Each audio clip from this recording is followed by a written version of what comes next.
baby. Blue baby. Absolutely.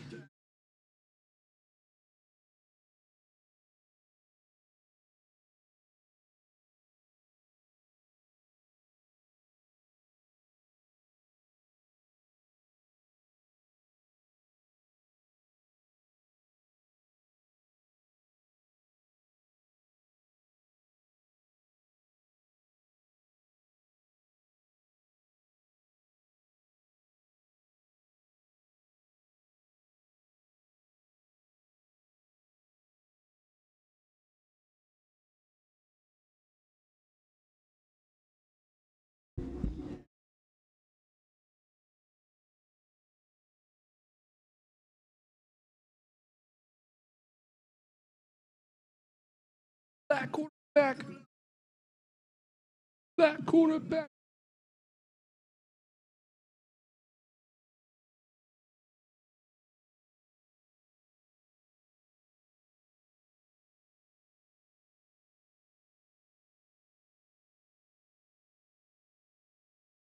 Cadabra. Ate me.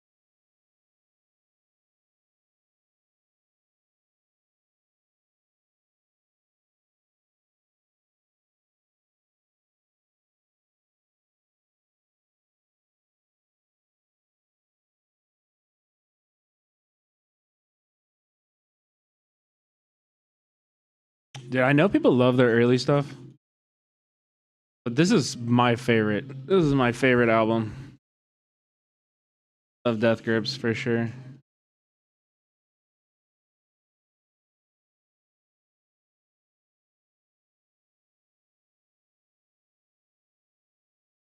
Good.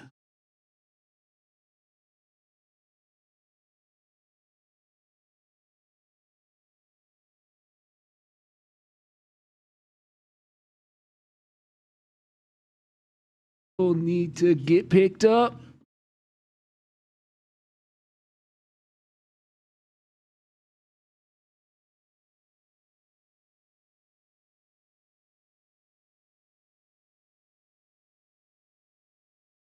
Hey, early if you. Oh, I would never say they're underrated. I think they are appropriately rated. Play dead. Oh, their newer stuff is underrated. Okay, I could agree with that.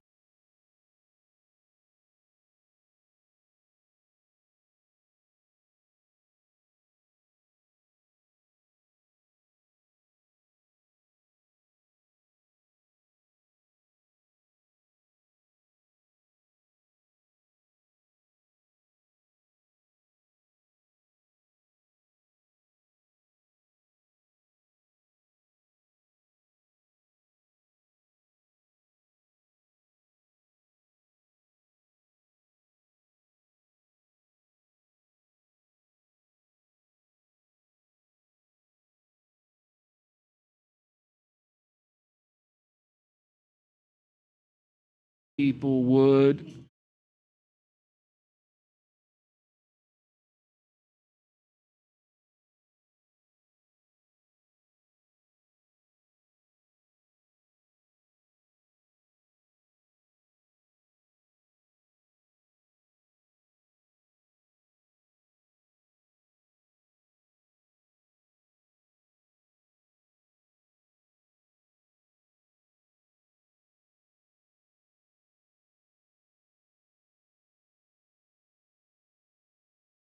Sure.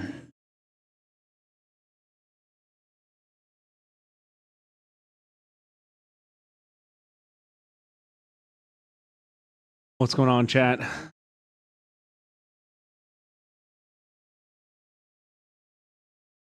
What's up, everybody? My phone's pretty low battery, so we'll see how long this lasts. Maybe I can switch to my other phone thing. Get a shitty cam at least, better than none.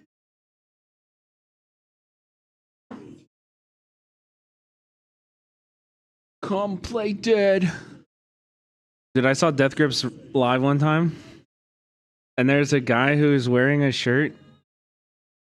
On the shirt, it had a Teletubby who had a Hitler mustache, and then like the symbol coming out of the Teletubby's head was a swastika.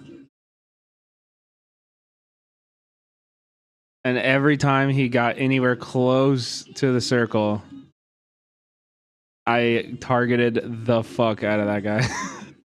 I got a lot of aggression out that night. I mean, Brad, my friend Brad did that. My friend Brad did that, not me. Funny story, though. I also lost a toenail at that show. So if you find that, if you found a toenail at a Death Grip show, could you give it back? Welcome in, everybody. What's up, Erratic? What up, Where's Your Dad? What up, Acid Burns? What up, Pakistani? What up, Totally Not a Bot? What up, Cheesy Bread? Why are you wearing sandals to a pit? Dude, it was like inside. I mean, I brought it home. I'm joking. But like my toenail fell off after that. I was wearing shoes. It just like somebody like cracked my toenail and it fucking died and it was gross. Ugh. Ooh. Making me. Ugh. Oh, what up, Die Happy? How's it going, buddy? Your hat, now your toenail. I got a new hat. It's all good. No worries. I love your hair today, Brad. Thank you. Nasty for sure, dude. For sure. Cool sweatshirt, by the way. Okay, thank you. I was worried people would notice I'm wearing the same shirt as yesterday. Okay, thank you. Listen, okay. All of our stuff got delivered, but it's just sitting in the boxes. We haven't unpacked yet. I'm not even in my house yet, you know? Did the toenail grow back? Yeah. It's all good now. Looks normal. Looks normal as heck. No problemo. Well, I had a day. You might have seen. A little public. It was a little public. I had a little bit of a day today. Was yelling in Twitch chats. I don't know why. I think it was actually I said this, you know, in the morning. I felt like I said it and I still feel it. I was like, today was a do or die day. It was a do or die day. And maybe it's not. Maybe I'm wrong. But it really felt like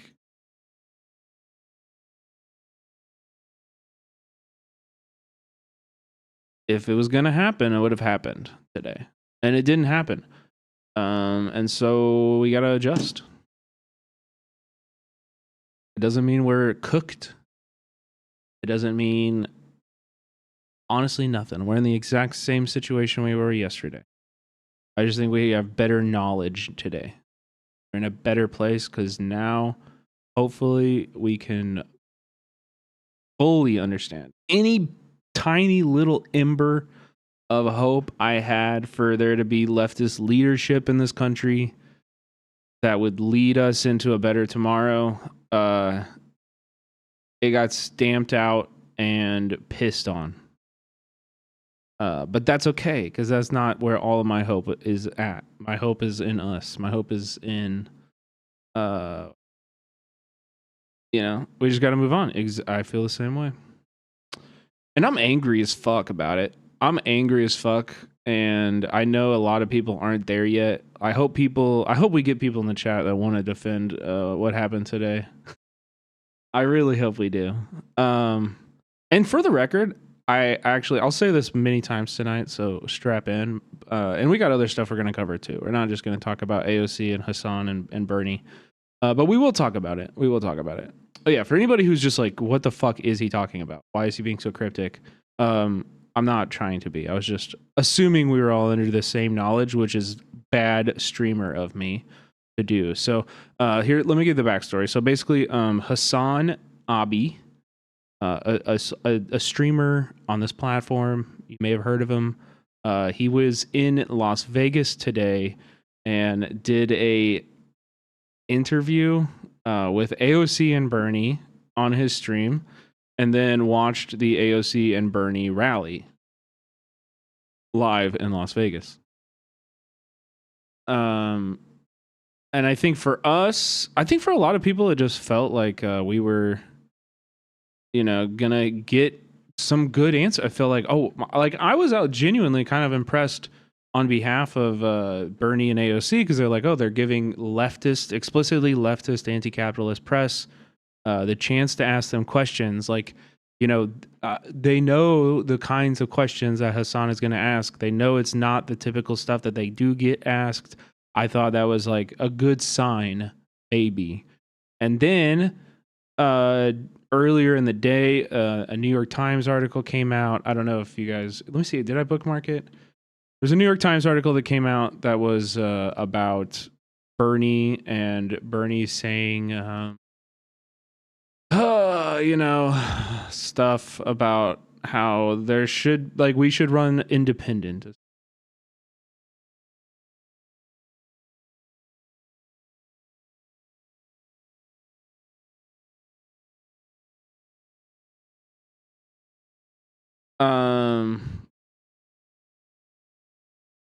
Grab that. And then, they're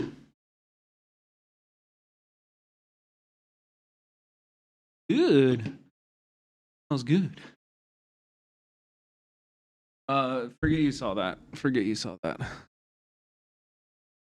That was my maid. That was my help. Okay. Anyway, does anybody have the Bernie article? Yeah, here.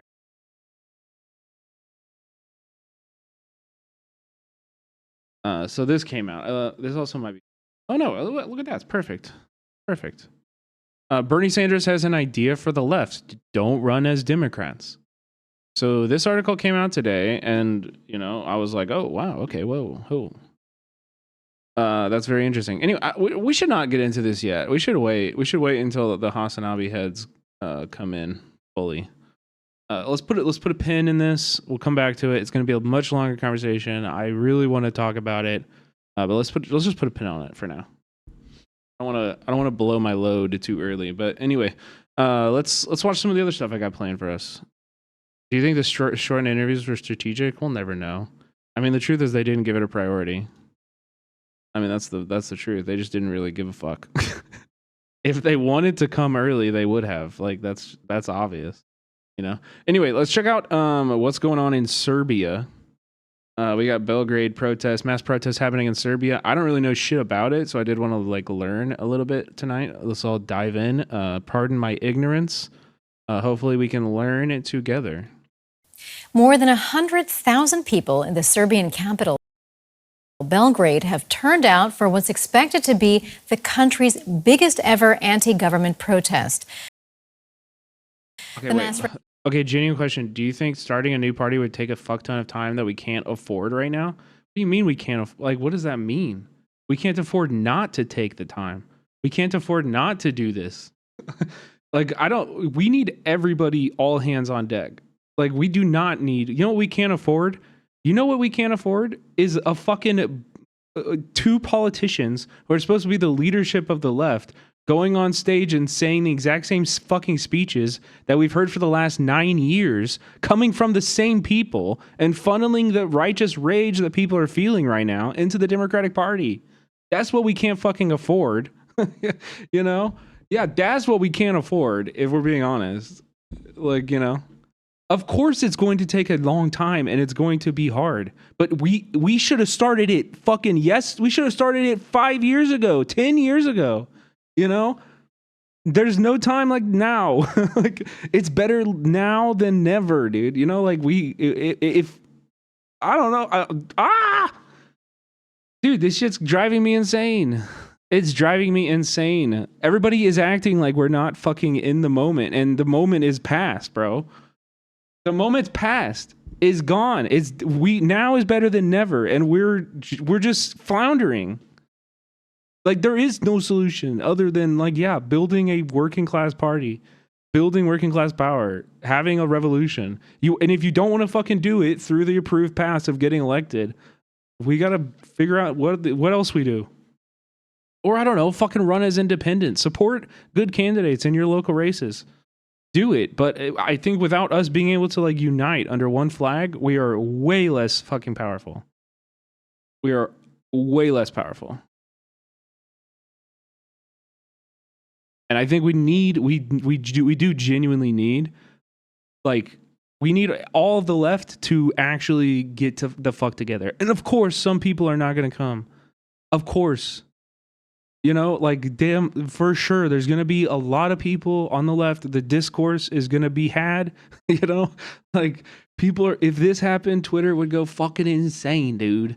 People would go absolutely fucking nutty. And there would be a huge portion of people who, you know, I would consider to my right, who are going to say, I'm too left for this. We shouldn't join with the AOC and Bernie because of what they've done in the past. And I respect anybody who would make that claim, but me personally, if there is a genuine working class movement that has millions of people involved in it, I think our role is in there arguing for the Marxist anti-capitalist thought. We have to be in that movement. Like, refraining from participating in that is abdicating your responsibility. You know? But I don't think that exists right now. I think we're participating in something, but it's not like the moment yet, you know? It's nothing near it. And I think having national leadership. Thank you.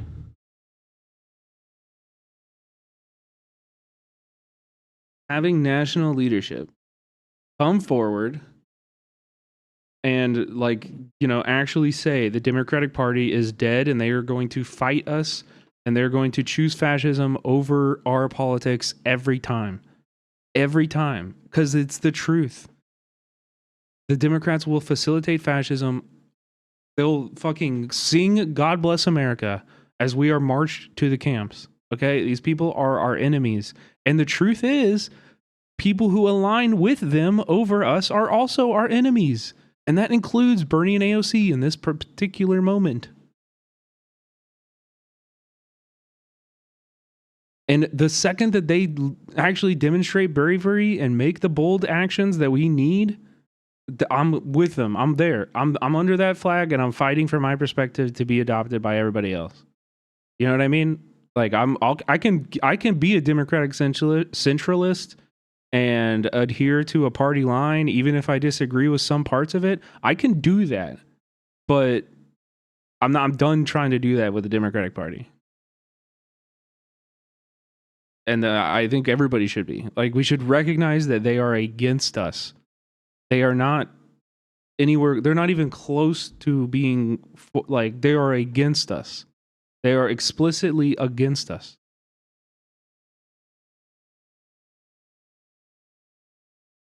You know?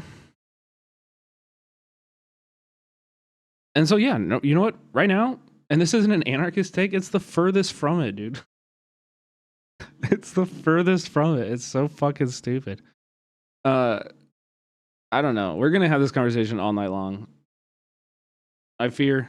So let's just pin it right now, please. Just for my heart, and let me get some, you know, some more whiskey in me. I need to calm down, and let's just learn about Serbia, friend. Okay, please. Can we just, we'll get back to it. I swear to God, we're going to get back to it. Rally comes after more than 4 months of student-led protests. They started after a newly built roof of a train station collapsed, killing 15 people in the city of Novi Sad. Many in Serbia blame the tragedy on rampant government corruption, negligence, and disrespect of construction safety regulations. Protesters are calling for the populist President Aleksandar Vučić to resign after 13 years in power. Let's find out what some of the protesters said about what motivated them to take to the streets. I'd like to see a change, a regime change, but that is, as the English would say, a long shot, and it's difficult to achieve. But today we will demonstrate. Wait, this has nothing to do with this, but that's a really funny, like, what happened in this translation? Do we have any Serbian speakers in here? Because he's like, as the English would say, and then is just like still speaking. Also, do only the English say long shot? That's such a funny cultural phrase there.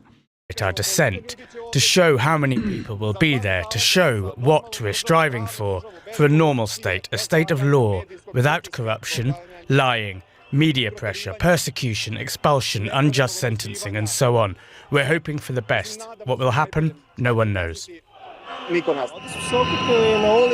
gathered in the streets primarily to express the discontent we've built up over the years of dictatorship, anarchy, and corruption. And I hope that this gathering will remain above all peaceful and dignified. Dude, I love that even in Serbia, people just say the word anarchy to mean anything they don't like. That's awesome. That word truly has no meaning at all.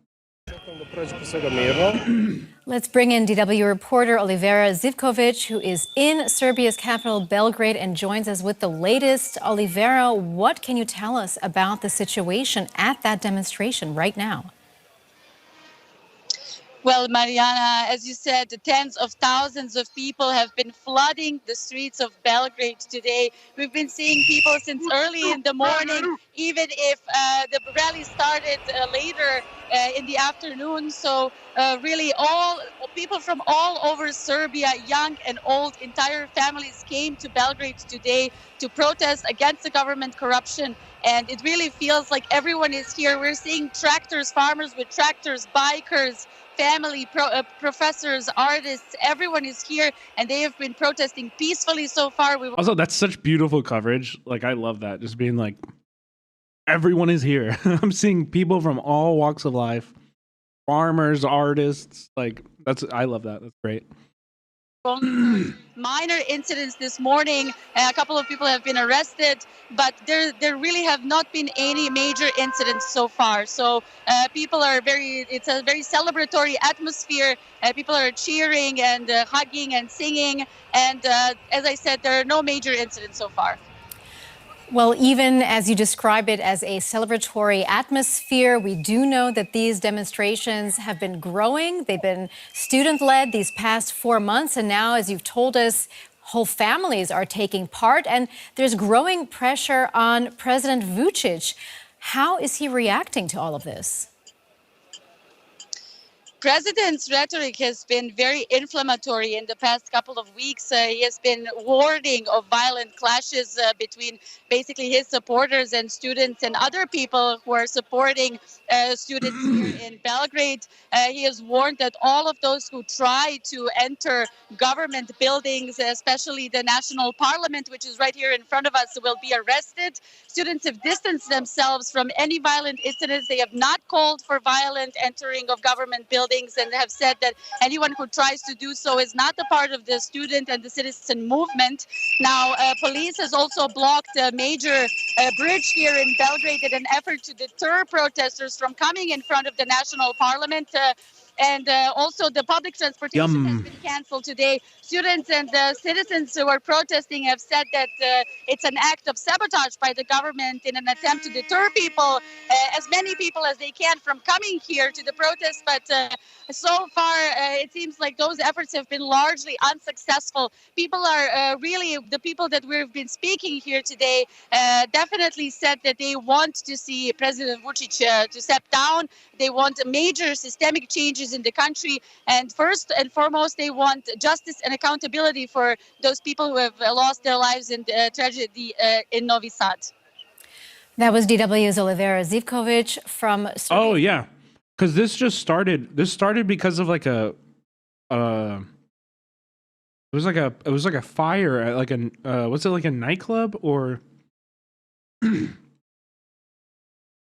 Isn't that right?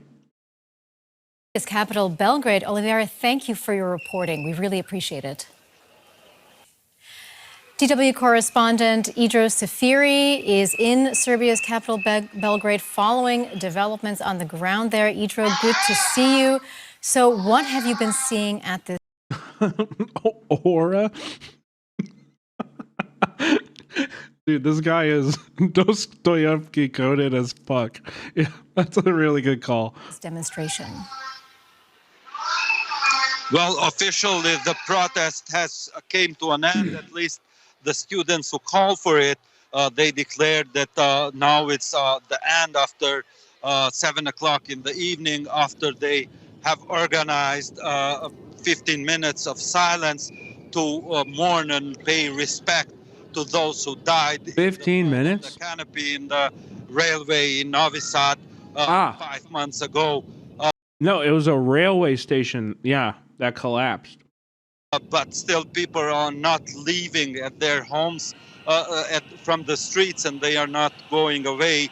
So they are arriving from the square in Slavia and getting back in the plateau in front of the Serbian parliament. A few incidents have been occurred during the late hours, as some stones were thrown from the camp of students who call themselves Students 2.0, and mostly they support the government, and they are also camping near the presidency. And other incidents also during the 15 minutes of silence, some panic was created, and we don't know when actually people will leave the streets and things will go back to normality in the city. Well, Idro, as you've been speaking, we were seeing pictures of the enormous number of people who have come out. Oh, okay. So, 15 people died. Wow. They not like us. They not like us. They not like us. Thank you, Diana. Diana, they not like us. 12 gifted subscription. Serbia railway station collapse. The Novi Sad railway canopy. Oh wow. Oh wow, look. It's big. Collapsed onto a busy pavement below, killing 15 and severely injuring 2 more. The building was constructed in 1964 and was renovated from 2021 to 2024 with the support of China's Belt and Road Initiative. God damn. Actually, low-key, Chinese infrastructure has been taking L's globally this week. I mean, this was in November, but this is in November.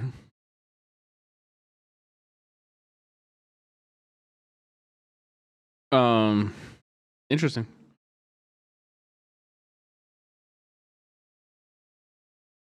I mean, this isn't unheard of, because I actually do remember this one. This was in North Macedonia. And there was a documentary about this that I actually have never seen. Did we watch it? There was supposed to be a really good documentary about this that I never saw. What was it called?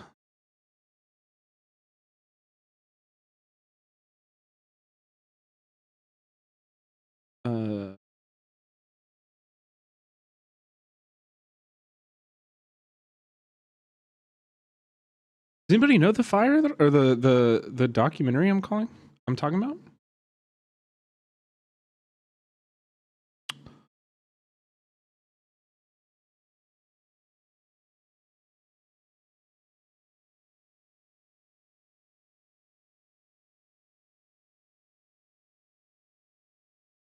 Okay, I'm gonna find this on.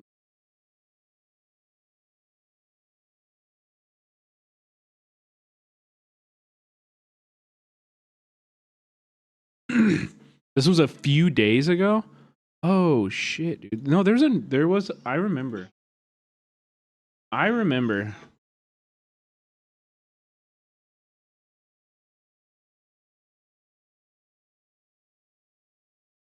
It was called Collective. Here's the movie. It was actually in Romania in 2016. Collective, a Romanian documentary, 2019 documentary film directed, written, and shot Produced, shot, and edited by Alexander Nanau. Oh. It centers on the 2016 public health scandal in Romania following the collective nightclub fire. The film follows dual stories of investigative journalists at the Romanian newspaper, uncovering public health care corruption and maladministration, and the government's response to the crisis at the Ministry of Health. Yeah, this was nominated for an Oscar too. This is one of the Oscar docs. I actually don't think I ever got around to watching it, but it sounded really interesting.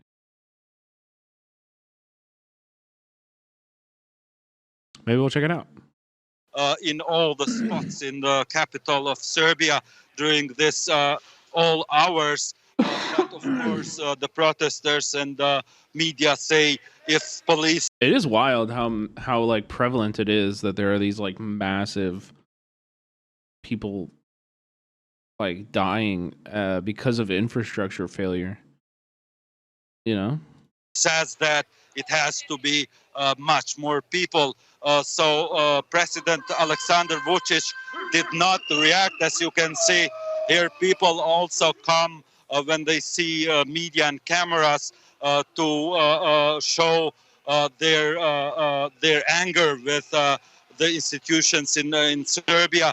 And before President Vučić was announcing all the time that possible incidents can be happening, and also he said that everyone who takes part in this kind of cases will be arrested and proceeded.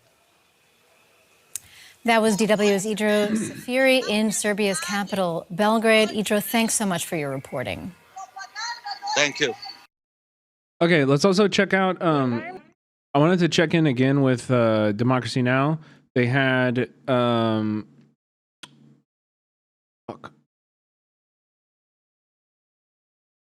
what's the name? They have Stephen Donziger on to talk about the Greenpeace court settlement yesterday. We covered it briefly, but I thought this would be a good thing to kind of keep up on. It's obvious. I think this is actually a really important court case because this, you know, could just be another way that the state works to suppress any kind of dissent against the government or against capital. Actually, more importantly, against capital. You know, is like they go like, and this is also why you hear like everybody trying to be like, who's funding these Tesla protesters? Who's funding the Tesla protesters? Who's funding the school? Like, we could see a reality in which like Columbia University sues Students for Justice in Palestine as an organization for hundreds of millions of dollars of damages. Or people, you know, start like suing PAL Action as an organization for hundreds of thousands of dollars of damage or hundreds of millions of damages, you know? Like this is another way that the state is trying to manipulate the law in order to suppress dissent of any kind. Greenpeace is vowing to appeal after a jury in North Dakota ordered the organization to pay $667 million in damages for defaming Energy Transfer Partners, the corporation behind the Dakota Access Pipeline. The Texas-based pipeline company accused Greenpeace of orchestrating criminal behavior by training and providing funds to the indigenous-led protest at Standing Rock nearly a decade ago. Greenpeace said it played a minor role at the protests and warned the lawsuit was aimed at destroying the right to peaceful protest. Greenpeace attorney Deepa Padmanabha spoke outside the North Dakota courthouse on Wednesday.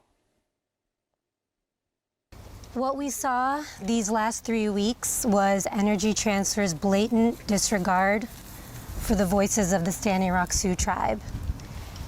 And while they also tried to rewrite Greenpeace's story, what this trial showed was Greenpeace's unwavering commitment to nonviolence in every action that we take. We should all be concerned. Everybody in chat keeps saying you should play Metal Gear Solid 3. What the fuck? Who is everybody? Also, this is a first message. You don't even follow. You don't even follow me. I mean, it's a good idea. I would love to play. Everyone's saying it. Motherfucker, follow first before you speak for my own chat. I mean, shit, yeah, dude. When the remake comes out, I'm definitely gonna play it. Fuck yeah, I'll definitely play that shit. I love that game. That's the only Metal Gear Solid I've played. About the attacks on our First Amendment and lawsuits like this that really threaten our rights to peaceful protest and free speech. And Greenpeace is going to continue its fight to protect these fundamental rights for everyone.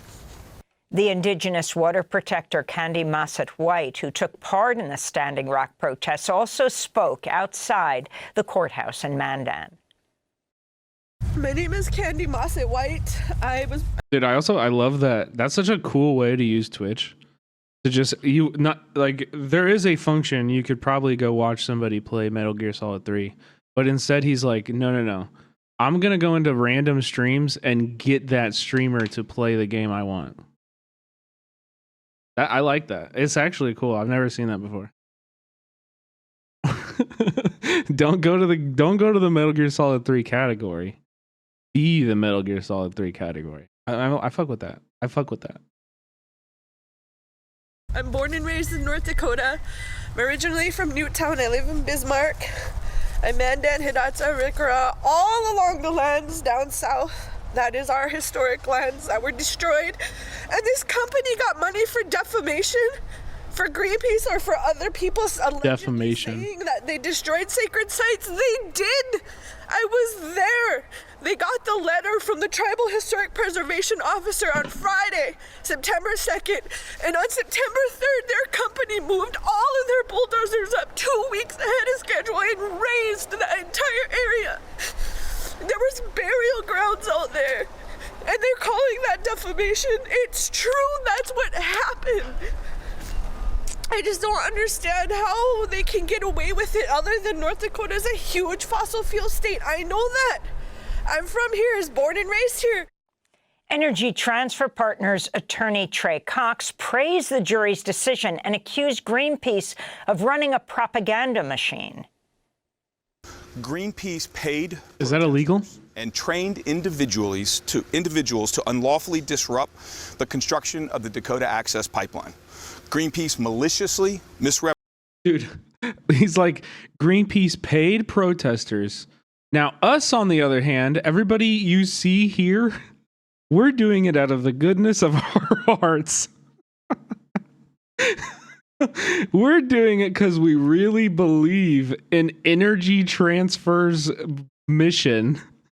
Like, fuck you. Like, fuck you. Using pay as a way to disparage these other, these activists on the ground. These indigenous people fighting for their land and for the safety of their children. Like, holy fuck. Look at all these fucking, oh my god, dude. Ah, man.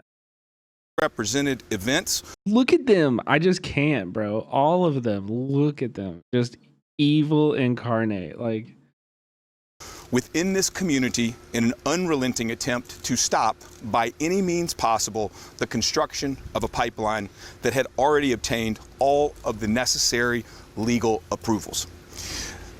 These are the facts, not the fake news of the Greenpeace propaganda machine.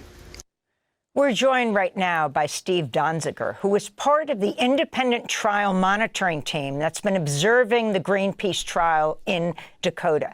Steve Donziger has his own history of battling corporations. He was targeted for prosecution by Chevron after he successfully sued the oil giant on behalf of 30,000 Amazonian indigenous people in Ecuador, whose land was devastated by oil spills. He ended up being disbarred and spending over 900 days under house arrest. Steve Donziger, welcome back to Democracy Now!, this time in studio. Start off, you were just in Mandan, you were just in North Dakota. Talk about the significance of this multi-hundred million. You guys are really making the same joke that Chevron's lead counsel did when I interviewed them on my stream. Really, chat? verdict against Greenpeace. You don't want to align with those people. That could bankrupt them. Yeah, I mean, first of all, we were in court every day for 3 weeks. We had 8 or 9 attorneys on this team. We organized it because for months we've had concerns about this trial. It was very clear that this was not going to be a trial as that term is commonly understood. I would really call it more a choreographed show in a county that, 75% of the people voted for Donald Trump. Greenpeace did a survey of residents prior to trial. 97% said they could not judge this case fairly. Of the jurors, most had ties to the fossil fuel industry. In our opinion, it was impossible for Greenpeace to get a fair trial in this county. And Why couldn't they get it moved? Well, they tried repeatedly to get it moved and the judge wouldn't move it. So that raises really another issue, which is the court itself, the judge in this case, just didn't seem to want to give Greenpeace anything.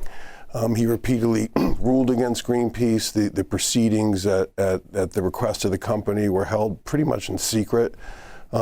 Trials in North Dakota are generally live streamed. Court TV had broadcast trials, but he cut off the live stream for the public and the media.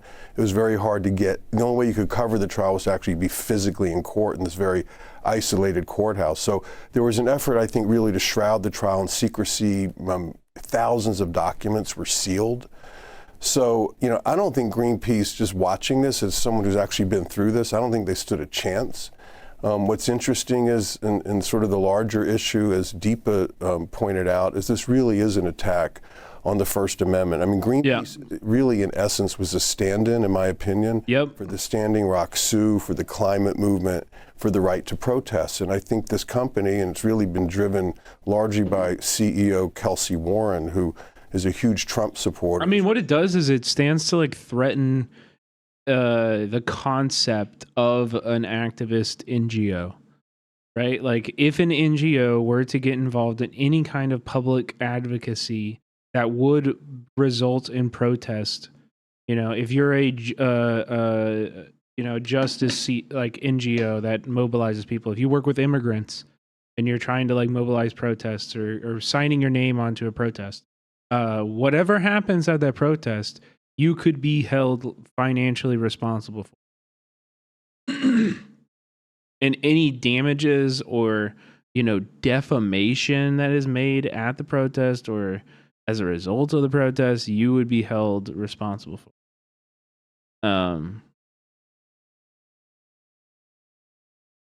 And I mean, it's NGOs are important to different things. Some of this stuff actually takes money. Printing signs costs money. Renting a trailer truck and a sound system to be able to have speakers and, all of that stuff costs money. Having lawyers who have the time to file for a permit for a protest costs money. Trying to use this as a vehicle really to intimidate the climate movement, intimidate the Standing Rock Sioux, and I think really chill for people's First Amendment rights. And as we know, in this environment right now in the United States, that's a serious, serious issue. So this trial has serious implications. It goes way beyond the environmental movement. It goes really to the right to protest. It affects church groups or religious organizations, political organizations, and I think people need to keep a close eye on it and really do what they can to protect Greenpeace. How was a Texas-based company, Energy Transfer Partners, able to bring this case in North Dakota?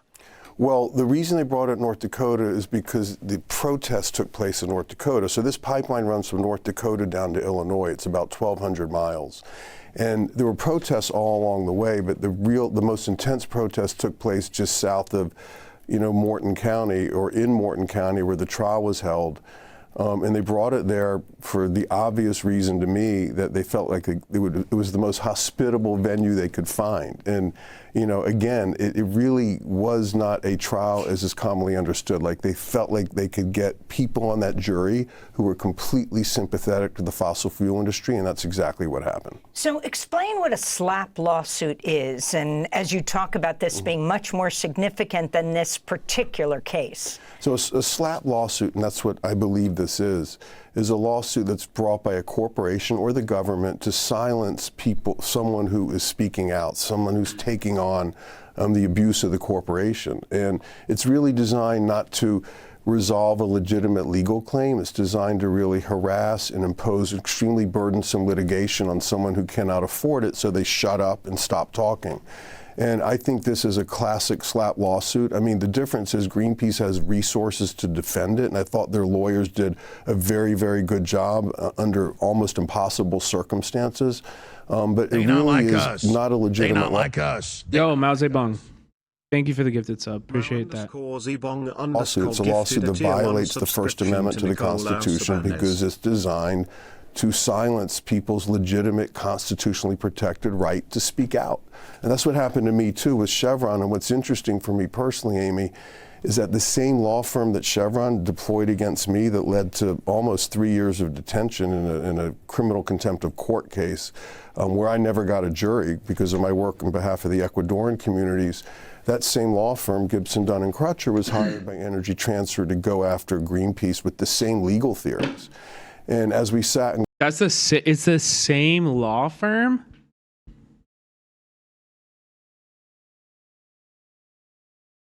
The same firm?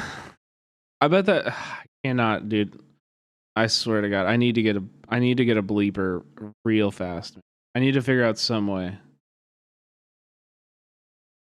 I cannot say what I'm thinking, but I'm thinking it.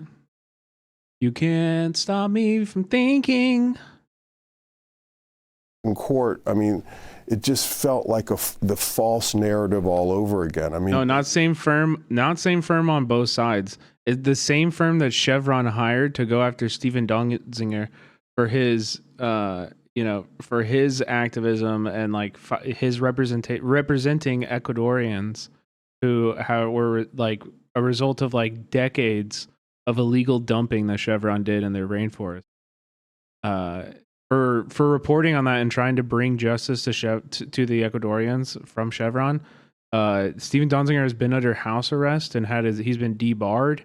Like they just have like thrown every legal hurdle in the book. Contempt of court, Kate. Like it's insane. You should look into Stephen Donziger's his trial separate from what we're talking about now is absolutely horrific. Horrific, like. Just ridiculous. You just see how blatantly every structure that exists for the destruction of the global South and the further ends of oil companies. This is a similar case, and the same firm that's going against that's representing Energy Transfer versus Greenpeace. It's the same firm.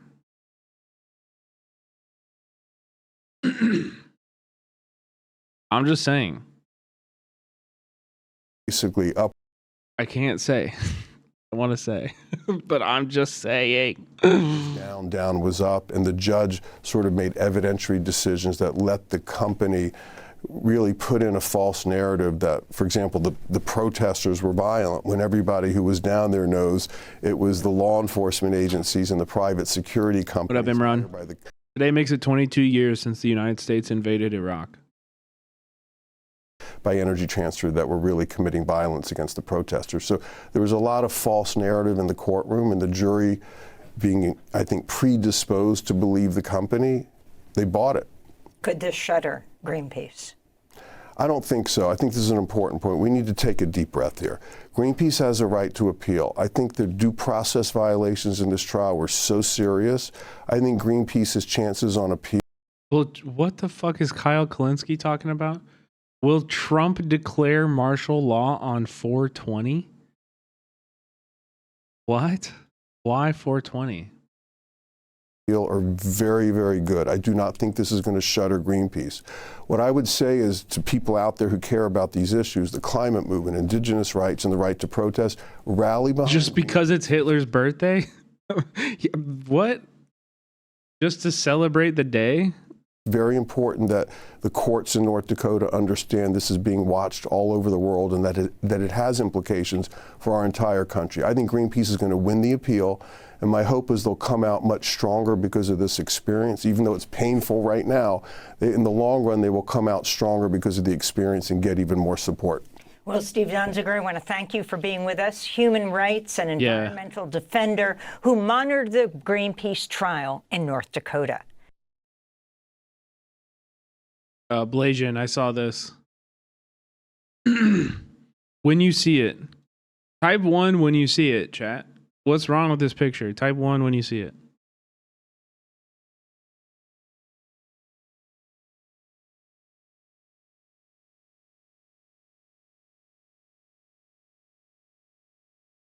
Give me another one. What's wrong with this picture? Type 1 when you see it.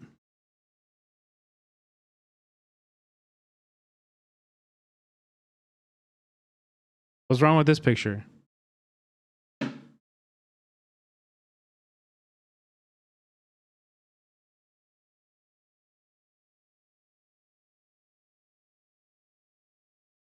Text is too small to read? I'll show you. So this executive order, an additional measure to combat anti-Semitism signed by the Trump administration on January 29th, was Executive Order 14188.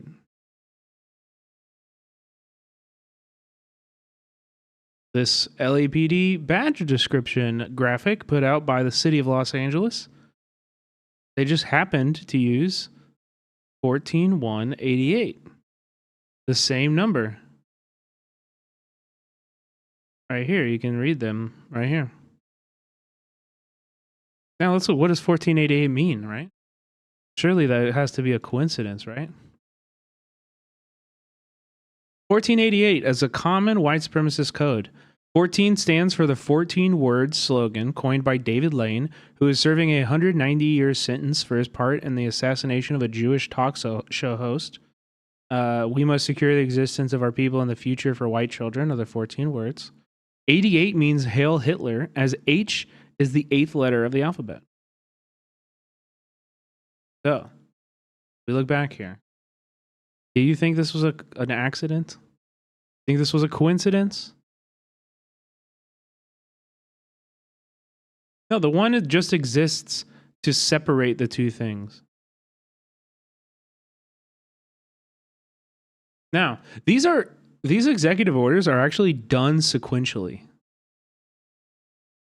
So it's not like they chose this number, but they chose to put this executive order under this number. Bro, please don't share Jackson Hinkle posts in here. We are not Jackson Hinkle fans in here. We're not getting into that.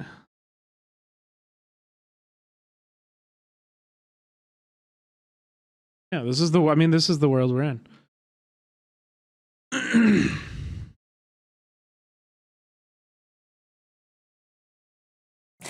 We do have news out of Gaza and Israel today.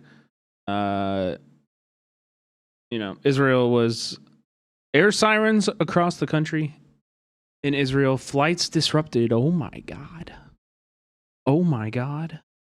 Well, the armed wing of Hamas has fired rockets across the border towards Israel. Al-Qassam Brigade says it's in response to Israel's massacres against civilians in the Gaza Strip. Now, according to the Israeli military, one rocket was intercepted. 2 others fell in an open area. Well, Noor Odeh joins us live from Amman, and that's because the Israeli government and the Palestinian Authority have banned Al Jazeera from reporting inside of Israel, as well as the occupied territories. Noor, so we've had a statement from the military on this latest rockets that have come over from Gaza. That's right, Sarah. The Israeli military says that it intercepted one of those rockets and that 2 fell in open areas. But of course, that doesn't mean that there wasn't panic in Tel Aviv. Welcome in, Hasanabi heads. At least according to reports. We're looking at news from Israel of rocket fire from the Gaza Strip, is what they're saying. And my response, They should just surrender and release the hostages. You know what I mean? I think they should surrender and release the hostages. Were disrupted, and the airlines that had resumed flights Israel, to Tel Aviv airport will be holding an emergency meeting with the Israeli Civil Aviation Authority later this afternoon to discuss safety measures. Of course, this is all happening while the Israeli government had assured the Israeli public that going back to war. No, Israel should release the hostages. Yeah, they have like 2,000 hostages probably still. Is the only way to security for Israelis. And I mean, what would you expect them to do? They stole their people. What do you expect the Gazan people to do? These rockets falling for the first time in months doesn't really bode well for them, while in the meantime, Israel had 5,000 hostages, but other people are saying 10,000. Yeah. in West Jerusalem, there are massive protests and clashes with Israeli police over protesting over the Israeli Prime Minister's decision to fire the chief of internal security. So all of these things happening at the same time. Internal strife in Israel, a lot of anger towards the government for resuming war, for abandoning the Israeli captives in Gaza. So the Al-Qassam brigades have taken responsibility for these rockets, I guess.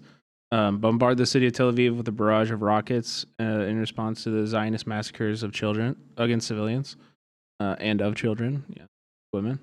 And if you know anything about the conflict, if you are more familiar, if you followed this in like 2014, the rockets coming out of Gaza are very small, rudimentary. They are not precision guided.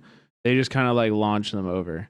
It's more of a economic, it's more of an economic thing, like an action of war, than it is like meant to cause destruction.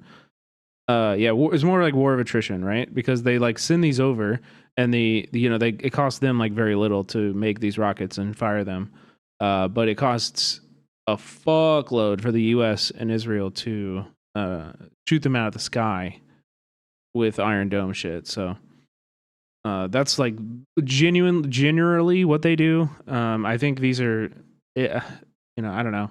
It feels like an act of desperation. They whatever they can do. I mean, they are facing like total annihilation. So, it is what it is. And like I said, if Israel doesn't want this to happen, they should release the hostages. According to the families of those captives, and for certainly not advancing the sense of security of ordinary Israelis. Tel Aviv, the heart of the Israeli society and the Israeli economy, under fire after months of calm. Sarah. Okay, thanks very much, Noor Ade, there with the latest. Now, Hamas says negotiations. Make sure to subscribe to our channel. We are back with a Fox News alert. Here's Fox News' coverage. Hamas claiming responsibility for firing rockets toward Israel. Well, the armed what the fuck? Hamas has fired rockets across the. We are back with a Fox News alert. Hamas claiming responsibility for firing rockets toward Israel early this morning, and sirens sounding overnight in Tel Aviv. You can hear them there after the Houthis launched a missile in a failed attempt to hit Israel's main airport. Trey Yingst is live in Tel Aviv with the latest. Trey? Hey, Ainsley, good morning. We do want to start with this breaking news. Last hour, Hamas, the group in control of the Gaza Strip, fired 3 long-range rockets at central Israel. Sirens were sounding here in Tel Aviv, sending hundreds of thousands of people to bomb shelters. And it comes after another attack overnight launched by the Houthi rebels in Yemen, who launched a ballistic missile at central Israel, sending millions of people to shelters from Tel Aviv all the way to Jerusalem. We do know that millions of people were in those shelters. It's also like so ridiculous that I have to like sit here and like purse my lips and just like, be calculated, because I think if somebody actually defended this, they would like, this would be bannable.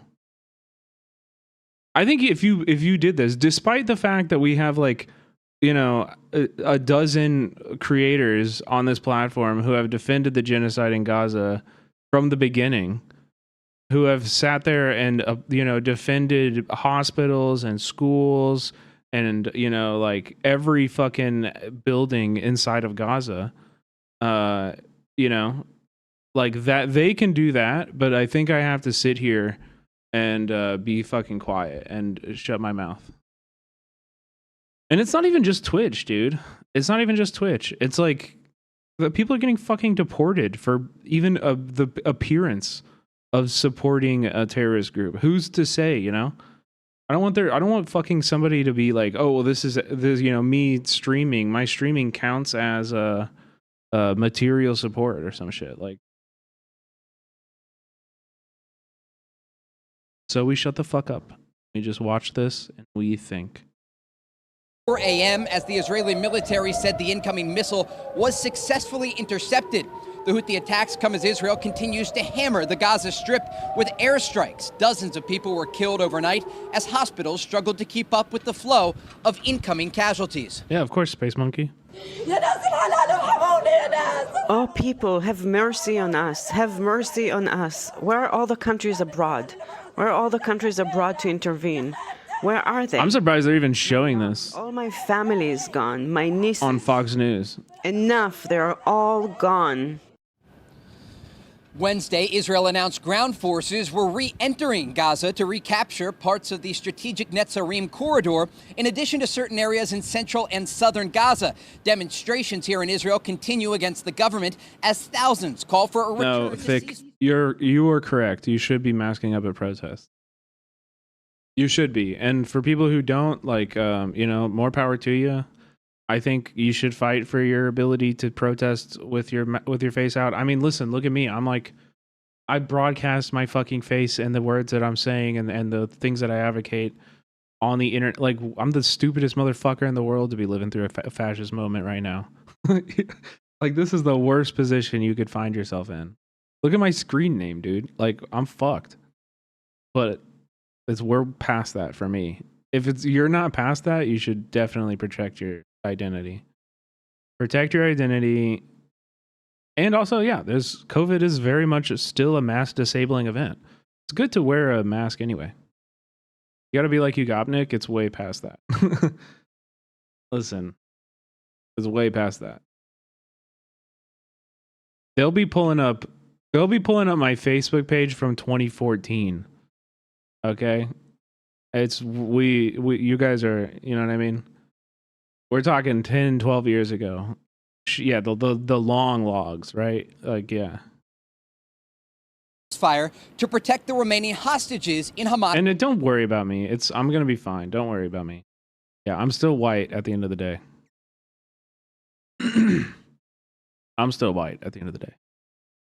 Captivity. Now, reports today do indicate that a team of Hamas officials is traveling to Cairo, Egypt. They will meet with ceasefire negotiators, trying to hammer out the details of a possible agreement. At this point, diplomacy is not prevailing, and the war continues. Ainsley. Trey, thank you so much. Okay, and for our main story tonight, we've been waiting for you guys. We were waiting. I started talking about it at the beginning of the stream, and then I said, you know what? I need to wait. I need to wait for the Hasanabi heads to come in here. So yeah, we had a moment today. Apologies if I made you angry in any of the chats, or you're welcome if I was a voice for your frustration in any of the chats. You know? Yeah, I think we had I said this earlier. I think I think today was do or die.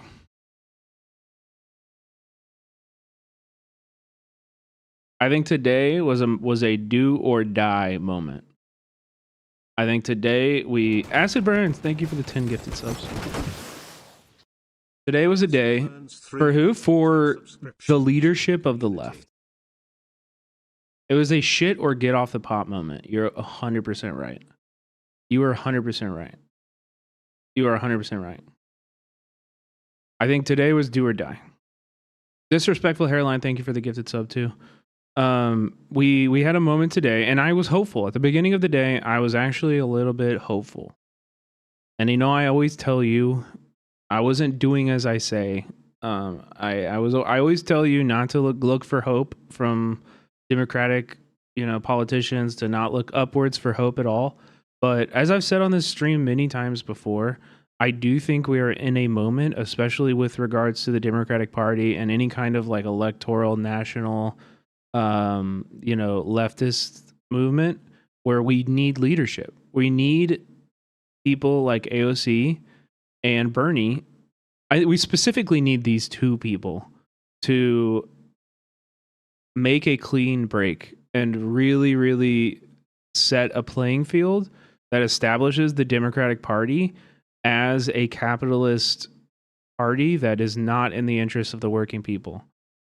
And I want them to actually fight oligarchy and not funnel this progressive momentum that they're building into the Democratic Party. That is a part of the oligarchy.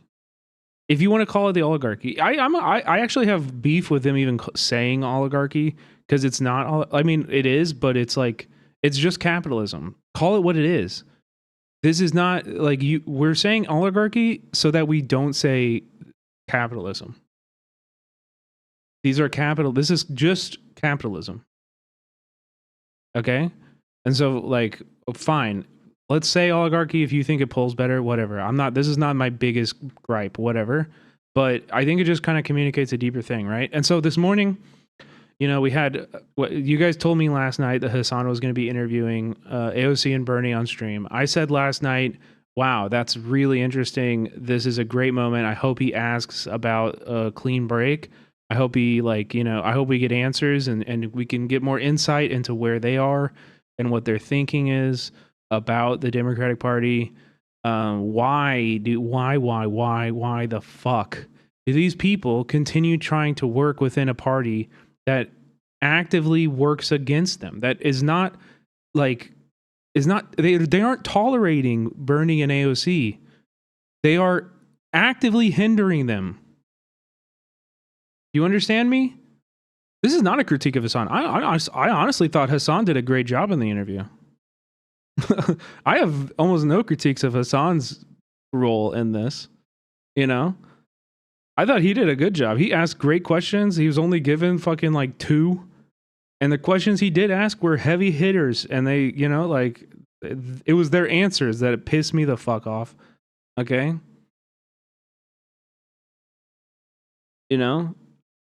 But yeah, so anyway, this morning I thought maybe this is the moment. This is a do or die moment. This is shit or get off the pot. Either they turn today, they use their joint appearances today to demonstrate that they are going to be the brave and bold leaders that we need in this moment, who are going to finally break from the Democratic Party establishment and start working for us, or we will learn finally once and for all to never count on them ever fucking again.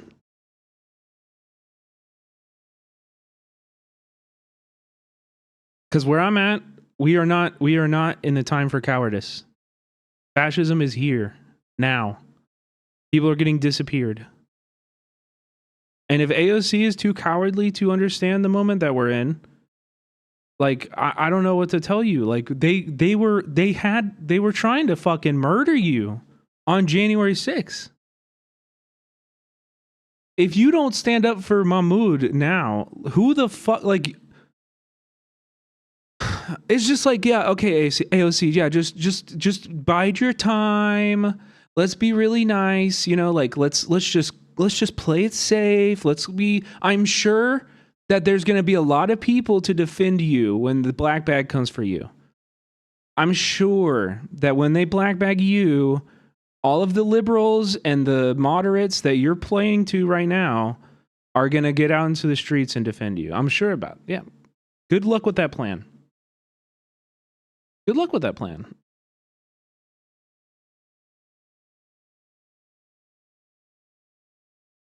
And so, yeah, it's my fault because I did have a little bit of hope that maybe we might be able to, like, this might be the start of a working party, a working class party in this country. Yo, to Great Snowman, thank you for the 5 subs.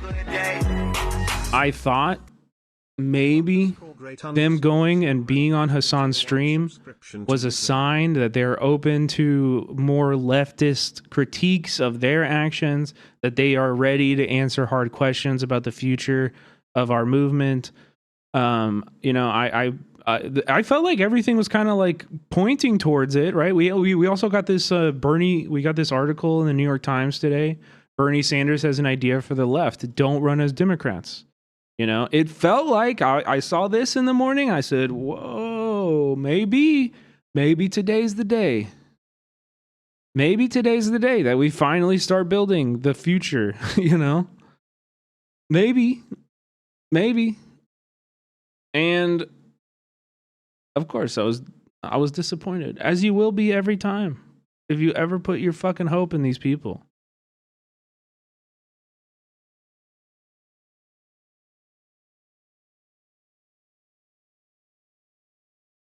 And the truth is, and we all need to internalize this truth, and we need to operate from it.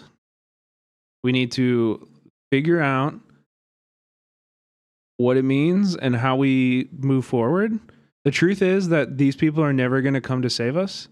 They will invest in the Democratic Party until they are dead, and the Democratic Party will continue to lose.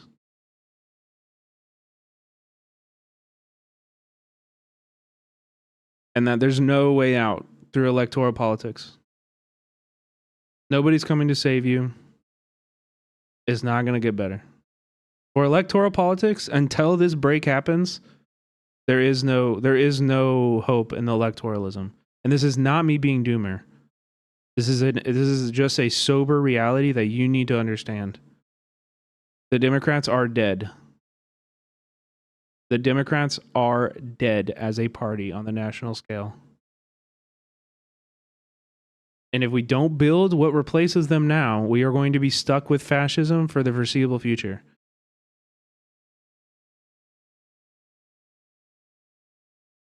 And so what do we do about that, right? Like, I'm not saying this is doomer. I don't think we're cooked. I still do have hope, but it doesn't come from people like this. It comes from being active in your fucking communities, building the organizations now, build the power now, so that one day when they finally fucking come around, when we build enough local power that's on the left, they're going to come to us and they're going to ask us to help them do this whenever they fucking decide to. And at that point, we're going to have more leverage. I don't know, you know, like that's the only thing is that you just have to go build the power. Outside of them, don't stop looking upwards. Stop. I made the mistake this morning by looking to AOC and Bernie for hope, and it's a mistake, and it's always going to lead you to this. They will always disappoint you. They are not here for you. They are not here for you. They're not.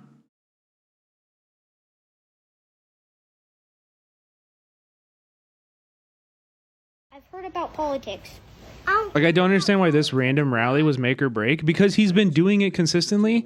Okay, here are the reasons, and I'm not saying they're good reasons. Like I said, I was illogical and emotional this morning about it, but like, here are the reasons. They haven't done a joint like rally like this. This is the first joint rally that they've done together. So it's possible that he was like waiting for the younger candidate to come through and, like, you know what I mean, to do this. Bernie's an independent. Why would he start a party? Bernie's an independent. Why is he fucking stumping for the Democrats? Why is he constantly doing everything he can to funnel his movement into the Democratic Party? Can you answer that one for me?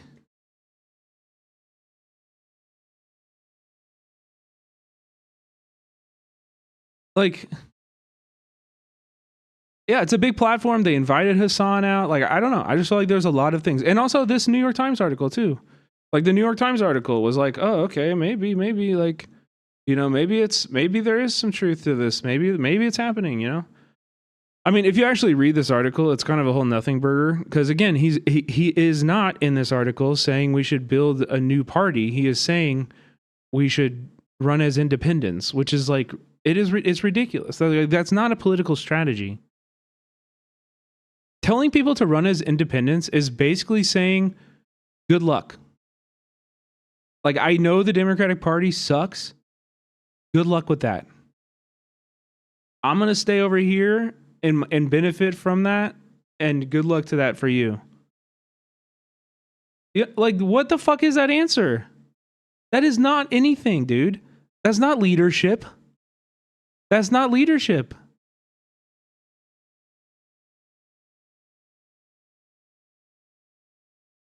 I don't know. I don't have any problem with running as independents. You know, I think you should run as independent better than a Democrat at this point. At this point, running as a Democrat is legitimately toxic. Like, it's actually bad for you as a politician.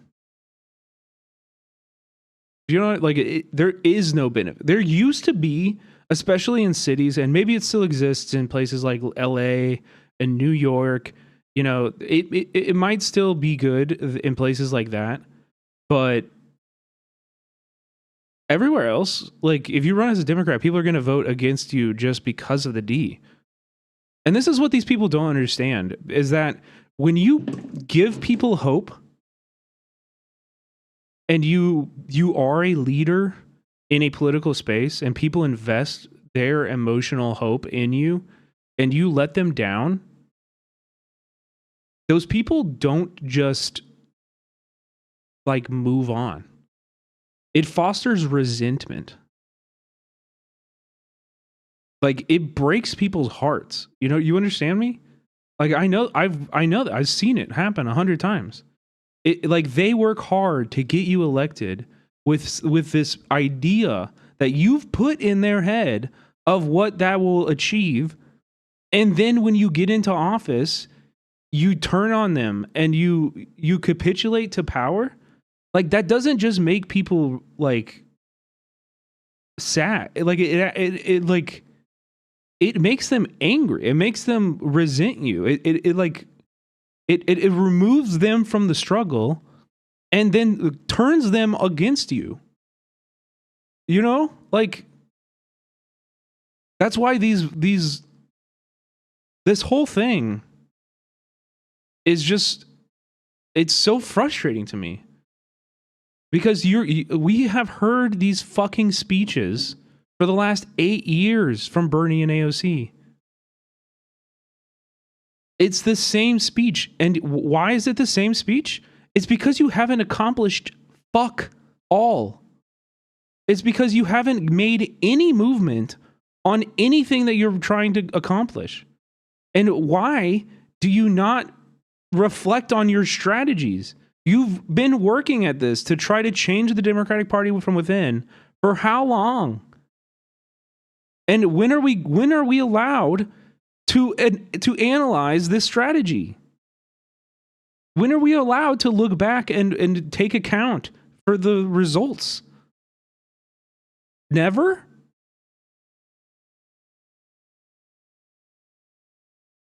What's the name and position of that guy in LA that got the most votes of all time? Kenneth Mejia for city controller.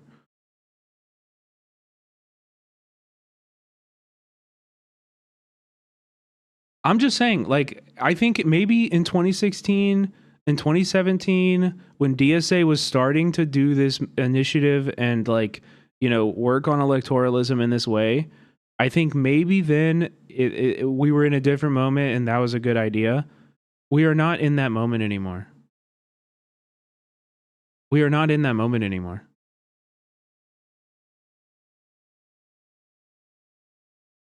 Okay, let's look at the third party strategy. How many members of third party are currently in Congress? So because it doesn't exist, it can never exist? Is that your point here? And we should just sit on our hands and just accept that our comrades are being disappeared and shipped to Venezuela? As people disappear around us, we should just like chill. We should just like wait. Surely nothing bad will happen, right? It'll be easy later. Don't worry. Eventually, they're going to change the Democratic Party. In 30 years, AOC might be able to be president and everything will be good, right? That's your plan? That's your plan?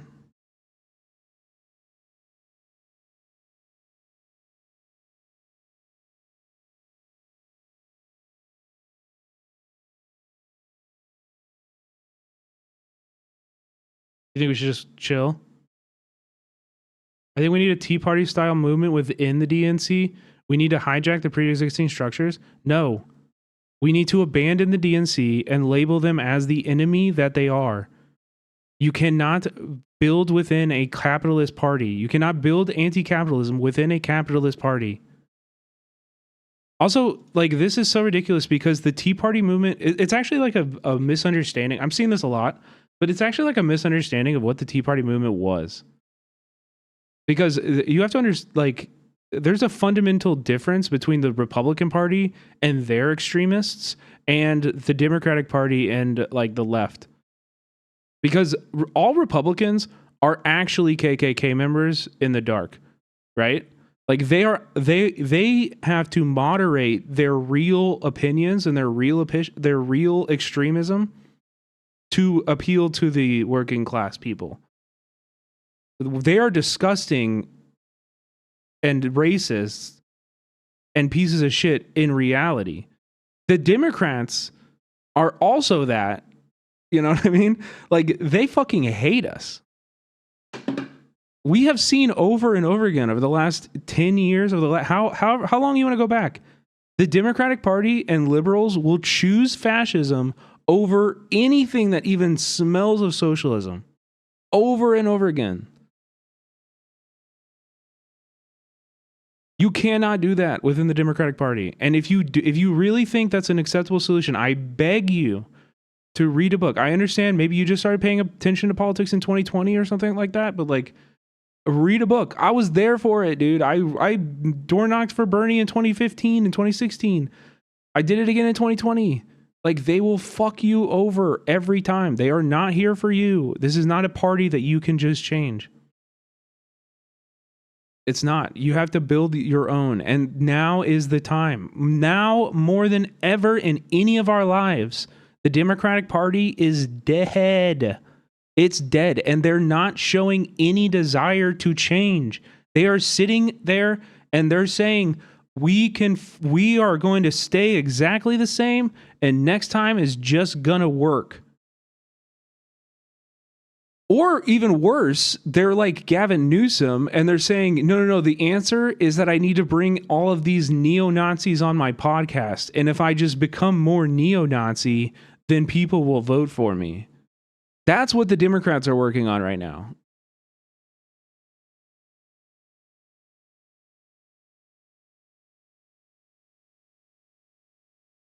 That's the political reality that we're in right now, okay?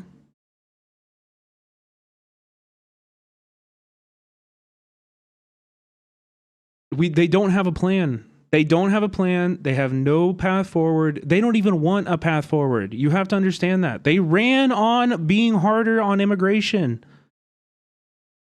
Like, is there any who in the fucking in Congress is doing anything for Mahmoud right now? People are getting disappeared. Like, they're doing nothing, dude. They're doing less than nothing. They're collaborating on it. You have to recognize this. The Democrats will never capitulate. They will never change. AOC and Bernie will never be able to change it from the inside. This is a dead end. This is a dead end. And I want to build a leftist movement in this country. I would love for there to be a national leftist party that's a working class party that we can all work towards.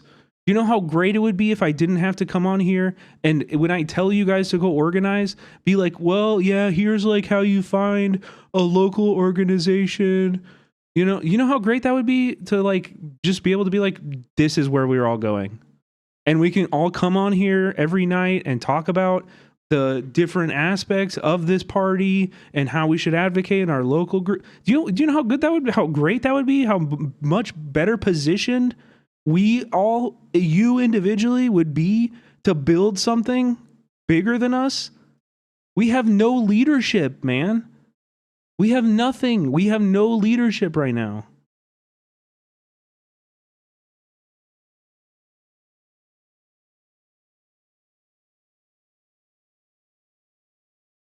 And I don't know what to say.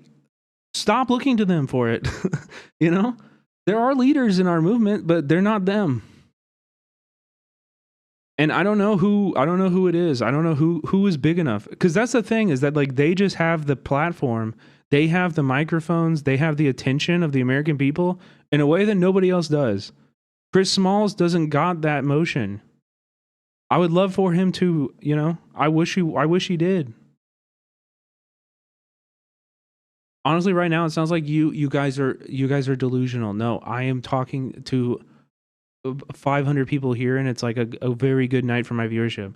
These people can tweet and reach like 100 million people. AOC can go live on Instagram and it'll be viewed by 150 million people. Like we are not the same. I do not have this motion at all. You know, it needs to be national leadership. I don't know. I think I need to stop saying that, because we are going to build it without them, I guess. This is just where we're at. We have to build it without them. I love Sean Payne in the party. Of course. I think a lot of people would join. But like, here's the alternative vision, right? Is that like, you know, we're going to watch what happened today, but I just want you to keep this internal like vision of this moment in your mind of, you know, they come out and they say, here, we're unveiling this new party. Here's what it looks like. Here's the name. It's the Labor Party. Here's Chris Smalls. He's working with us. Here's Sean Fain. He's working with us. We've got these unions behind us. Go build it in your towns. And if you're a progressive who identifies with what we represent, then drop your Democratic Party alignment right now and join us immediately. You know, and then go out in your communities. If you're a leader in the community, we have a list on our website of contacts that you can reach out to in your city and start to build this in your city. You know, like that could have happened. This can happen, you know? They can do this. I can't do this. They can do it.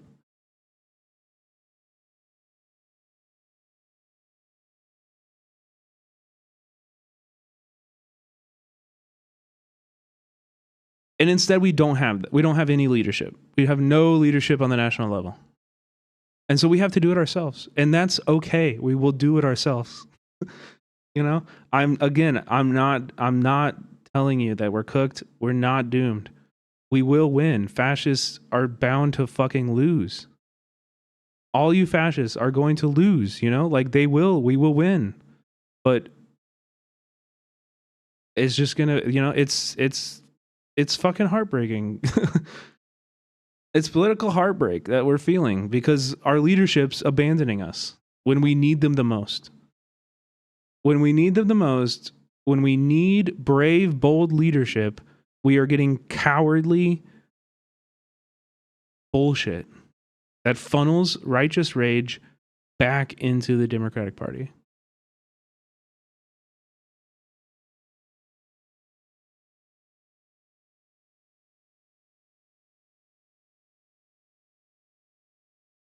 And yeah, it fucking pisses me off. It makes me really hot.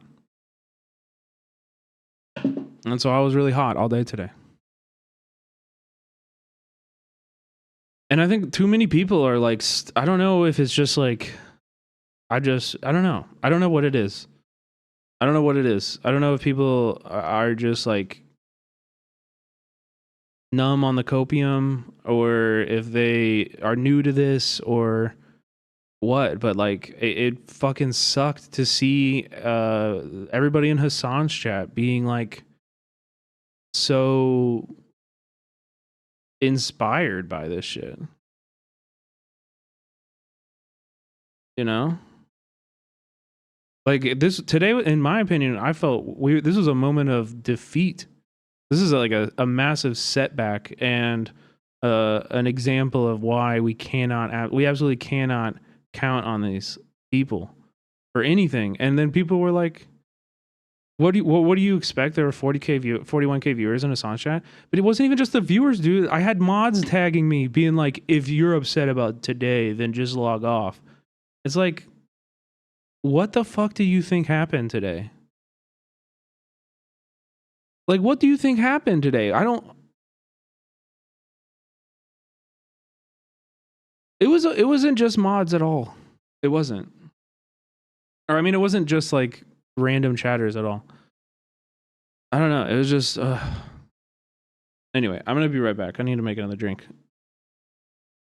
Here's the interview. We're gonna watch it in full, and then we'll watch a little bit of their speeches.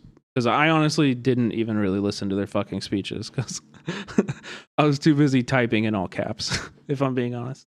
Because they looked through his phone and they found out that he had... I thought the message around class solidarity was fine. Yeah, of course, yes. I agree with what they're saying. That's why I want them to lead us. You know? I agree with their politics for like 95%. That's why I want them to fucking do something. Do something about it. Stop leading us into the Democratic Party where they fucking stomp on you and tell you to say thank you for it. Like, I'm over it, bro. Let's build some actual fucking power to do this shit that you've been talking about for the last 8 years, man. Like, I'm here for it. Let's do it. Criticize Trump's elimination of grants. I think there actually is support for it because of the free speech grounds on it. Because of the free speech grounds, because when ICE came to try to pick up in Mahmoud Khalil's case, when they tried to pick him up, they offered no warrant. These were unmarked people. There were no charges. And so you have Senator Durbin and Senate Judiciary, right? Hey, what's up? How are you? Hi. We're going to give you guys lav mics. Sure. Be so kind. Hello. Amazing. Yeah. Got it. Yeah. Nice to meet you. Magnet this onto your lip. How much you do it? Oh, I got you. Looks a little complicated to me. I got you. You want to put it? You just put it right here. That's good. That's fine. Yeah. All right, you guys are good. Yeah. Take a seat. This is the chairs that they had. I'm sorry. No, that's fine. All right, ladies and gentlemen, boys, girls, and MBs, we have Bernie Sanders and AOC in the building. You guys are about to go up and speak at another one of the rallies that you've been doing, the Fighting Oligarchy tour. And I'm back. Excited to have you here. Vegas specifically for me. Isn't this the bot channel? I don't fucking know, chat. Give me a better link then. I'll watch it on somewhere else. I don't know what this is. Give me a better link if you want to watch it here, because for whatever reason.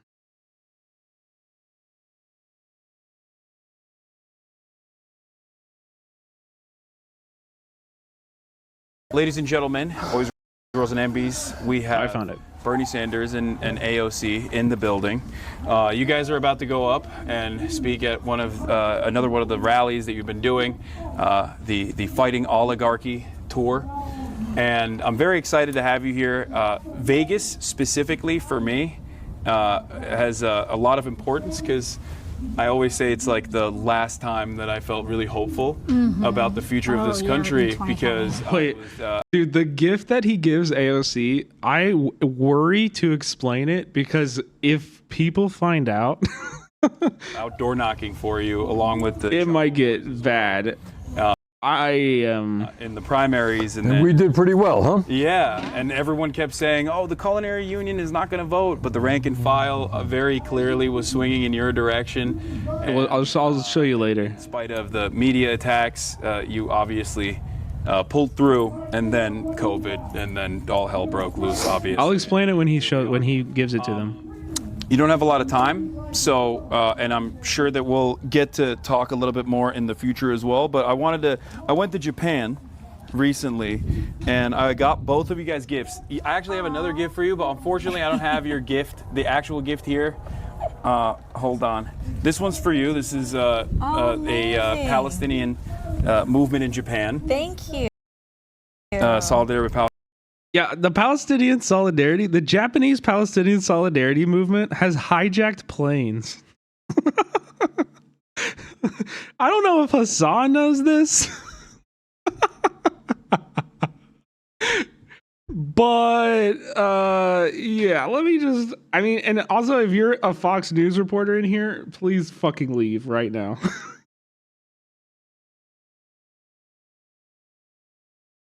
I don't know if this is the same one, you know what I mean? I don't know if this is the same one, but it probably isn't. But the Japanese Red Army, yeah, and like the Palestinian Solidarity Wing, we're hijacking planes in solidarity with, with Palestine in the 70s. So I don't know if it's he doesn't really go into what organization made that, but anytime I hear Palestinian Solidarity in Japan, I'm like, oh, I was like, oh shit. Palestine, and this is a little train for public transit.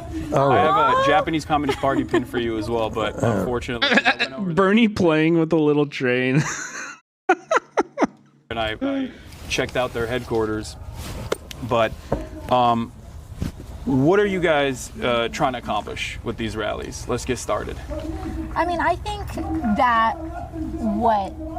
the kind of moment that we're in, and also something that Trump was. It's probably not the same. I'm low-key memeing. It's probably not the same organization. I'm sure Hassan would be aware of that. Was really practicing, even though he doesn't believe in working class politics, they had a very focused working class strategy. And I think for a while, like Democratic Party clearly wasn't effective at that, wasn't successful at that. And I think one of the things that we're here to do is to actually rally a class conscious movement to bring people together and to. Towards what? To bring people together? You're rallying a class conscious movement towards what? Towards what? Towards voting harder for the Dems, literally. To show that we can fight for a better future. Stop defending Harry Cezanne. He's a monster.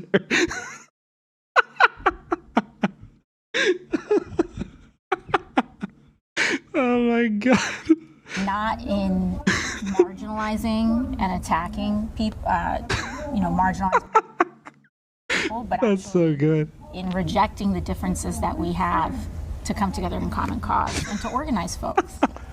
Well, I agree. No, please don't be serious. That's a hilarious joke. That's the funniest joke we've had all night. To me, this country faces. No, I'm laughing because when have I talked about Harry Cezanne? I have not talked about Harry Cezanne. That's why I'm laughing. It's like hilarious to think I would ever defend Harry Cezanne. That's why it's fucking funny. You came in so hot about something that nobody was talking about at all. Oh my God. They said this in my chat too. Why do you think I give a fuck about Harry Cezanne? Look, I literally have videos. Oh wait, I didn't bring it up. Wait. No, I have a tweet that I was like gonna laugh at him about today. First set of crises. Oh God, that's so funny. We have faced in a very, very, very long time. We are looking at a nation which is now oligarchic. And they don't hide it. I mean, I must give them credit for that. You know, they're out there. Mr. Musk, the richest guy in the world, is running all over the place, cutting. Wait, somebody banned you? The needs of veterans, cutting after Social Security. There are in addition to Musk, he got 13 nominees of Trump to head major agencies. They're all billionaires. So you got a government, clearly, no embarrassment, of the billionaire class, by the billionaire class, for the billionaire class. And then what is, I would hope, would be upsetting to all Americans, no matter what their politics may be. You can be a conservative. I'll be right back. About this. You got a president who is moving us very rapidly into an authoritarian form of society. I mean, you don't sue media in America because they say something bad about you. Alexandria and I got about 500 lawsuits there, but we happen to believe in democracy. You don't ask for the impeachment of judges because they issue a ruling which you disagree with. So it is, these are tough times. And what we have got to do is rally the working families of this country to stand up to oligarchy and to demand that we have an economy and a government that works for all, not just the people on top. So one way that this government, I think, the Trump administration has been able to very expertly tackle these issues is by using an entry point of pre-established marginalization. Obviously, the erosion of civil liberties is happening all around, but like in terms of attacking free speech, a fundamental principle that I think all Americans agree on. And the way that he's done this, the way that this administration has attacked free speech is by doing something that previously has only been utilized in the darkest times of American history. I'm of course talking about Mahmoud Khalil potentially being deported, or at least having his green card revoked for basically nothing. That the administration has all but admitted it for no discernible reason other than the fact that he was the lead negotiator on the student side, the student protesters at Columbia campus. On top of that, just like in Nazi Germany, the Trump administration is now trying to put up an academic receivership and take charge and take control over different institutions within Columbia. And I feel like this is a grave mistake. Do you feel like the Democrats have any sort of interest in fighting back against this? Regardless of what their opinion might be on Israel, the fact is that this is greatly going to expand, and it's simply just the entry point. Like the Palestine conversation is simply an entry point that has at least like some semblance of institutional backing. But it's obvious to me that they're going to go after a lot of other people, including but not limited to the French researcher, according to Le Monde, that was denied entry into the country because they looked through his phone and they found out that he had criticized Trump's elimination of grants. I think there actually is support for it because of the free speech grounds on it. Because of the free speech grounds, because when ICE came to try to pick up, in Mahmoud Khalil's case, when they tried to pick him up, they offered no warrant. These were unmarked people. There were no charges. And so you have Senator Durbin and Senate Judiciary, right, Bernie? I think he is the ranking member of the Judiciary. I believe they released a statement talking about how they want to move on this. But I also think that it goes without saying that there is still profound money and interest that remains dedicated on both sides of the aisle in trying to marginalize and also conflate criticism of Israel as anti-Semitism. Right. And we have to be very aware of that too. We have very limited time, and you guys have to. Do I need to? Sorry. You got no time. I'm going. Okay. It's my cue. All right. Okay, sorry. I'm so sorry. My dog was acting weird, so I did want to watch that again though. The erosion of civil liberties is happening all around, but like in terms of attacking free speech, a fundamental principle that I think all Americans agree on. And the way that he's done this, the way that this administration has attacked free speech is by doing something that previously has only been utilized in the darkest times of American history. I'm of course talking about Mahmoud Khalil potentially being deported, or at least having his green card revoked for basically nothing. That the administration has all but admitted it for no discernible reason other than the fact that he was the lead negotiator on the student side, the student protesters. The only reason AOC even got elected is because she appeals to libs. Why do we expect anything? Do you not remember when AOC got elected? She ran on abolishing ICE. The fuck are you talking about? She ran on abolishing ICE and Medicare for all and a Green New Deal. Yeah, libs hated her. What do you? I'm all for criticizing AOC, but we don't need to rewrite history. Columbia campus. On top of that, just like in Nazi Germany. The Trump administration is now trying to put up an academic receivership and take charge and take control over. I'm so glad we elected her and she abolished ICE.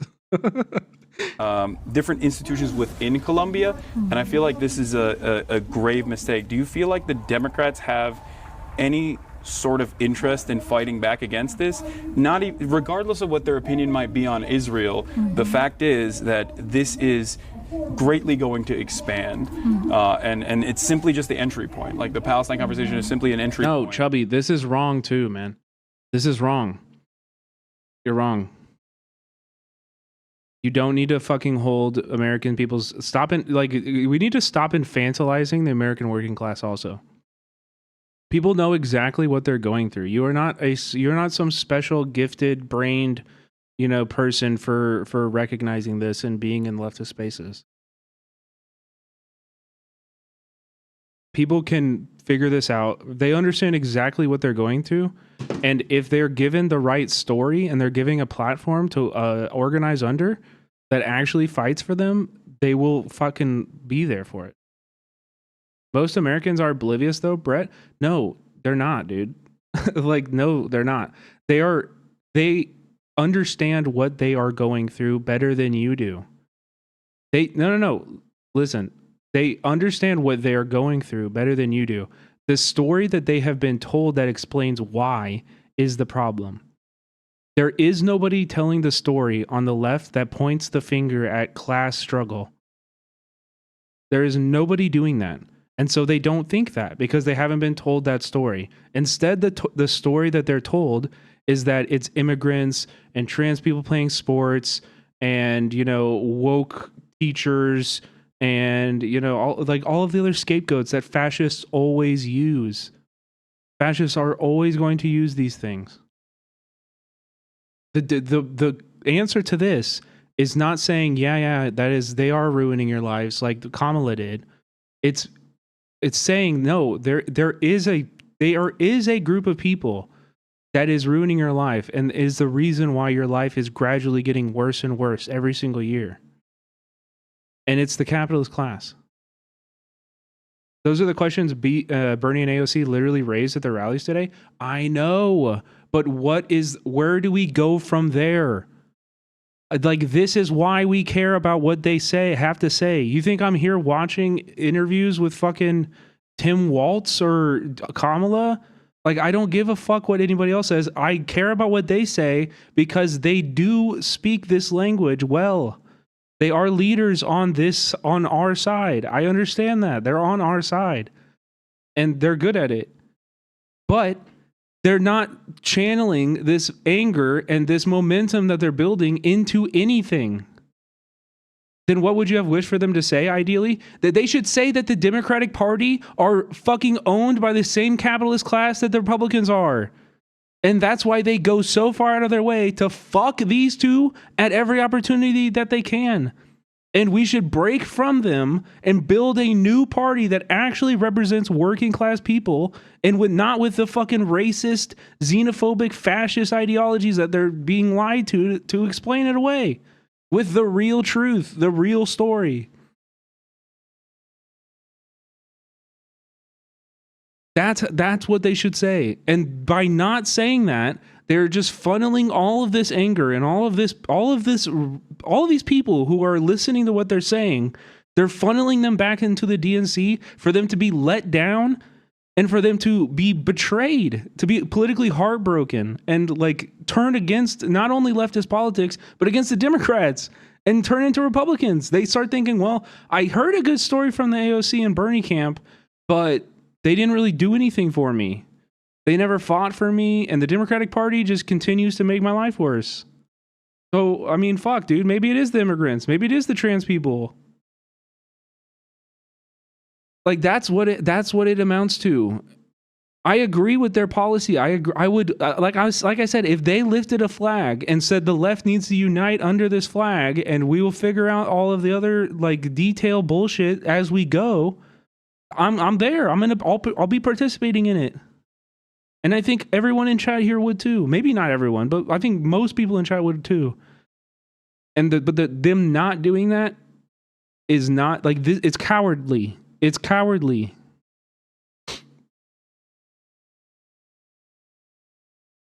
Yeah, Bella Chow's right too. Yeah.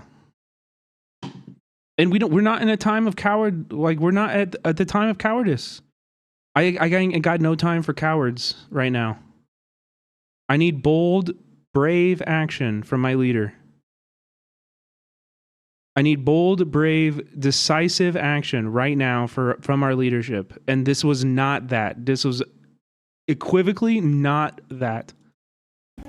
That has at least like some semblance of institutional backing, but it's obvious to me that they're going to go after a lot of other people, including but not limited to the French researcher, according to Le Monde, that was denied entry into the country because they looked through his phone and they found out that he had criticized Trump's elimination of grants. I think there actually is support for it because of the. Can you go back a bit to hear the start of Hassan's question? I watched it live, and you guys have watched it twice now, so no. But he's asking about Mahmoud Khalil and the suppression of free speech and this moment of fascism. And what can they do to fight back? Grounds on it because of the free speech grounds, because when ICE came to try to pick up in Mahmoud Khalil's case, when they tried to pick him up, they offered no warrant. These were unmarked people. There were no charges. And so you have Senator Durbin and Senate Judiciary, right, Bernie? I think he is the ranking member of the Judiciary. I believe they released a statement talking about how they want to move on this. But I also think that it goes without saying that there is still profound money and interest that remains dedicated on both sides of the aisle in trying to marginalize and also conflate criticism of Israel as anti-Semitism. Right. And we have to be very aware of that too. We have very limited time. It's like you just described the Democratic Party. Like she just described the Democratic Party. And then she's still like, yeah, we shouldn't break from it. Like it was an okay answer. I don't have many issues with the words that she said, but you know. Okay, Days Nova is saying something I'm seeing a lot of people say. I do think a new party is necessary, but I understand why they're hesitant. They have to utterly destroy the Democratic Party, otherwise they could split the non-Republican vote and Republicans will dominate everywhere. I understand that fear. Come here close. Republicans are dominating everywhere right now.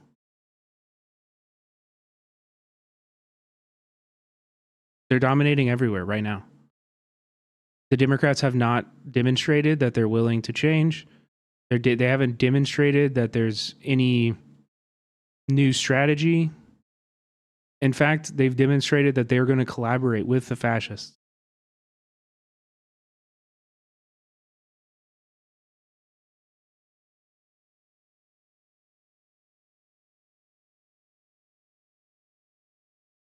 Your worst case scenario of this hypothetical is the reality that we are living in. Like, what are we doing? And you guys have to. Do I need to? Sorry. You got no time. I'm going Okay. It's my cue. All right. Just Sorry, a I'm minute going or up on two. stage. All right, perfect. Sorry. One question I actually wanted to ask you before we let you go is you've again, like Hassan had 10 minutes with these people because they didn't prioritize his platform, they didn't prioritize his politics, they didn't care. If they cared, they would have came earlier. That's the truth. These are the facts. Okay, they didn't care. However, even with those 10 minutes, he chose to ask questions about Mahmoud. Huge W, regardless of the answer. He can't control the answer. He asked questions about Mahmoud, and then he asked this next question. I think that's pretty fucking, like, I have no critiques of Hassan's actions here. Shockingly. You know? I think he did a great job for what he was, you know, for the position he was in and everything. He asked the questions that needed to be asked. And I'm proud of him for doing that. talked about, you've talked recently with the New York Times about what the future of the Democratic Party looks like and what maybe young enterprising. Now. Bro, that's we need Obama number right now. Thank you, Cardi. Oh, give me Obama's number right now. Right now. 322-9071. True. Individuals must do, and I believe I'm paraphrasing here. You said something along the lines of like running as an independent rather than utilizing the party for me, infrastructure. that's not a very radical concept because I am the longest serving independent. Yeah. Wait, what is this emote? Does not you added an emote of the guy to your own channel? American congressional history, and I've always run as an independent. Look, I think the Democrats over the years deserve credit for the work they've done on women's rights, on gay rights, on civil liberty. Brent, not gonna lie, but Sanders is not a Marxist, sadly. I know he's not a Marxist. I don't need him to be a Marxist.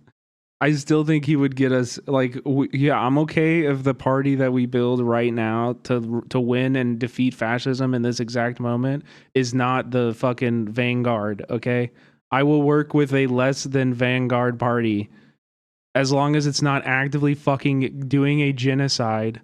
I am okay with fucking voting for a less than ideal candidate. Believe it or not, I've done it many times. It's in general fighting bigotry. Oh fuck, my camera died. And they've made progress. But I don't think anybody with a straight face can tell you that they've stood up for the working class of this country.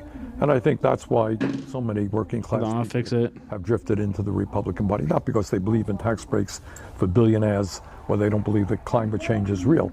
It's they look at the Democrats and there's not much there. So what my view is people should think about running as they want, progressive independents, should run as progressive Democrats, but don't necessarily feel that you have to run within the Democratic Party. And that's the weakest fucking shit you could say, man. That's the weakest shit ever. Oh my God.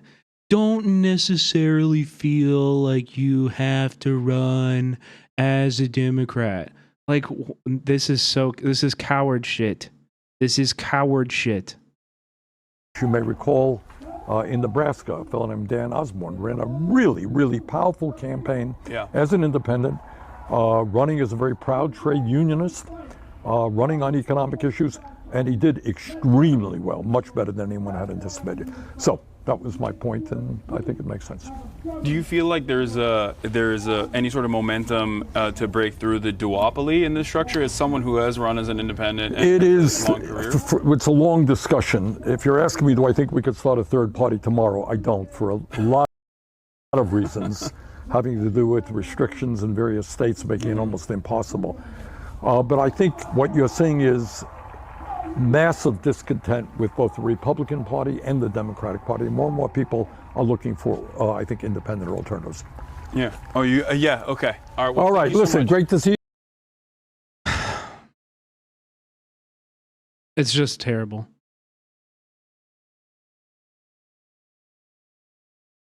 It's just terrible. The camera died. I'm using my fucking iPhone and it died. I knew the battery was low. I'll have to get another phone. Hold on.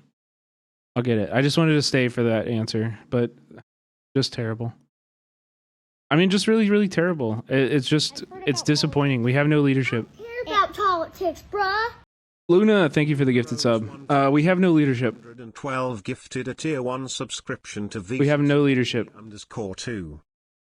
It's on us. We only have ourselves, chat. We only have ourselves. And act on that fucking reality, because it's the truth. Go into your community. Build the power yourself. Work with local groups. Organize. Build the power. Stop looking for someone to come and save you. It's never going to happen. Never going to happen. You need to prioritize protecting each other. Rapid response networks. Things we can do to, thwart ISIS. Anything we can do to thwart ISIS fucking, horse shit.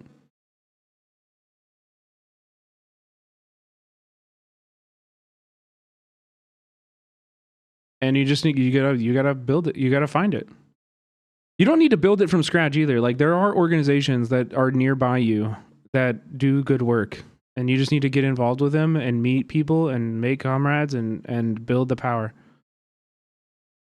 Yeah, it's just the only thing to do right now. Okay, I'm gonna go fix my camera. That's what we're here to do. Thank you, everyone. Thank you so. Some of you may be so happy to be back in Las Vegas. God, is this mic thing, like, is that just this feed? Bro, leftist audio. Holy. Leftist audio is not even a meme, bro.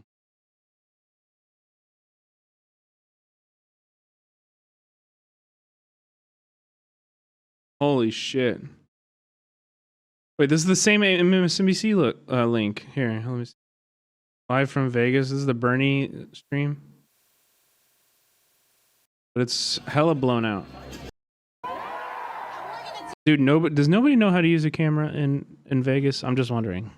Take our country back. Thank you, everyone. Thank you so much for having me. My name is Alexandria. Some of you may know me as AOC. I'm so happy to be back in Las Vegas. My home is a ways from here, but in truth, the distance between us is a lot shorter than we think, or even that we're told. And I want to thank each and every one of you for making the effort to be here today. Thank you all so much. I know a lot of you have had to make lots of plans and carpool and figure out how you're going to get here. It's not easy. And we don't... Pardon? Louder. Okay. Okay, thank you. People in the back, thank you for helping me. Is that good? All right, thank you. And I have to tell you, thank you, Nevada, because there's so many more people here than we even anticipated. We are at capacity today. And how many of you, how many of you here, is this your first political rally? Thank you all so much for getting in the game. And I want to thank who here is also getting in the game after not being as involved in politics, not knowing so much. Okay. Called and compelled. Thank you. Welcome. And I want to be the first to say, I don't care who you voted for in the past. You may have voted for Donald Trump in the past. You may have voted for Kamala Harris in the past. You may have not voted at all in the past. All right, we're here. Sorry, the camera's gonna be shittier, but at least you can see me. It's my fucking shit ass Android phone I bought to be a second phone and like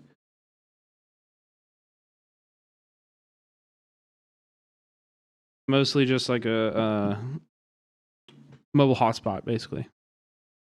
You to know. And listen, my critique here of these speeches are not going to be very much like on what is said. My critique of these two people are not on what they are saying; it's on what they are not saying. Again, and this is an important thing. This is an important distinction, right? I don't have a problem with like most of the things that they advocate for. I think if they were in charge, I do think the world would be a better place. Like, you know what I mean? It's just I don't think this is building towards or moving towards anything. It's literally just like it's just posturing. Like it's just words. It's just words. Yo, Monir, what's up? Yeah, you can check out my website.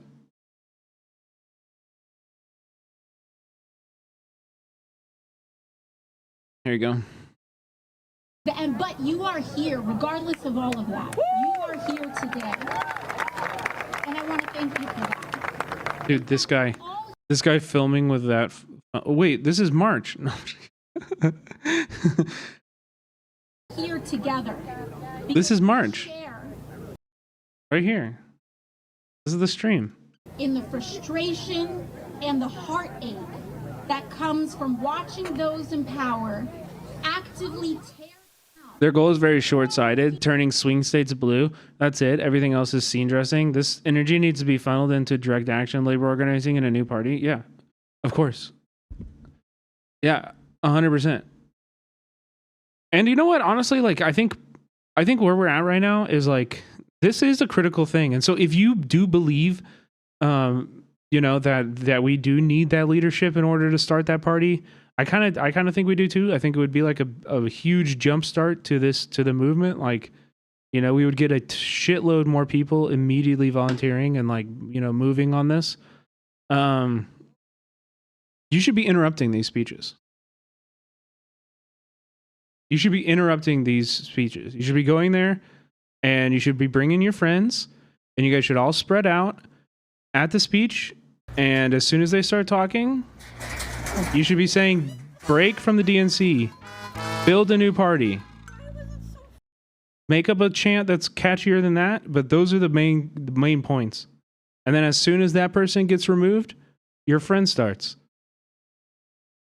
And then as soon as that person gets removed, your friend starts.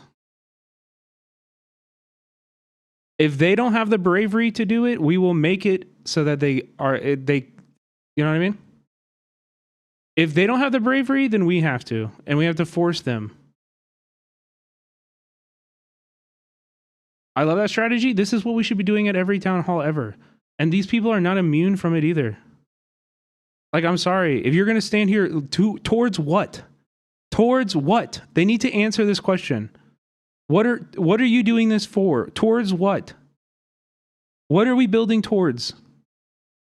Because if your answer is the Democratic Party and voting for whoever's Democratic, you know, candidate in 2028, I'm not here for you. I'm not here for that. And you're an enemy. Like, you're actually our enemy then, you know? I want you to be our ally. I want you to lead this, you know? Because you're what we got, okay? You know what I mean? You're what we got. And so I want to work with what we got. I would rather not have to build up a new leader of the progressive movement and the leftist movement from scratch, because that will take years. But like, for real, you should be demanding answers from them. We are in the middle of fascism. Like, it's not what is coming, it is here and now. It is here and now. And if we don't have leadership, we are much weaker. We are much weaker. Also, Annie, what is you? Hold on. I'm speechless. You're criticizing an ally doing a fight oligarchs campaign? Oh no. Annie, do you want the smoke? It feels like you want the smoke. I don't know if you want the smoke. I feel bad giving you the smoke.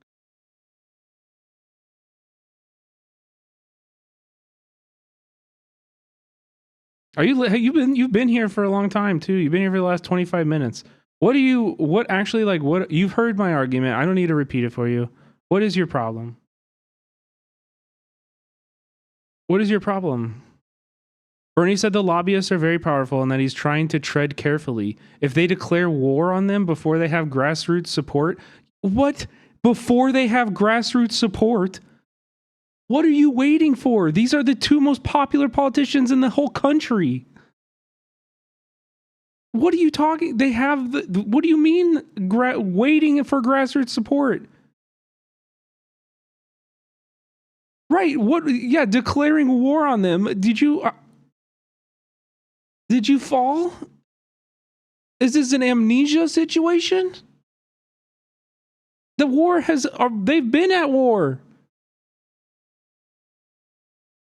What do you want them to say? I've said this 100 times tonight. I want them to say, here is the new party that we are organizing under.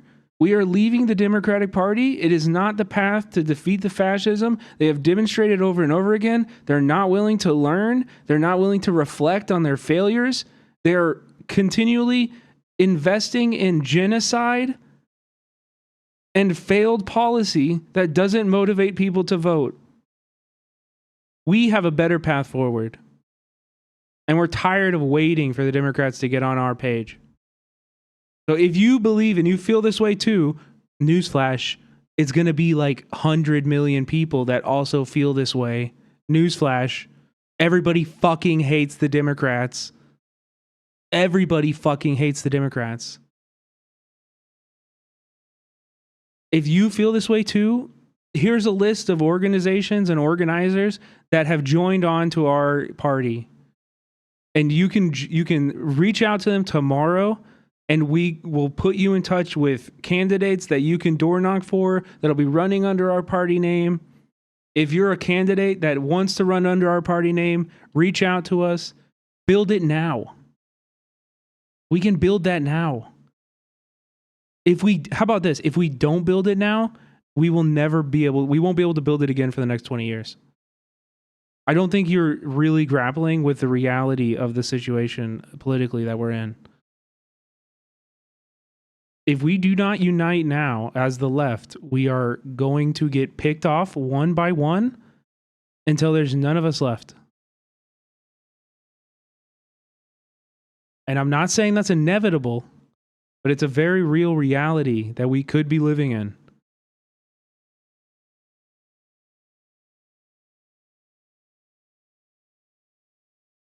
Yeah, we're already getting picked off one by one. I think we can protect each other without them. Without them, we can protect each other. Sanders and AOC are scared of making enemies early. I agree with you. And I'm saying this is not a time for cowardice. This is a time for bravery and boldness.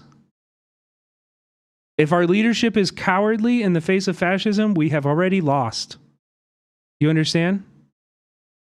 And so we have to change. We have to pivot right now. We have to pivot right now. If we do not pivot right now, if we do not get to work right now, it's over. We are in the end game.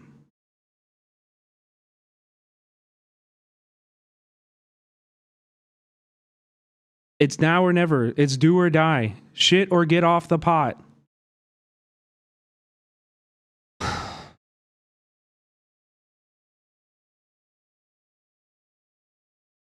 Yeah, also making enemies is good. The Democrats are already our enemies. We do not need to make them such. They are our enemies. They make themselves our enemies. You understand? Like, they treat us as the enemy, and we haven't gotten the fucking memo yet. For some reason, the left still thinks we can work with the Democratic Party, despite all evidence to the contrary. And there's a plethora of evidence to the contrary. Okay, there is a fuck lot of evidence that the Democrats will never, ever work with us.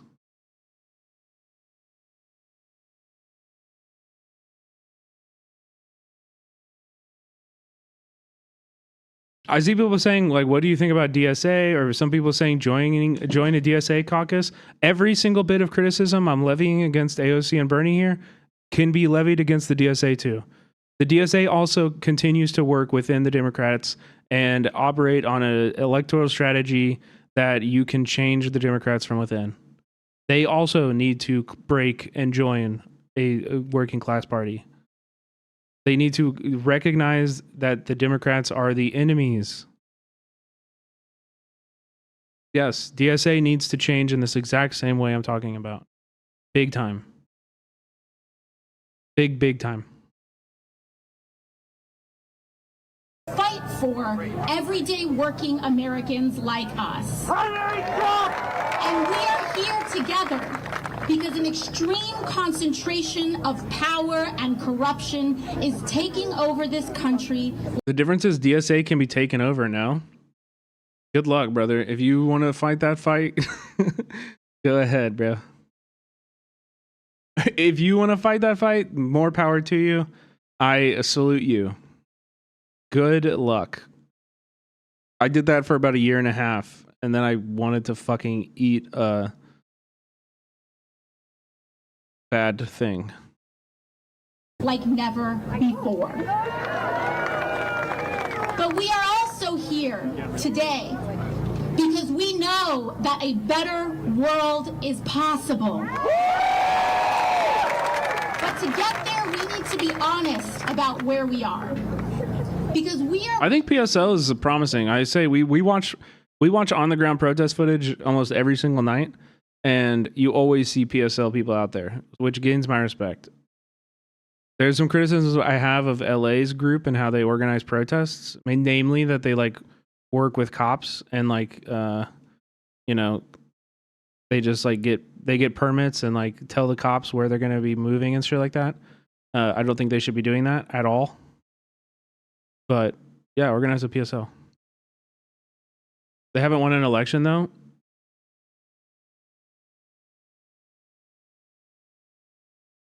Okay, if you want to get on the team of like the proven, just join the Democrats.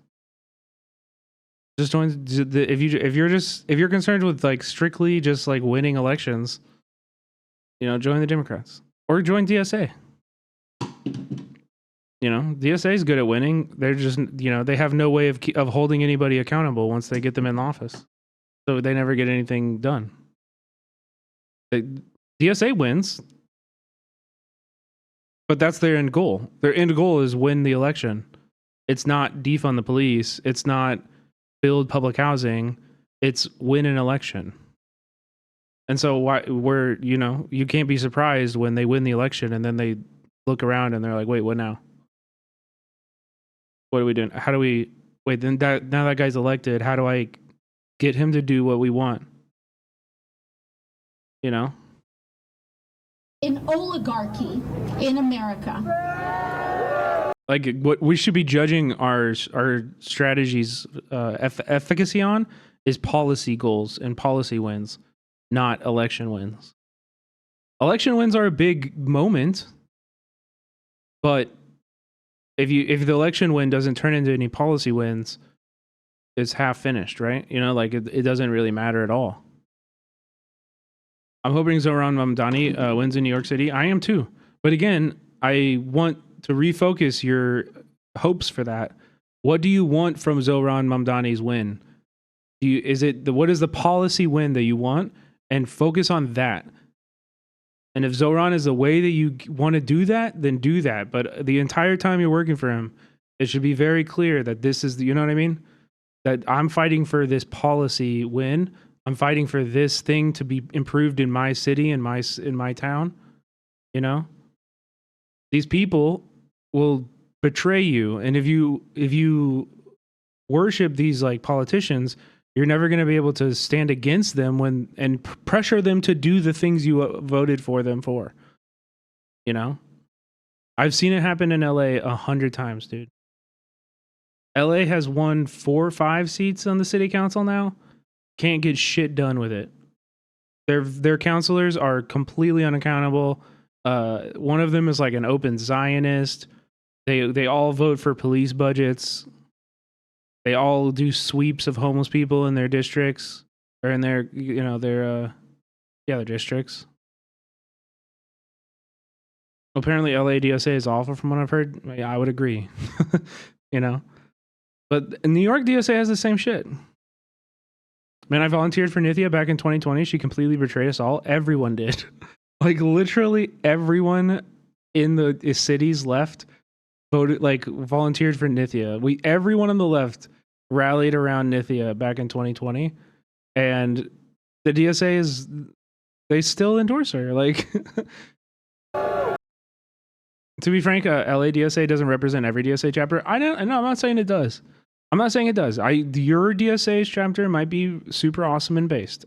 You know, there's only one way to find out. I will give you my opinion about LA and New York because I'm more familiar with them.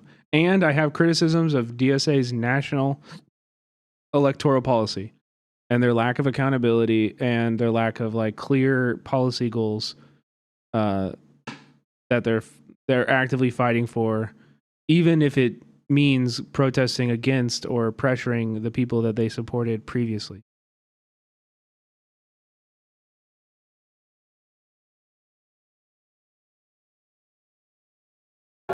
NYC DSA is definitely better than LA. I mean, NYC DSA endorsed AOC and pressured the national DSA endorsement to withdraw because they didn't want to hold AOC accountable. National DSA wanted to endorse in AOC, but they said, here, this is a list of things that you can't compromise on about Palestine. This is a list of things you can't compromise. I thought it was National DSA who dropped her. No. Go back and research, look into that. We covered this on stream, very in depth. National DSA withdrew their endorsement because NYC DSA pressured them to. Because AOC was not going to AOC was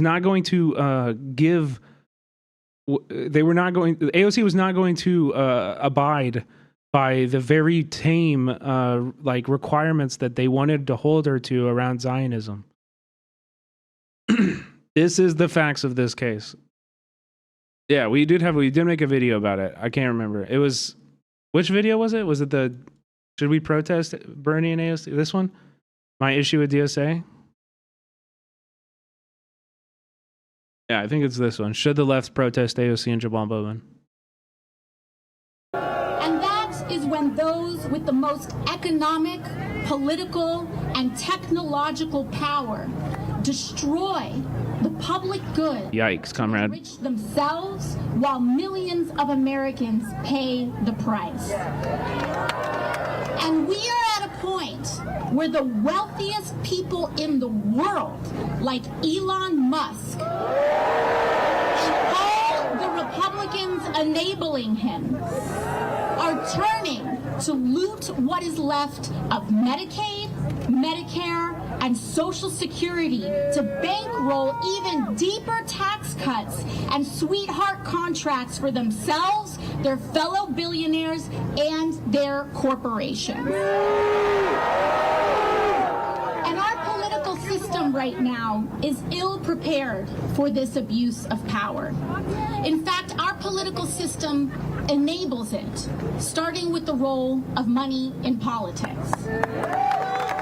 But I am here to remind you that we are not powerless in this moment. People are starting to put the pieces together. And ironically, the most divisive forces... Yeah, you guys are like... Okay, sorry, Chubby, that I was spitting for a long time on your... Listen, dude, I don't know. Why are you sympathizing with their fear, man? We are going through fascism. Do you think that acting out of fear has ever defeated fascism? Like, no, we cannot be cowards right now. Like, you need to look within yourself. Are you gonna, like, listen, it's not gonna get easier. It's not gonna get less scary, all right? You're gonna see people in your city start to disappear. People that you might know if you're an organizer. Okay? People close to you. And it's all going to be designed so that you don't resist and that you're scared of fighting back. Are you going to give in to that fear, or are you going to fight back? This is a real fucking conversation you need to be having and thinking about. This is what their design is. Like, they design everything so that you are scared to fight back. So that it's easier for you to look the other way as people are marched into camps than it is to stand up and prevent it from happening. This is how fascism works. And if we are going to sit here and be like, oh, I understand, they're scared. Oh, I get it. We can't do anything because they're scared. No. We have to do something because it's scary. Like, you know, if it wasn't scary, it wouldn't be bravery. Like, that's why we have to be brave and bold. We have to stand up despite their fucking fear-mongering tactics. Yeah, and if they're scared, they're not our leaders. Again, yes.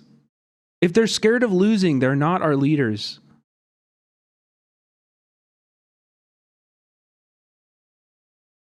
We cannot be taking notes from people who are scared of losing. I want to be led by somebody who is sure that we will win. We need that revolutionary optimism pumped into us every fucking second. Okay? We will win. I want a leader that paints the clearest picture of a post-fascist society. The day that we defeat fascism. What is that? I want that picture painted in my head so clear that I can taste it. I can smell the fireworks in the air.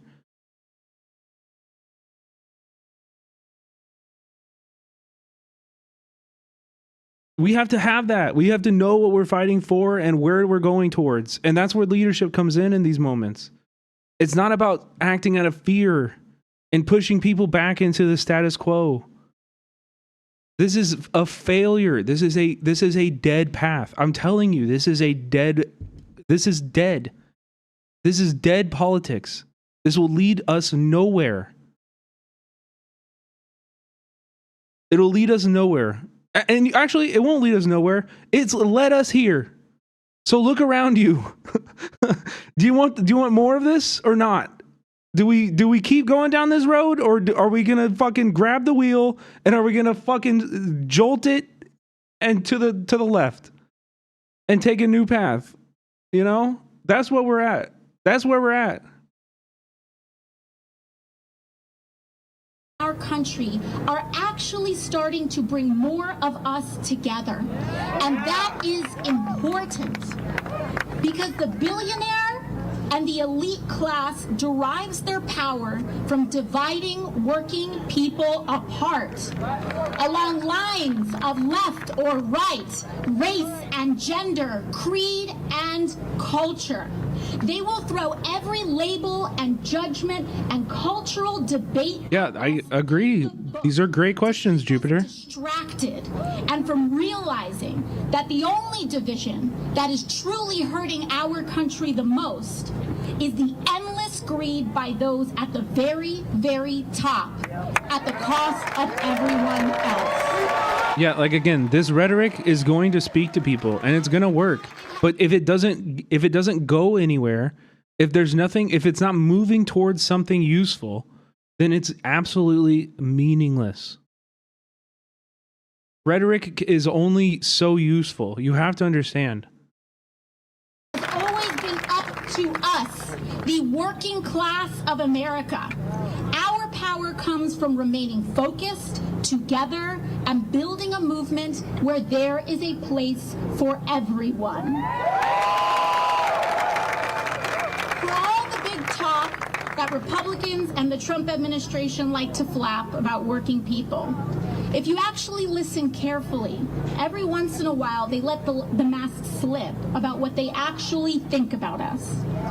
You know, just last week, President Trump's lawyer, her name is Alina Habba, she went on television, and when she actually had to be faced with explaining her job, and when she actually had to be faced with doing her job, this is what she had to say. Quote, what intellectual thought? And she was asked about me. Quote, what intellectual thought? You were in a bar. You were in a bar, AOC, and not to have a drink, but to serve one. And I want you all to understand, I don't care what this woman says about me, but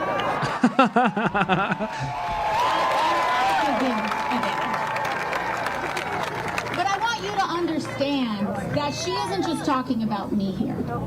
She's talking about you. She's talking about all of us. Because the entire job of the president's lawyer is to speak for him. Trump hired her to speak for him. So imagine what... Yeah, I mean, I agree, socialism. I think that there's a massive appetite for this kind of politics right now in America. I'm not denying that. The question is, what is it leading towards? Does this exist to funnel people back into the DNC?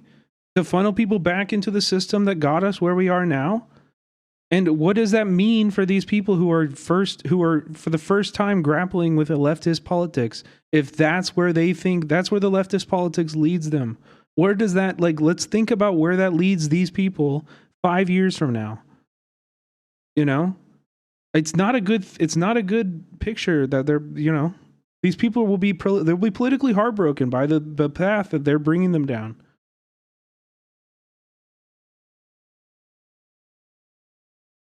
I really feel like they're trying to tell people to burn down the party and elect people who are the opposite of what this thing currently is. You're absolutely making up, literally just making up things. You're actually making things up. They do not say that. I wish they would say that. For our country, that the president's own lawyer cannot even conceive of a working class person being intelligent simply because of the job that they have. This woman could not even recognize the American dream if it was fed to her on a silver spoon. But understand that this kind of disdain for working people by the most powerful people in this country doesn't just come from not being raised right. It's a shorthand for Elon Musk and Donald Trump's entire political agenda and a certain ugly kind of politics. Dude, if you guys like really, guys, do you think this is enough? Do you think this is enough? Do you think AOC at the end of her speech saying that the crowd has to fight for the representatives that are willing to be brave? Do you think that's enough? Do you think they're willing to be brave? Are they demonstrating bravery here? I don't think it is. I don't think they are. Like I'm begging you to like, I don't know what it is, man. I don't know if it's like some people are just kind of still in denial about where we are right now and where this moment is politically and like the world that we're rapidly like barreling into. I think so, it's part of that. I think also like some people, I don't know. I just like I feel like you guys need to be more urgent, man. There needs to be a lot more urgency in your politics. The time is fucking yesterday to start building this shit. And it's just, we can't wait. We cannot wait anymore. There's no time of waiting. What's frustrating is people think that the left wants to be mad at AOC as if the agency is on us, but she ran on leftist politics and moved to the center as fascists took over. The agency is on her, not us. She changed, not us. Yes. But I don't get this. Show bravery / leadership. Like if we are asking for a messiah of the left, there won't be one. Leaders are shaped by the bravery of their followers. I mean, I think there's wisdom in what you're saying, for sure. That's why I'm also saying if AOC and Bernie are having rallies in your hometown tomorrow or the next day, I think you should find a way to bring a bunch of friends, go in the fucking rally and scream, break from the DNC. What is this building towards? AOC, we are ready to fight under your fucking flag. What are you asking us to do? Please break from the DNC. Build a new party. The Democrats are dead. Build a new party that actually believes and can fight for this stuff. Like, you should be screaming at the fucking top of your lungs. Be the bravery in their followers. Please, I'm asking, please. Please do this. We need it now. Be the bravery. If they can't be brave, push them to be brave. And screwing over working people so that they can steal from our health Ox, thank you for the 100 bits. Social Security and veterans care to pay for tax cuts for the wealthiest and bailouts for their crypto billionaire friends. There's a reason for this. Corruption. And seeing all of this stack up, how overwhelming and brazen and selfish this all is, and the constant barrage of headlines and phone notifications pinging all day long, it's enough to make even the best of us give up. It's enough to make anyone want to give in to despair. And trust me, I get it. And that is by design. That is by design. Because when the system is stacked against you, it's hard to feel like anything you do matters. It's hard to feel like we matter in this democracy. And it is easier to give in to despair.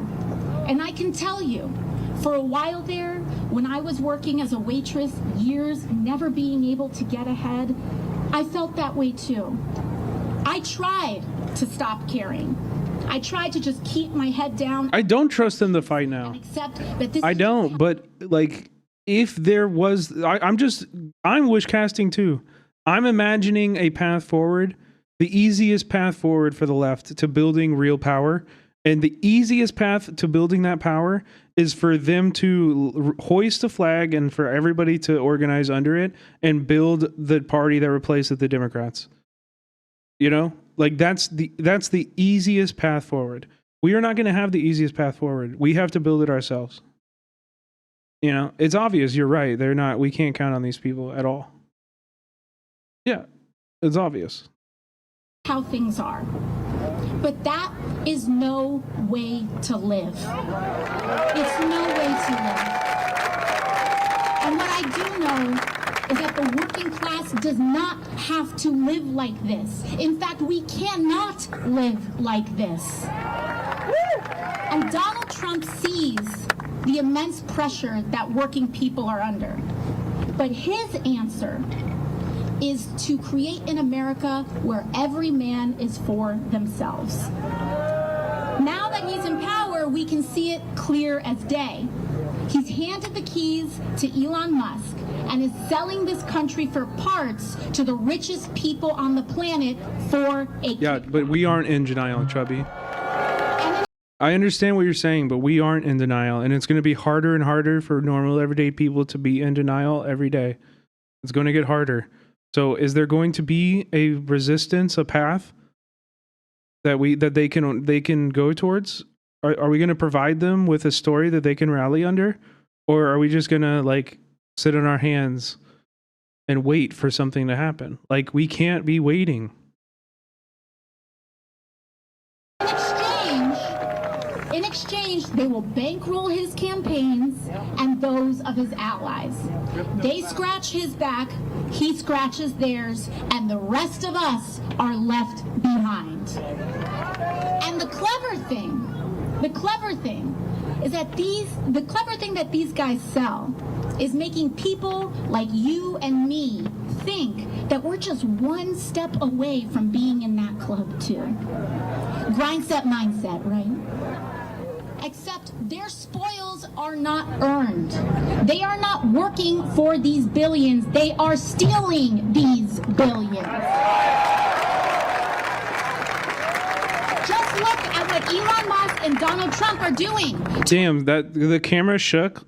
Like there's a 6'4", 205-pound man walking on the platform behind him. Our health care, our veterans benefits, and Social Security. In order to pay for even more tax cuts for billionaires, they are slashing the programs that we have spent a lifetime paying into. And mind you, even if you aren't on Medicaid or Medicare, it raises your private insurance costs too. So every single House Republican voted to... I agree, Andrians. We need this. And the thing is, once the party is established, I hope that DSA and PSL and everyone that respects a path forward and resisting fascism on the left join it.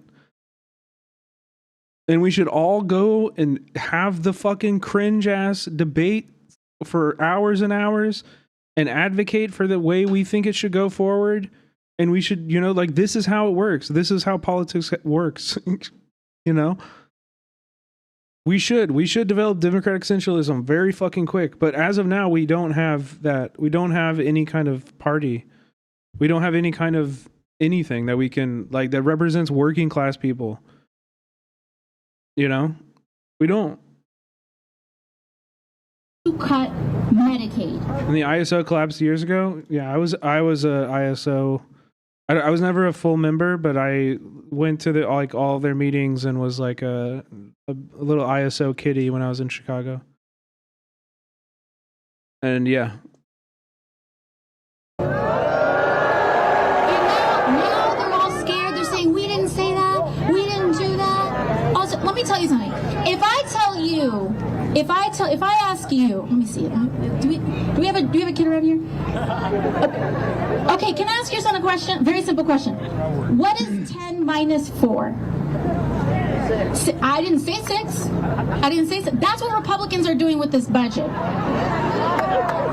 And what's your name? Bryce? Bryce's life depends on Medicaid. And all of us are here for Bryce, aren't we? That's what this is all about. That's what we're here for. We're here for Bryce. We're here for Bryce's mom. We're here for you. We're here for me. Because at some point, every one of us is going to need help. Every one of us. There's not some other people or every one of us. And that's what community is about. And in order to pay for even more of those tax cuts for billionaires, they're slashing programs like the Medicaid that Bryce relies on. And every single Republican voted for. Who is Bryce? Many people are asking this. Many people are asking this. Bryce is just that guy, dude. He's just that guy. These budgets aren't just fights about numbers. They are fights over our values that define us as a country. Medicare, Medicaid, and Social Security were promises that we as a people have made to each other about what kind of country. Yeah, I think also like there is this like prevailing attitude that like, oh, the left just like wants AOC to fail.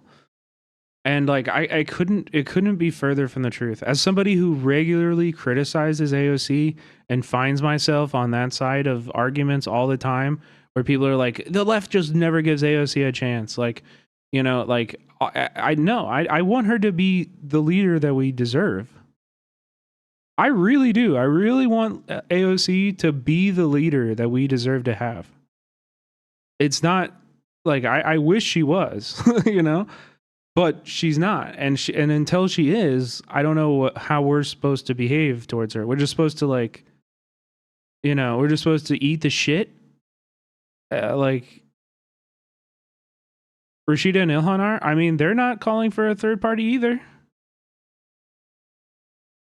I don't think they could for various reasons, but you know, Country we are and who we are.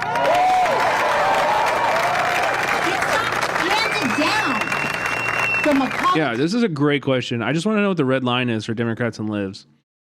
It wasn't genocide. It was the economy. It wasn't Ukraine. It was immigration. It wasn't the federal bureaucracy being destroyed. It wasn't USAID. It wasn't retreating from NATO. Like even on the issues the left isn't about, Dems are still giving up. What is their red line? Rough pause. True. Or a billionaire. This is about the promises we make to each other. From neighbor to neighbor, from father to daughter, from friend to friend. You see, these budgets, again, they aren't fights about numbers. I think maybe January 6th changed her because she does seem too scared to really do so now. That's so stupid. I'm sorry, but that's so fucking stupid because if she actually understood, like January 6th would make her more committed to us now. She should look at what is going on with Mahmoud and think, oh, they're going to do that to me. Oh, they're going to do that to me. If I don't fight right now and do everything in my power with all of my body, they're going to black bag me.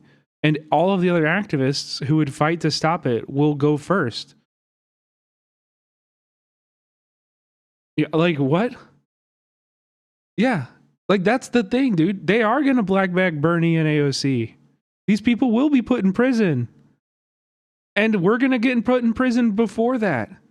So why are they like pussyfooting around this? Their necks are on the line.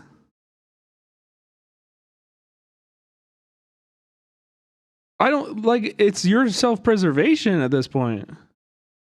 If I was you, I would be building up as many people in my camp as possible and radicalizing them and getting them very familiar with effective direct action. You know, like, yeah, that's how you can be safe, is use your platform to rally people behind you. Promises promises don't come from politicians. They come from us. From us. And they are promises. Primary Chuck Schumer. Like this is their radicalism. The best the listen, and this should be a warning to you, chat, because I see a lot of this stuff too in our spaces. You deserve more radical revolutionary optimism. If your idea of hope in the future is AOC primarying Trump in 3 years, please read a book about a revolution. Any revolution. Go read a book about maybe watch a documentary. If you're not into books, read something about any revolution, okay? You can actually ask for much more. You can ask for way higher goals than just a primary in fucking 4 years or whenever fucking Chuck Schumer is up for re-election. Take to each other. So to me, the strength of our country is not just measured by the height of our best days.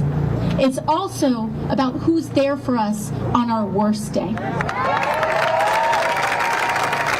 that is why I'm here with you today, Leslie. So let me share with you exactly what I... Wait, what is this?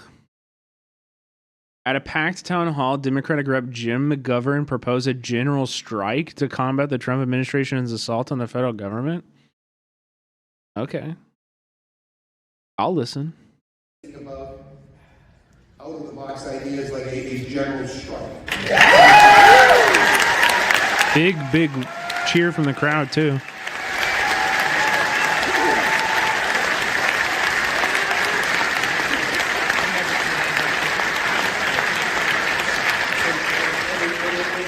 Yeah, I've never heard of this guy, so I don't know. Is he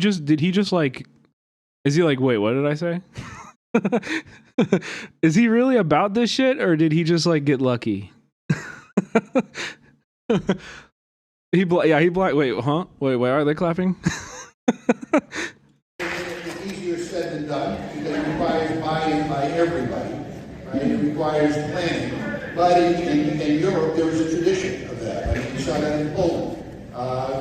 Yeah, Dark, you're right. In Poland, the solidarity movement, was trying to gain traction. It was a general strike that basically, began to show the cracks in the existing government there, led the way for the solidarity movement and led Lesser to Unions are the ones who have to call for general strikes. Actually, I don't even necessarily agree with that. I think that you can kind of go through membership. Like you can be a political leader outside of a union and advocate for this. Someone like AOC or Bernie, national leadership, can advocate for this on that national level, and then the membership gets this idea in their head, and then they start pushing for it from the bottom up in their unions. I don't think it always has to come down from union leadership. We don't have to take all of our, you know what I mean? Membership and rank and file should be pressing this stuff way more. Way more. Because when they like to call us radical, and what they like to call me as radical, I believe is common sense. Okay, so this is the section of AOC's speech where she distances herself from radicalism, from communism, from Marxism, and she leans in to some kind of like McCarthyist Red Scare kind of bullshit. That when a person gets sick, they shouldn't go bankrupt. And what she's saying is fine. But it's like, you know what? Here, listen, we should talk about why do we say the word radical? What does the word radical mean? And let's get into the etymology. Radical comes from the root radi, same as radish, which means to the root of the issue. Okay? You're getting to the root of the problem. Radical, radish, that's where it comes from. That's where it comes from. Is that we are our analysis of issues and our policy suggestions cut to the root of the problem. We don't just fuck with the symptoms of a problem. We try to address the actual thing. This is not something we should distance ourselves from. This is something we should own. We are radical. And in a world of fascists, why would you not want to be a radical against that? I believe that a minimum wage should cover the minimum cost to live. Common sense. And by the way, we should see that not paying a living wage is also a form of corporate welfare. I think AOC just wants to be radiant. Well, and now, okay, she's that. Now what? I want to be radiant and Valorant. True, me too. Because big companies like Walmart and Amazon often rely on the food stamp program and public coffers to cover the wages that they won't pay. I believe that homes are not slot machines for investors and Wall Street. To extort working families out of every last dollar that they have. A home is sacred. And when your landlord jacks up your rent by half overnight, or housing prices skyrocket because Wall Street treats our housing market like a casino, your government should fight for your ability to keep an affordable roof over your head. And finally, our elected officials should take on abuses of corporate greed everywhere they find it. We must get big money out of politics and make clear that our country is not for sale. And that's why I don't and never will take money from lobbyists and corporations.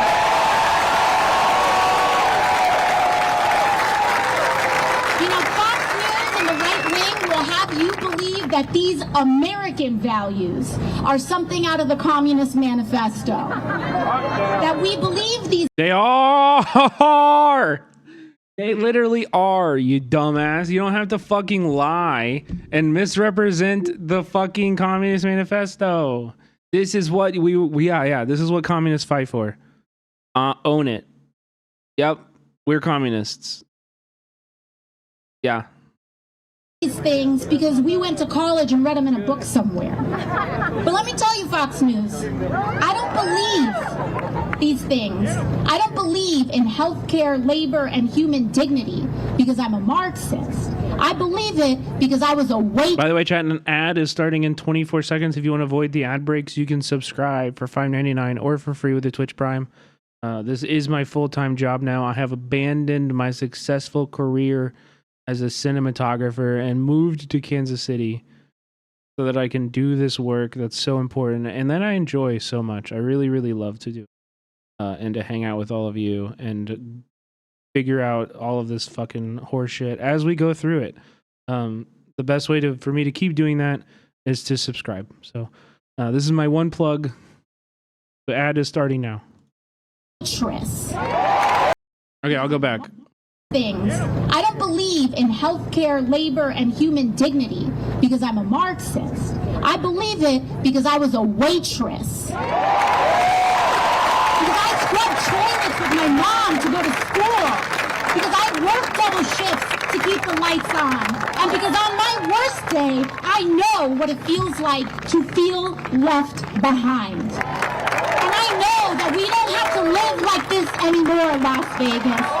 We can do better than this, Las Vegas. I'm not seeing Twitch charge $5.99 for a sub. All I see is $7.99. Why? It's because if you're on mobile, there's like an extra charge because Apple takes it out of because you're buying through the App Store, so Apple takes a fee. But if you click on the link I just shared, !sub, you can open a browser window.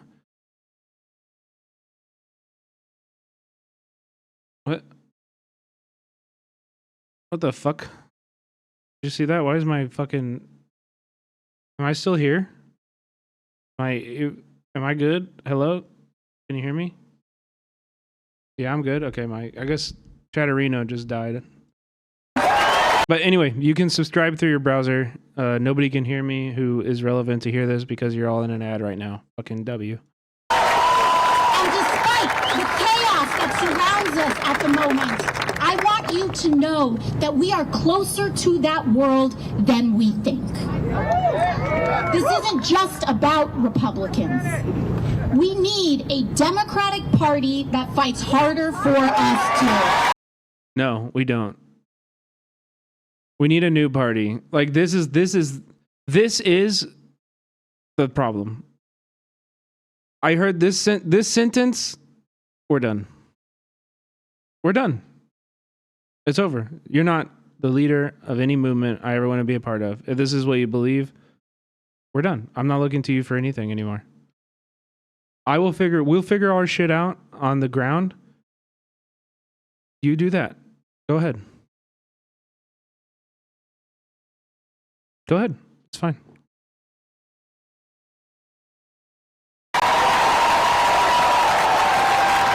And like, listen to the crowd. They're cheering because they're hearing criticism of the Democrats, and they want criticism of the Democrats. They're not cheering because they're like, yeah, we want the Democrats to be awesome and good. No, they are, but you know, it's not going to happen. They're not there. They don't understand that it's not going to happen. They might think it still can happen. It's not going to happen. It won't happen. It's not going to happen. There's no path forward for this. This is a dead end.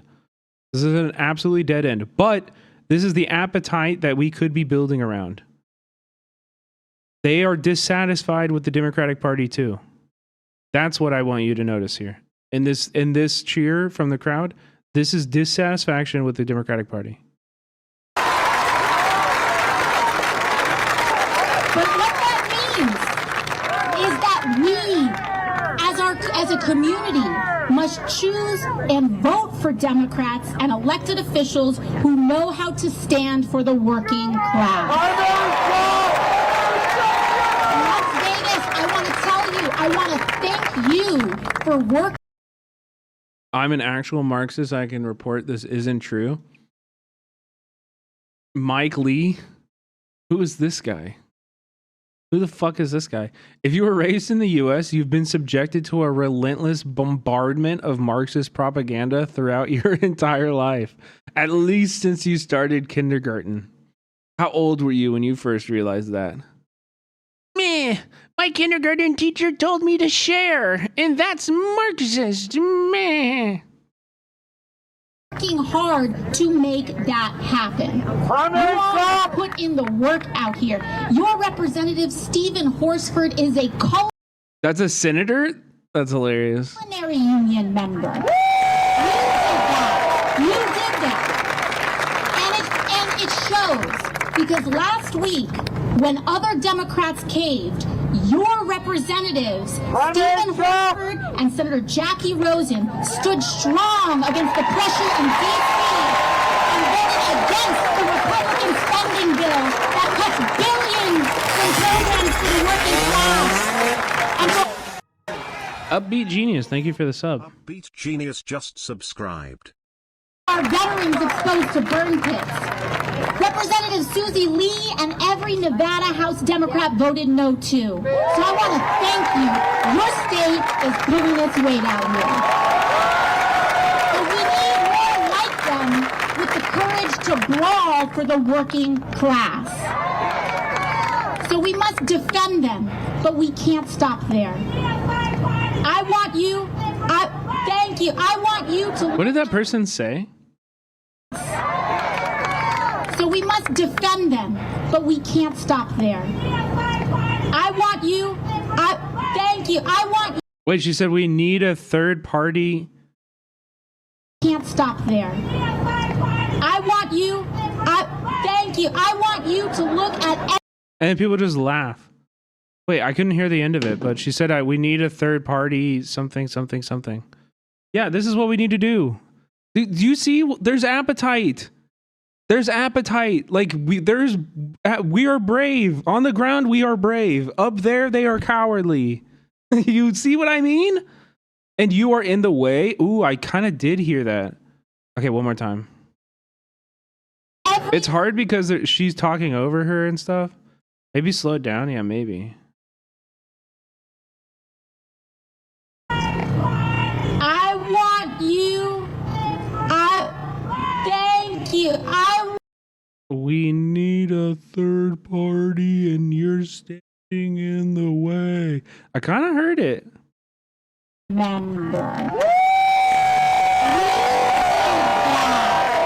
Okay, this is bad. And it shows because last week when other Democrats. Wow, what is she drunk? No, I'm just kidding. I'm just kidding. This is what Fox News does. Your representatives. Okay, I fucked this up so bad. What happened? I fucked this up. And Senator Jackie Rosen stood strong against the pressure in D.C. and voted against the Republican spending bill that cuts billions from. Oh, she said, I think you might be right, Richard Johnson. She said we need a third party and we need it right away. Programs for the working class. I think you might be right. Veterans exposed to burn pits. Representative Susie Lee and every Nevada. Okay, I went too far back. We need more like them with the courage to brawl for the working class. So we must defend them, but we can't stop there. I want you. Thank you. I want you to. There's no way we're gonna find out what she said. But that's you. Yeah, that's great. We need to do more of that. Don't say this shit in the chat, and do not do that in real life.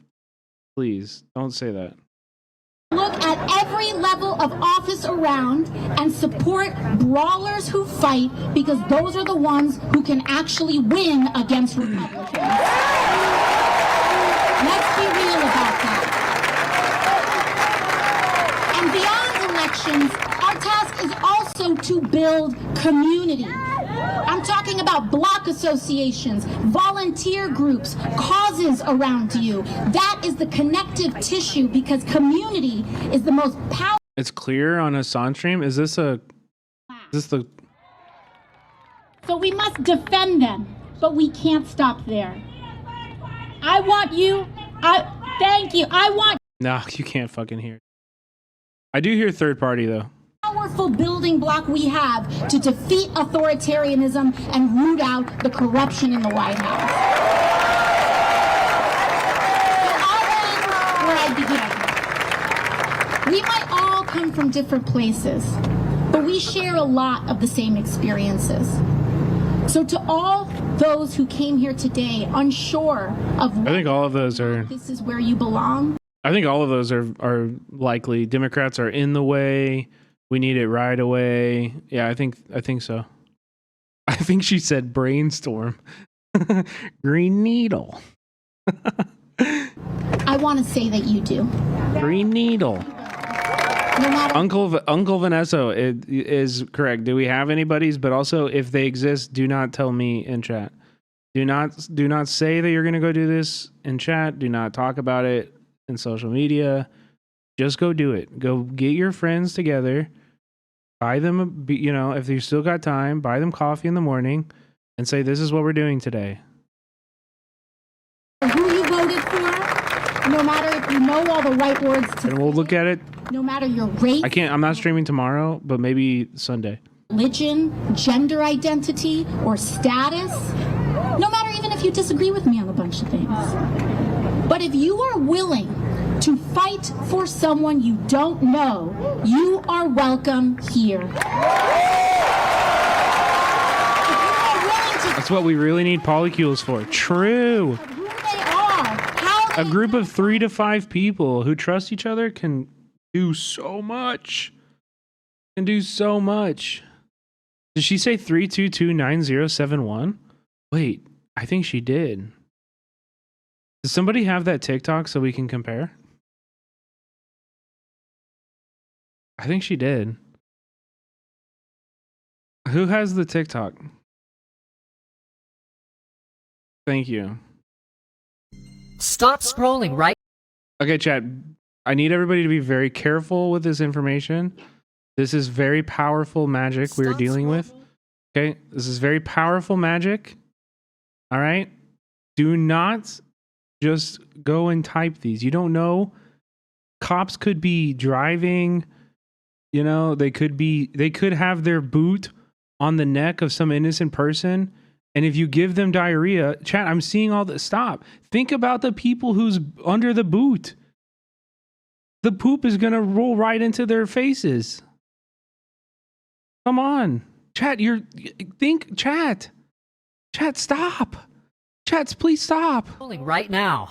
I demand it. To give a police officer diarrhea, repeat these numbers. 322-9071. 322-9071. 322-9071. If the boot is poop, the fash must lick the poop. Whoa, wait, I haven't considered that. I haven't considered this. Stop scrolling right now. I demand it. To give a police officer diarrhea, repeat these numbers. 322-9071. 322-9071. Is this a different one, VCC? Stop scrolling. Repeat these numbers to destroy Ohio. 181-981-62. Be careful with this one. 181-981-62. 181. Nah, these numbers don't go hard enough. These numbers are not good. Fuck those numbers. We only make cops diarrhea. The only numbers we care about are cops diarrheaing, okay? If it don't make a cop poo-poo, I don't want nothing to do with it. All right? You got me? Okay, we're moving on. We're moving on. We're moving on from AOC and Bernie. Unless anybody else, I feel like we've exhausted the points I had to make about it. Unless anybody else wants to argue with me about something, I'm sure I can pop off at any moment. I am sure I could pop off at any moment. Power the pen. But anyway, let's cover this. Trump is dismantling the Department of Education. Really, really evil shit. Real evil shit. The richest people in the world are continuing to attack the most marginalized people. So, when we talk about the dismantling of the Department of Education, you have to understand the Department of Education was created because a bunch of poor states refused to fund their poor schools. And so we're talking about, Republican schools or Republican states. And when we say they're refusing to fund the poor schools, these are mostly schools in black neighborhoods, of course. And when we talk about the Department of Education being abolished, the people who will be most affected by this are going to be disabled students, non-white students. It's going to be people who are already marginalized and forgotten and given absolutely nothing by our society. And they'll get less now. That's a huge W. At least we'll save, what their budget was probably like $100 million or some shit. Like, drop in the fucking bucket. And right out the top, the work to dismantle the Department of Education. So you see President Donald Trump, he's going to start that process today with the signing of his first executive order to abolish that department. So what is this all about? Well, if you ask the White House, they will tell you national test scores reveal what they call it. Yeah, I love that they're like, our test scores suck. So we're going to spend more money, or we're going to spend less money on it. Our test scores suck, so let's just stop doing school. It's like, okay. Crisis, and that, quote, our children are falling behind. They also add this language saying Millions of illegal minors coming into the country are straining schools. It's also like, just so you guys know, like I have family who are like special education teachers, and genuinely every year I came back from LA and spent time with this family member.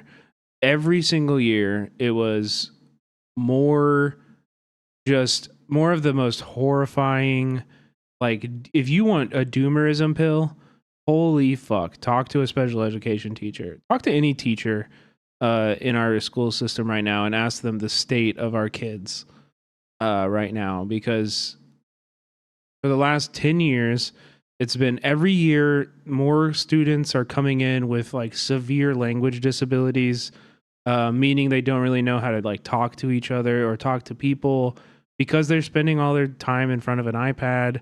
They never like, the parents never talk to their kids or interact with them in any way. So they just genuinely have no idea how to like, be a social person or like talk to anybody. It's bleak. The state of our education system is absolutely bleak. And I'm telling you, like, seriously, one of the best things you can do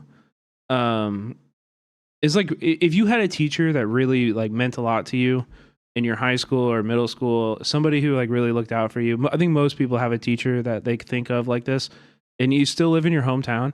Please reach out to them, get coffee with them, buy them a beer, whatever it is, like, and just ask them what it's like now. How have things changed over the last decade or two? And it'll be a very revealing conversation for you. It will really, really, really change the way that you think of the world, because it's pretty universal. Teachers are fucking struggling right now. Really, really struggling. And it's bleak because this is our future, It's our future. Like, the children are the future. And we're not only like abandoning them, but like they're not doing okay, From what I hear, it's just like they're not doing okay. Courses and diverting focus from American students. And they also say, coupled with the rise of anti-American critical race theory and diversity, equity, and inclusion indoctrination, harms our most vulnerable, close quote. So let's get to the tricky part here. Closing the department does not happen by executive order. Doing that actually requires an order from Congress, an act of Congress. So to get granular on this, we're talking about the need for 60 votes in the Senate. So knowing they have to get to 60, about it this way. I can't wait to see which Democrats sign on to this one. Republicans only have a 53 to 47 seat advantage. You know what we're talking about here. That means they would need 7 Democrats to get this passed. Easy as fucking cake. They will get their 7. 100%. Yes, 100%. And that's if every single Republican senator is on board. John Fetterman gonna say teachers are Hamas. True. I mean, it's true. He will. Large Horchata, thank you for the gifted sub. Appreciate you. Back in time, in 2024, the Department of Education had a $268 billion annual budget. And the DOE says billions goes to high poverty K through 12 schools, $15.5 billion to teach children with disabilities, and $1.6 trillion for federal student loan programs. So a lot to break down here. CBS News White House reporter Willie James Inman live with us today from the White House lawn. So Willie, what are the people who depend on those programs where all of those millions of dollars are assigned there in the list we just talked about? What are they bracing for? Hey there, Reed. Good to be with you on this first day of spring. Well, my son has autism. Can you elaborate on how this may affect me a bit more? I can't, but hopefully the media, I have this video where they're going to hopefully answer that. And then MSNBC also has a video about the impacts on schools here too. So hopefully we'll get some answers from that. White House says that those programs, including the ones that you mentioned, the Title I programs and those programs that hand out student loans, take in those payments, those will still be handled by the Department of Education. But the president, in signing this executive order, your son is DEI and will be fired from school. Sorry. Yeah, guys, chill. This is a real person who's like actually dealing with this shit. Like, it's kind of a funny joke, but let's be a little respectful to other people's struggles, okay? The department cut down on the department. We've already seen half of the workforce at the Department of Education fired, basically let go. We have seen the Trump White House move towards dismantling the Department of Education, and this is the start of that step with this executive order the president is signing today. But as you pointed out perfectly, he will need Congress to fully get rid of the Department of Education because it was created during the Carter administration by an act of Congress. So I sue our school district every year to have them pay for my kid's special ed private school because they don't have a free one that fits her needs. It's a pain, and you do need an attorney, but more special needs parents should look into that. Chrissy, this is actually an interesting point you bring up that I can reference with what's exactly happening here, because a lot of these exact appeals and like lawsuits are the things that the Trump administration, like immediately as they came in, they were like, put a pause on all of that. Put a pause on all of that. And so like actually specifically what you're talking about, Chrissy, I have read about, and that is like the first thing that they went after was like appealing, like people who are appealing on those same bases you're talking about, being like just left in the dark. Nobody's responding to them. And it's already like a very, very, understaffed and slow process. And so they have already cut half of the staff at the Department of Education. So it's only going to get more understaffed and more slow. But yeah. The president cannot just unilaterally do this on his own. But for now, at least, those programs that millions of Americans depend on will still remain at the Department of Education. But there's a thought here at this White House that student loans and other types of programs that are handled. I mean, also, it like legitimately, it depends on what state you're in, Hamanaptra.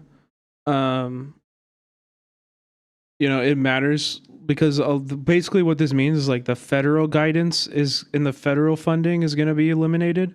And if you live in like California or New York or Illinois or a blue state, you're probably not going to feel like a huge change because those states will likely like, shift state funding to account for this. But if you live in a red state like Louisiana or Georgia or, Mississippi or Alabama, like in Texas, like, yeah, it's going to get bleak really, really fast. Arkansas, right. Yeah. Department of Education will be handled by different departments once it is eliminated. So, Willie, got to ask you, in thinking about it this way, there is the executive order, and then there's the general, so to speak, who then executes that order and implements it. We're talking about Linda McMahon. Any signal from her office? Is that Steve Bannon that just walked behind him? And execute. Chuck Dies with 10 gifted. Thank you, Chuck. Appreciate you. How you doing? He's gifted 10 that order and implements it. We're talking about. I'm in Cali, still worried. Yeah, I understand. It's understandable. Linda McMahon. Any signal? Look, this is fucking Steve Bannon. It looks just like him. From her office about first steps? Yeah, well, we've already seen part of this in a memo that the Secretary of Education essentially talked about the final task, I'm summing it up here, of the Department of Education to not only to continue to give out those funds, to continue to run those programs, but to really hand this over to the states. Of course, there's no curriculum set, so no national curriculum set by the U.S. government. Yeah. The states handle. Astro is correct, too. It also depends on your district. My K-12 district is basically all paid by property taxes, but 2 districts over, there were some that were more reliant on these programs. It's super, super localized. Yeah. Yep. Hey, gang, just had a burger. Got my dad's girlfriend on board with this is a genocide. I'm not completely bad at talking. W, Chuck. Hiring teachers, handling curriculum across the board, but the Department of Education saying that they want to get out of the business of really handling any type or really handling any type of education funding. They want to hand that over to the states. They don't want to necessarily control it at the federal level. So that's part of the messaging here, to give this back to the states. And Linda McMahon, the Education Secretary, has said as much previously in interviews and during her testimony on Capitol Hill as well, Reed. Well, and going into, we had that statement that talked about, at least from the Trump administration's point of view, that doing this could eliminate critical race theory being taught in schools. Oh my God. We've heard from K through 12. So they mean like, learning about the Civil War, learning about slavery as like a part of American history. That's what they're talking about here. 12 teachers all along. Critical race theory, aka anything that could make a white boy feel uncomfortable. Which, newsflash, if you ever met a white boy, let me tell you, as a white boy, that's everything, okay? Let me tell you, that's fucking everything, all right? Us white boys are fragile as fuck, all right? We're fragile as fuck, okay? You say the wrong thing, I'm gonna be pissed off. I mean, look at me, bro. You don't think I'm fragile? You don't think I'm fragile? Look at, dude, I spent all day typing in all caps about a fucking 10-minute interview. I'm a little bitch, bro. That is not taught, Kate. I've been crashing out. Yeah, that's right. I'm glad you pointed that out. A few years ago, I did some reporting in Texas about this specific issue, that this is not something that is taught at the K through 12 level. Critical race theory really is a complex topic, a complex way of looking at things that is taught at the collegiate level. Universities, colleges around the country perhaps use that, but it is not taught at the K through 12 level. It's important to point that out because it's really a complicated topic to even get into.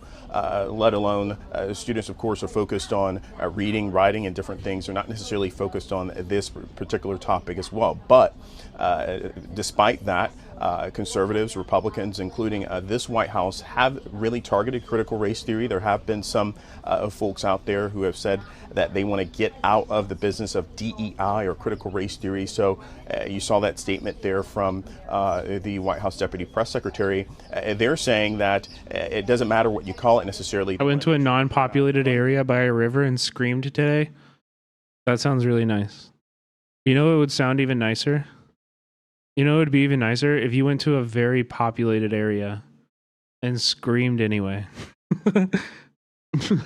Yeah, if you went next to a cop, yeah, and screamed, yeah. I bet that would feel fucking nice. I bet that'd feel so fucking nice. We should just do that. You remember those? Wait, they were doing that during the encampments. You remember that? Where like at like 3 a.m. there'd be just like a scream out, and everybody would just like scream at the top. You remember that? You guys want to do it right now? Just scream in your house. All right, I'll count down. You ready? I'm at work. Even better spot to do it, dude. All right, ready? I want to hear you. You better fucking do it. I can't. I live with people. I'm kind of scared too. I feel like if I scream like I want to, my parents are gonna be like, "Did you die?" Like they're gonna run down the stairs. If I scream how I want to, I'm not doing it at work. Wow. You won't. I'm only doing it if you're doing it. So if you won't do it, then I'm not gonna do it. Ah! Do a Kendrick scream. Any of these programs, perhaps in an indirect way. So that's a different way of going about it, but still nonetheless, this is certainly something that the president has said he wanted to do previously and is following through with his executive order to start to dismantle the Department of Education today, later at 4 p.m. Some important things to talk about. I just let out a fuck you. Let's go, Chuck. Deserve and need to know about. Meanwhile, top heavy hitters in education telling Mr. Trump, see you in court. Willie, it's so great to talk to you. Thank you so much for helping us to deeper understand that. You bet. And with us now to continue our conversation is John King, Chancellor of the State University of New York System, who served as Education Secretary under President Obama. Chancellor, Secretary, thank you very much for being with us this morning. I just want your thoughts on what we're seeing here. Any minute now, the president is going to sign this executive order. Look, it's very distressing. This is going to be bad for students, bad for families. And I do want to say, though, there's a lot of like, this is not, we're kind of getting off of the topic at hand here, and this is a very important topic, so I want to get back to it and give it our full focus. But For anybody who needs to hear it, it's okay to be sad and it's okay to feel a lot of feelings right now. And sometimes you just gotta like let yourself feel it. Like if there's anybody out there who's like white knuckling their way through these last few months and like hasn't had a good cry and hasn't just like given themselves over to the emotional weight of everything that's happening, like I promise you, it's okay. It's okay to not be okay for a little bit. It's okay to just like let the emotions take over. It's actually like fine. You should, it's feelings is a good thing, and it's not something you should repress. And like, if you need to scream, you need to cry, like whatever it is, it's okay. It's okay to feel that. Everything is happening, and it's okay. You don't need to have a reason. You don't need to feel it. You don't need to like, anything. It's okay to just feel it. Just feel it. It's okay. You're going to feel it. Don't try to not feel it. Just notice it, feel it, and keep going. You know what I mean? That's all. I just wanted to put that out there. PSA, it's okay. It's all right. It's okay. It's okay. Congress needs to make this decision. The president can't unilaterally end the education department. But what we have seen already with the layoffs is that the department's work is already being undermined. And so even though you, I guess, can't de facto eliminate a department by cutting its funds to virtually zero and sending all that to the states, that's pretty much the same thing. That's right. And what it's going to do is undermine the core functions of the department. For example, just last week, the higher education system depends on student financial aid. Just last week, the FAFSA, the free application for federal student aid, broke for a brief period. Now, they would have been able to get it fixed more quickly if Chuck, thank you for gifting. Were actually still at work, but they were laid off as part of the department's huge cuts. They've cut in half the number of people that work at the department. On X just the other day, you wrote, quote, tearing down the Department of Education will prevent generations of students from pursuing the American dream. What did you mean by that? Look, we have more than 80 million Americans who depend on the Pell Grant program, the student loan program, to access higher education, their path to economic opportunity. For us at SUNY, half of our entering students rely on Pell Grants to go to college. Without the federal government supporting higher education, we're undermining the long-term health of our economy. Yamiche was reporting that, according to the... We love you too, Peacefire. Chat, please go check out Peacefire Now. Peacefire Now has an awesome, incredible stream over there also. It's very, very healing space and, very aligned with all we do. And also Maple Takes. Maple Takes also has the same vibes. Very healing spaces on the internet. You guys should definitely be participating in. Everybody here, please go check out both of these streams. If you like it in here, I promise you're going to like it in there. Go check them out. Give them a follow when they're live. Jump in there. Tell them I sent you. You know what I mean? Administration. Title I, students with disabilities, I'm going to cry at a Carl's Jr. You know what, Nori? You wouldn't be the first.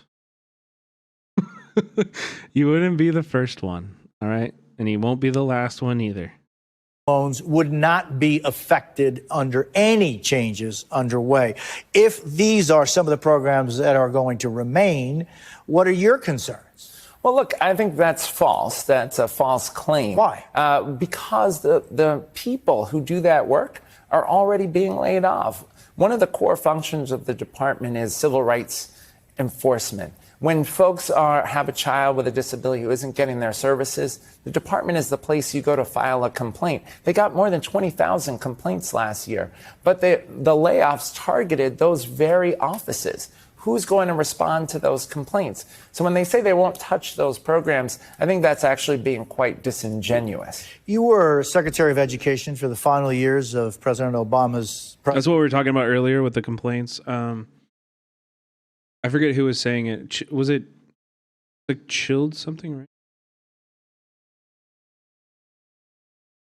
right? Anyway, there's a chatter earlier who was saying that they have to sue the government to get their child the care that they need. And this is the complaint system that they would be going through to get that. And that's, yeah. Nancy, what were, you think, your biggest successes, and what were some of the things that you felt were your biggest frustrations? Yeah. Well, certainly during the Obama administration, we were very focused on increasing the Pell Grant program so that more low-income students could go to college. We were focused on raising standards for teaching and learning so that more students would graduate high school ready for college and careers. Certainly, there were ways that we could have... Mount Eat Pigeon. Thank you for the gifted sub. Your first gifted sub on the channel. Appreciate that. Thank you. Improved. And I think that's our challenge as a country. We know, for example, students today are behind where they were before COVID. We should be having a national conversation about what we need to do to help students catch up. But instead, we're having this distracting conversation about the future of the department. What do you think, and when you look at the metrics, what has been the impact or the biggest success, or maybe the biggest failure of the Department of Education since education was, let's say, what was the state of our children's education before the Department of Education, and what is it today? Yeah, well, look, the department was created in 1979, but its history is really the federal role in education that began during the Civil Rights Movement. Yeah. The Elementary and Secondary Education Act of 1965, the Higher Education Act of 1965, the Individuals with Disabilities Education Act. Those are separate from the Department of Education. Yes, but it's the department that is responsible for implementing them. And those laws expanded the circle of opportunity. Without a federal role in education, we know that states and districts often won't serve students well. The history is that the department was needed to make sure that students with disabilities would get services, that English learners would get services, that schools wouldn't discriminate against African American students or discriminate against students on the basis of religion. That role is still desperately needed. Secretary John King, it's a pleasure to see you. I thank you for coming in this morning. Really appreciate it. Thanks so much. Okay, I feel like actually the questions that were asked tonight were not answered, so I'm going to find more. Hassan just said what you did. These people saying sharing is caring is Marxist agitprop. Bro, you're motherfucker, you're watching. Just tag me. I know you're watching. Hi, Hassan. I'm just kidding. I will say I was on his top 5 most viewed channels for 2020. Or for 2024. I did break his top 5 most watched channels on his Twitch recap. So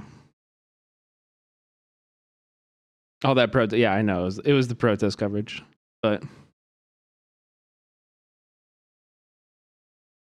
who the fuck is this guy? If you were raised in the US, you've been subjected to a relentless bombardment of Marxist propaganda throughout your entire life, at least since you started kindergarten. How old were you when you first realized that? Meh, my kindergarten teacher told me to share, and that's Marxist. That's cute. Hassan gave me a nice shout out today. I think Nori posted it. I need Obama number right. Mao Zedong, thank you for gifting Hassan. Believe this, I gifted covered a it tier 1 extensively at the subscription to time. Hasanabi. I went there directly. I interviewed the student protesters. Like, we have people in this community that also did that. They threw explosives and disease mice in the encampment at UCLA, but the counter-protester aggression is never discussed. Exactly. Marxism was there for a lot longer than I was. He kept going back to the student encampments and covering the protests. They also started throwing bananas into the... Yeah, W. Mari for bringing that up too. That was some real insidious shit. Like actually making the campus less safe for specific people. 100%. Yeah, also Prodigy, thank you for sharing this too. The victims of UCLA mob attack announced today that they're suing to hold the aggressors accountable. I've actually known about this for a little bit longer.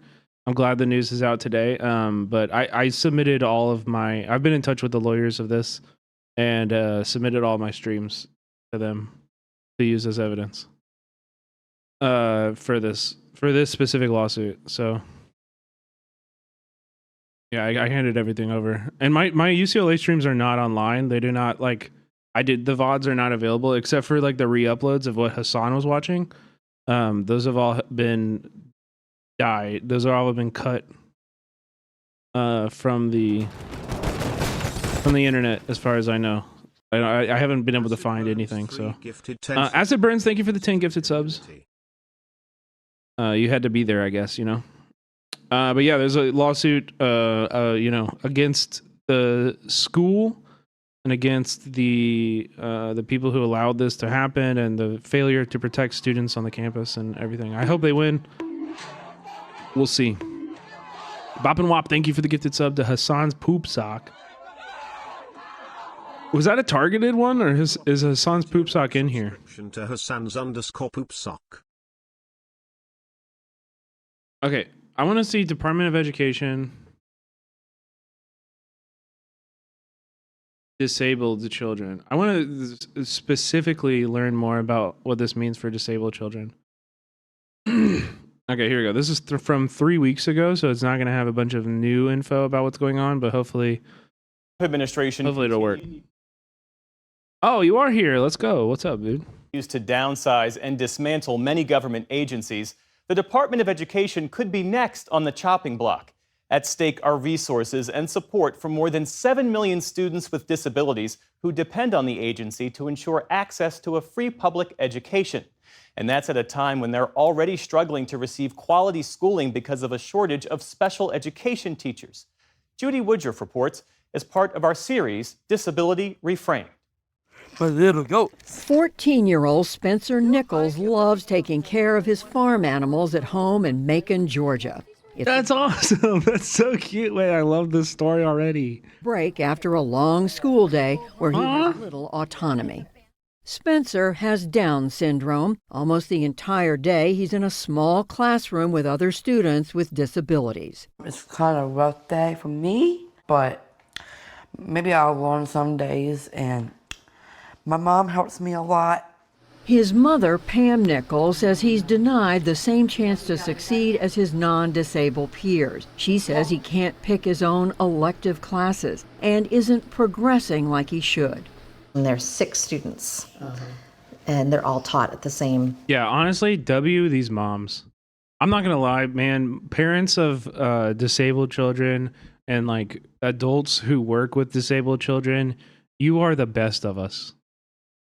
You are the best of us. I'm talking shout out Ree in the chat. Like you're the best of us. You deserve it all. You deserve the world. Level. I have to challenge the school to go to. And these kids deserve the world too. They're right to fight for this shit. They're right to fight for this shit. Like this is, yeah.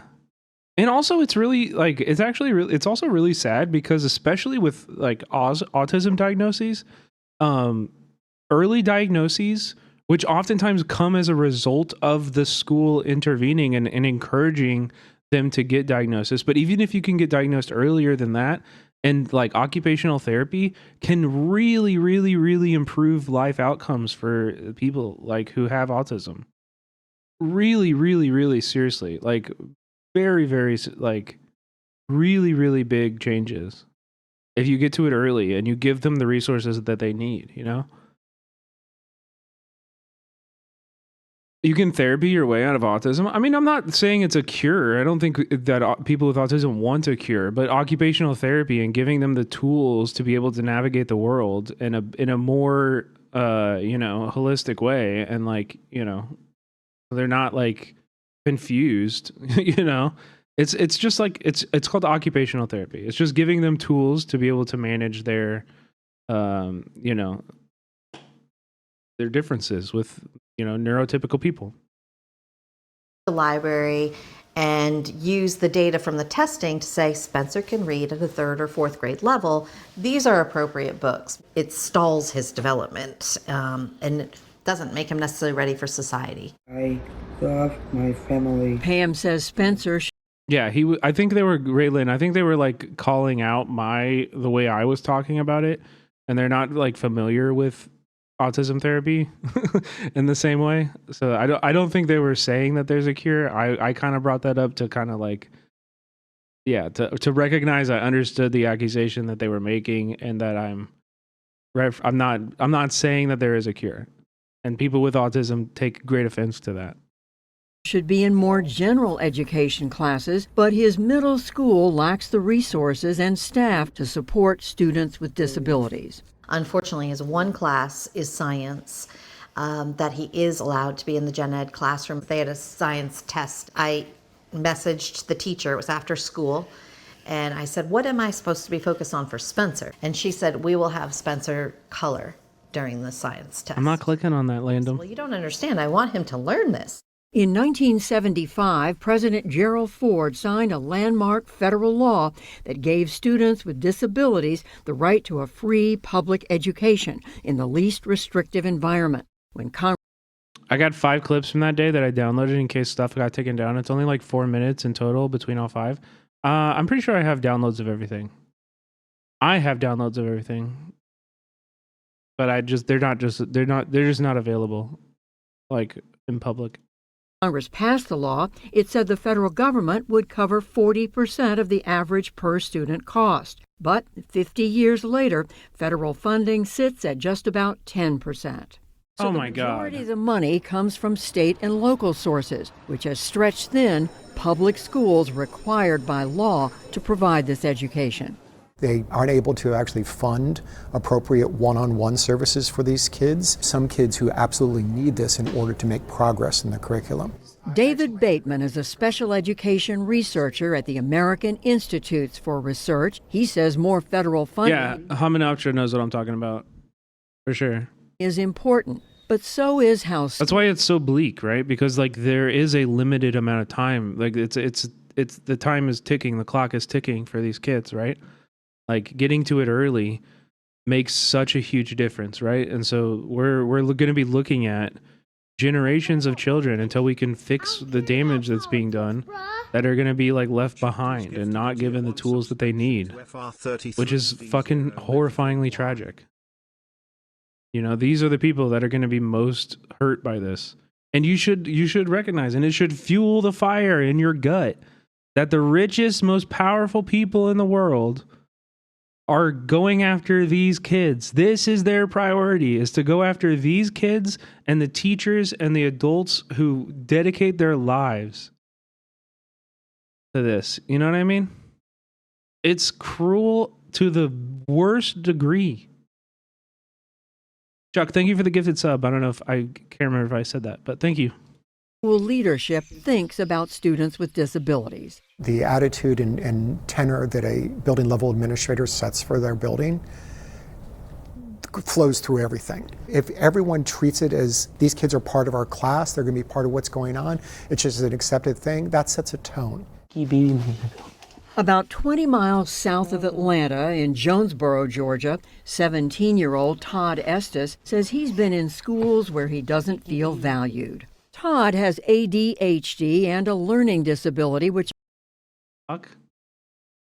Trump team threatens to all but shut down the Social Security Administration after judge blocks Doge, potentially delaying payments to millions.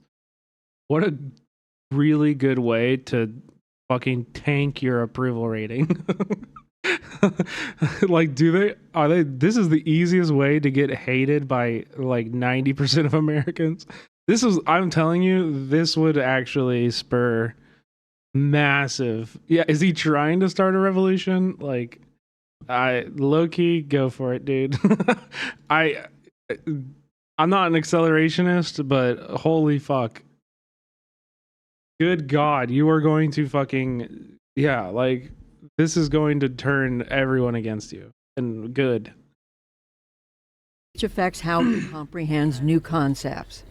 How do you think about your learning? What do you think your learning style is? I just learn slower. All right, be right back. I just need to learn it like 3 or 4 times before I get it. His mother, Priscilla Estes, says some of his general education teachers weren't well trained to approach Todd's learning differences. They called me because Todd was underneath the table in class crying and would not come out from under the table. I knew that adults would say things to them instead of encouraging them, discourage them, label them. It hinders the learning going forward, because if you hear that you are a bad student or you cannot learn, which my kids were actually told. By teachers? By teachers. So in 6th grade, Priscilla enrolled Todd in private school, where he gets some accommodations, like longer test times and delayed deadlines. But many private schools aren't required to give special education and aren't typically monitored by the U.S. Department of Education for compliance. I could not see Todd going to the next public school in the 6th grade, dealing with a larger amount of students in the school. And when you deal with a larger amount of students, then you have to also deal with teachers who are more stressed. She says at least now Todd has smaller class sizes and more one-on-one instruction, something he lacked because of the shortage of qualified special ed teachers. I'd like it to be closed immediately. Look, the Department of Education's a big con job. It's why David Bateman says President Trump's reported plans for the U.S. Department of Education could further overwhelm public schools that need more support. They would then probably have to provide much, much larger class sizes, cut away some of the extracurricular activities, cut away some of the other things that we think about as part of the education, they would have to cut. He says it could also end a critical oversight mechanism that ensures states use federal funds correctly. The federal government, from the U.S. Department of Education, flows money to the states, who then flows the money to the local school district. And in exchange for that local school district receiving this money, they have to provide justification to the state that they're doing what they're supposed to be doing. And it could affect resources and training for special education teachers. Last year, about 70% of public schools reported special education teacher vacancies. About half of those teachers leave the profession within the first 5 years of teaching. They're just like any other student. They just require a little bit more attention. Priscilla Green is in her fourth year teaching students with disabilities in a classroom with others. Yeah, half of the teachers leave in the first 5 years of doing the job, not because they don't love the work, but because it's really fucking hard work. You have no support. Like, you know, you want to do and help these kids so much, and you're just not given the tools to be able to do it. Can you imagine what that would feel like for an individual in that? Shit pay, but honestly, it's not even about that. I mean, maybe pay would make it better. Obviously, these teachers should get all of the money. These teachers should get all of the money, 100%. But like, that's not why they got into this work. They didn't get into the work to be rich. You know, they got into the work because they wanted to help people and do something noble, and they're right. And the fact is that our society just doesn't give them the tools to be able to do the job. So they have to deal with the repercussions and like deal with these kids who are really fucking struggling. And they're powerless to help them. That's a unbelievably bleak position to be in. Unbelievably bleak. Yeah, money would never hurt. They should get all the money. They should. Other non-disabled students. She modifies their lessons and sometimes teaches small groups. She says it's her mother, a special education teacher for 20 years, who inspires her. Seeing a student who struggled and then to see them win, to see them have a breakthrough. For me, it's so rewarding. It's the best job I've ever had. Her career, though, comes with its challenges. She often has to take her work home, which takes time away from her family. How many hours do you work at home a week? If I had to count, I would say at least 7 to 10 hours a week. When I first started education, my caseload was about 6 to 7 students. Now we're up to 12. And when you have a bigger caseload, that's more data, more meetings, more one-on-one support. She says paying bonuses to typically underpaid special ed teachers might bring more people to the field, but support from school leadership is what keeps them there. For those challenges to be addressed, more time.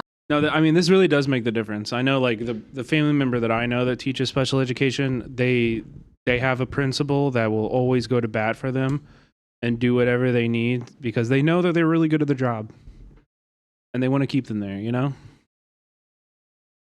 A lot of other teachers don't have that. They have, you know, principals who are already way over budget, like just couldn't care.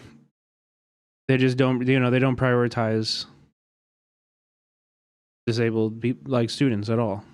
Time. They got other shit to deal with. Allowing us more time to focus on our kids. And she says so would giving teachers feedback with how to address behavioral concerns. We're dealing with a lot of children who are struggling to self-regulate, going back to COVID and being in the house for a year and not really learning those problem-solving skills. And some of the behaviors are just a reaction because they can't grasp the materials. When you put all of that together in a classroom, it's difficult to help our students with their learning and behavior. A Georgia Department of Education program aims to fill the gap by training early career special education teachers to maximize learning time. Great job, guys. We did a 24-year-old Gracie Cottrell is in the program. It includes a mixed reality lab where teachers... What the fuck is this shit? The fuck is this shit? If somebody asked me to teach this, I would say, what? This doesn't teach you anything about teaching. I don't understand what's going on. Mixed reality lab, yeah. It's mixed reality because there's the reality that I need to collect this paycheck and the reality that you're making me do this. These are the realities that are mixing right now. These are the only two. Teachers can practice speaking to online student avatars. This is so funny, dude, because I've been a teacher, okay? I've been a teacher, and the idea of teaching a 5-student class is awesome. Dude, can you imagine? But also, like, it just fundamentally misunderstands teaching, too, because, like, you teach a class, but, like, you're teaching individuals. You're teaching individuals, right? Like every kid, every class is different and they have a different attitude and different things that reach them. There are some kids who need more attention, some kids who understand that shit first time you say it and you don't need to pay attention to them, you know, but they take up a lot of your space. Like it's so much about personality of the kids and shit. Like this would not teach you anything. This would not teach you fucking shit, dude. It's so funny. Where teachers can practice. Yeah, some learn visually, some learn on it. Right, you have to, and it's like that is the entire thing of teaching. And I taught at a public high school in Vietnam, you know, and there were like 40 kids in every class, and so I had like an hour with like 7 or 8 classes a day, and it would be 40 kids in every class, and it was like. It was crazy, but it was also like you saw, yes, 40, yeah. You saw how it was like, okay, like with 40 kids in the class, there are some kids who are very good at English. I was teaching English, and there are some kids who are like super good at English, and they wanted to just talk my ear off the whole time. But I had to be like, okay, like, yeah, I know, I can talk to you. You understand English. And I had to like push them away and be like, you don't need my time. There are other kids in here who can barely like say a word. Like I need to be like, there's no way that I could make a lesson plan that reaches every like person in the spectrum of any class I was teaching. And so you have to prioritize. You have to, you know? Like there's no way I can't make it. There's no lesson plan I can make. Or I guess maybe I just wasn't that good of a teacher. You know? But there's no lesson plan you can make that hits the most gifted and the person who needs the most help at the same time. I've never ever been able to do that personally. I love teaching, but it's like, what do you do? Like, because the kid who's really good at English, who's putting in all the work, it's not that they don't deserve my time. Like, they do. They do, but like, it's also like, why, you know, what am I supposed to do? How am I supposed to, when there's other kids that really need the help, you know, and I had to do like grading for them. We did spoken, like, and listening, spoken it, like, they would come and have to like tell me about a topic or something, and I had to like grade them like on their finals and shit. And I was like, I feel really bad giving people bad grades because I wasn't able to give you the time that, like, you know.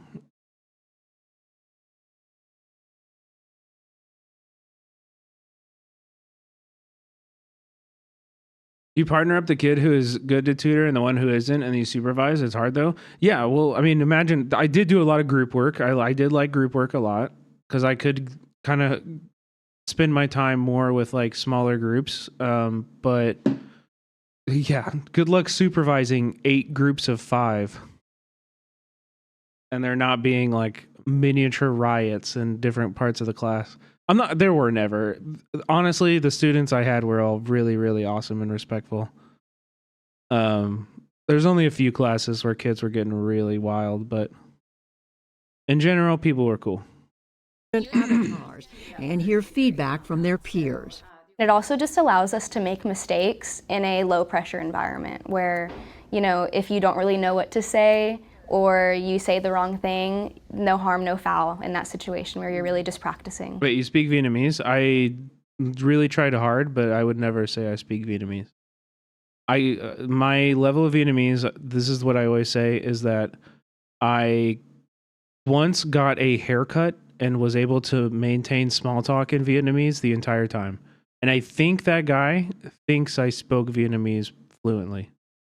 He probably knew I wasn't fluent, but he was like I was able to have a conversation for an entire haircut. But I would never say I'm like conversational. My vocabulary and basically I'm really good at like the first 10 questions that any average person would ask a random foreigner talking to you for no reason. You know what I mean? So they're going to be like, what do you do here? You know? Do you have a girlfriend? Like, you know, like I can answer all those questions with like a little bit of slang even. You know what I mean? Have you read Linen? Yeah, exactly. Those kind of like small talk questions. Being a teacher. What's this sound? Oi. She says that training helps in her real classroom. But as the demand for special education teachers rises, many schools are struggling to keep up. It's why Pam Nichols in Macon says more resources, not less, should be dedicated to students with disabilities. She says President Trump's proposal to cut the Department of Education... Is a Vietnam stream coming? I'm trying to get as many leftist streamers that want to come to Vietnam after TwitchCon. I'm trying to go to Vietnam in late October after TwitchCon. And I'm just trying to speak that into existence. Also, apparently, I don't know if they'll do this for the US TwitchCon, but it looked sick as fuck. But they're apparently doing like a referral thing, which I think is great because it's always kind of bullshit that like streamers had to pay for TwitchCon. So now when TwitchCon comes, if you're planning on going to TwitchCon, you can buy through my referral link, buy your ticket through my referral link, and it makes my ticket cheaper. I think that's really cool. So if you're planning on going to TwitchCon, don't buy your ticket unless you have a referral link from your favorite streamer. That's a W. Even more vulnerable. It's scary For me, in Macon, the public school system is the only option for Spencer. We've learned from the days when children like Spencer were institutionalized. They didn't learn to read. Through early intervention services, they now are reading. They are doing math. These can be very meaningful contributors to society. We just need to give them Ooh, we don't need to go there. Okay, hold on. a little bit of extra, and it will go a long, long way. And Spencer has I'm just skeptical. I'm skeptical of any rhetoric around disabled people that's like they could be really good workers for a capitalist system. Please care about them. Yeah, you don't need to contribute. You're good. Like, it's all good. I mean, they will contribute, but Oklahoma Republicans are moving to change the state's social studies curriculum to suggest to kids that the 2020 election was rigged. Wait, they want to order teachers to tell students that ballots are disputed and have discrepancies. Wait. What's the source? Wait, it's like a fucking lesson that's like asking them to find them. They're like, we're going to make the kids prove it themselves.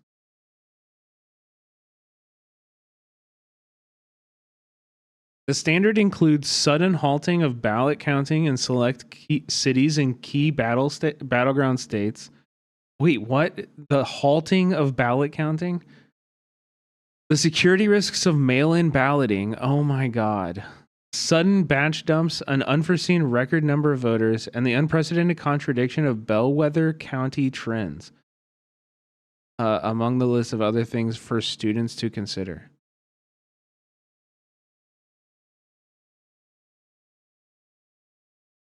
I don't understand. Like, the mail-in ballot shit is like the stupidest thing that Republicans could go after.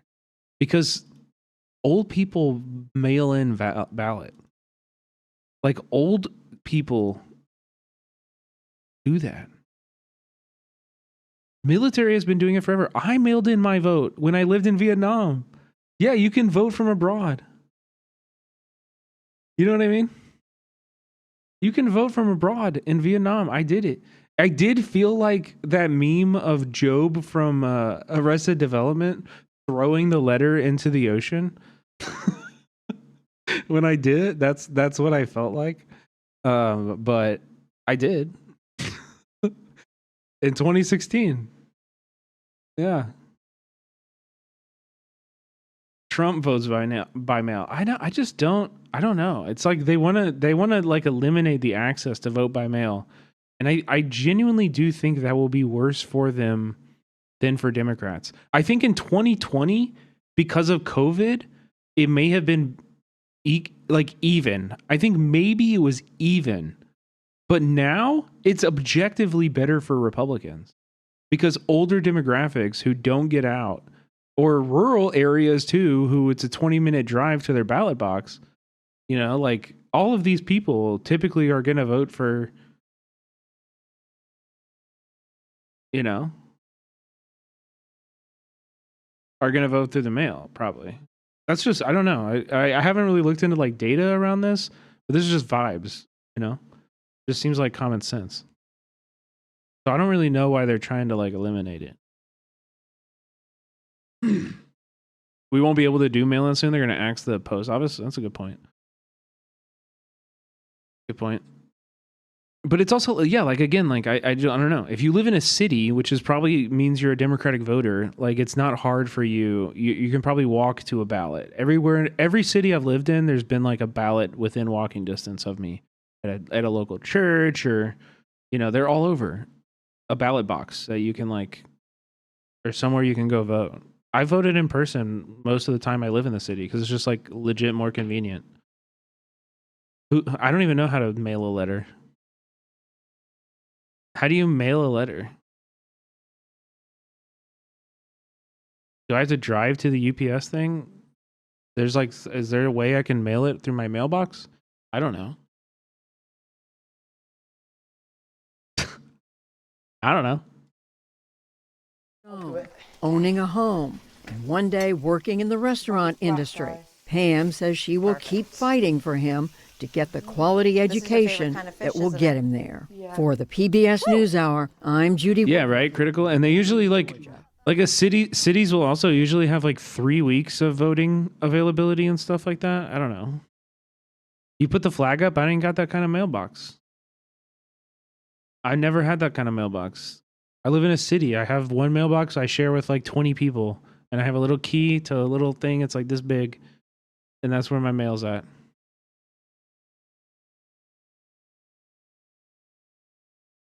If I leave something in there, I don't think they're going to take it.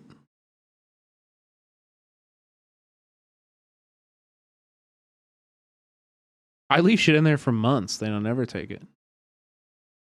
Okay, let's check out this new Adam Conover video about Tesla protests. Now, we disavow.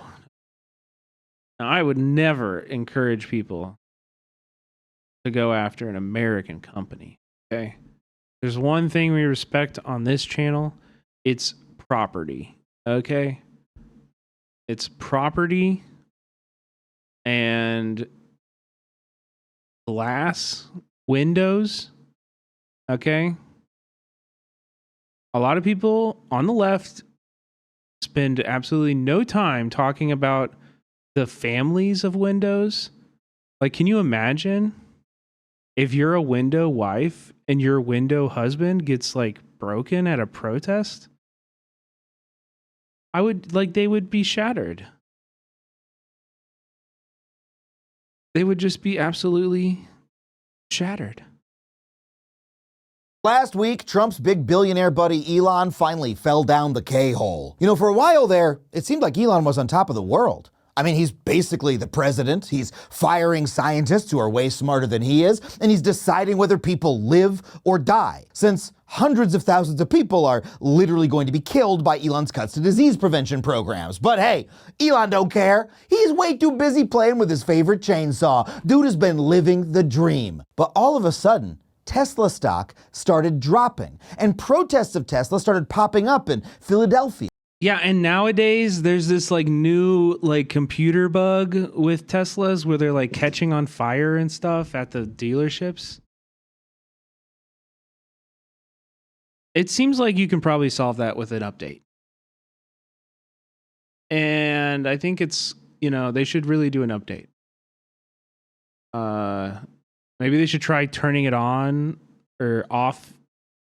Turn it off and then turn it back on. I think they should try that first. I'm not sure what's causing it, but yeah, it seems to be a really bad bug in their software. Who knows? I think it goes right to the source code. You know what I mean? Chicago, the Bay Area, Florida, Waikiki, New Zealand, and even France, where an angry Frenchman set a bunch of Teslas on fire. Huh, say what you will about the French, but I guess they really don't like... Oh yeah, there was a big Cybertruck recall today. I saw this too. Regulators recall nearly all Tesla Cybertrucks. Cool. Also, it's crazy how few of them there actually are. I don't know if I guess I need to pay more attention. I haven't really seen very many in Kansas City yet, but in LA, dude, you would see them every day. You would see them so much. But there's only 46,000. That's actually not that many. That's really few.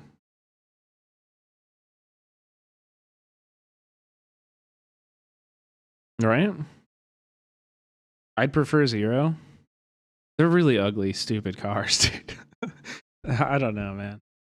The way I see it is like, if you own just like a normal Tesla, like a Model S or X or whatever they're fucking called, you know what? Whatever. You know what I mean? They were one of the earliest electric cars. I can see somebody buying that for various reasons. You know what I mean? Whatever. I don't care if it's a bad car. People buy bad cars all the time. This is not the point I'm making. The Tesla Cybertruck is stupid as fuck.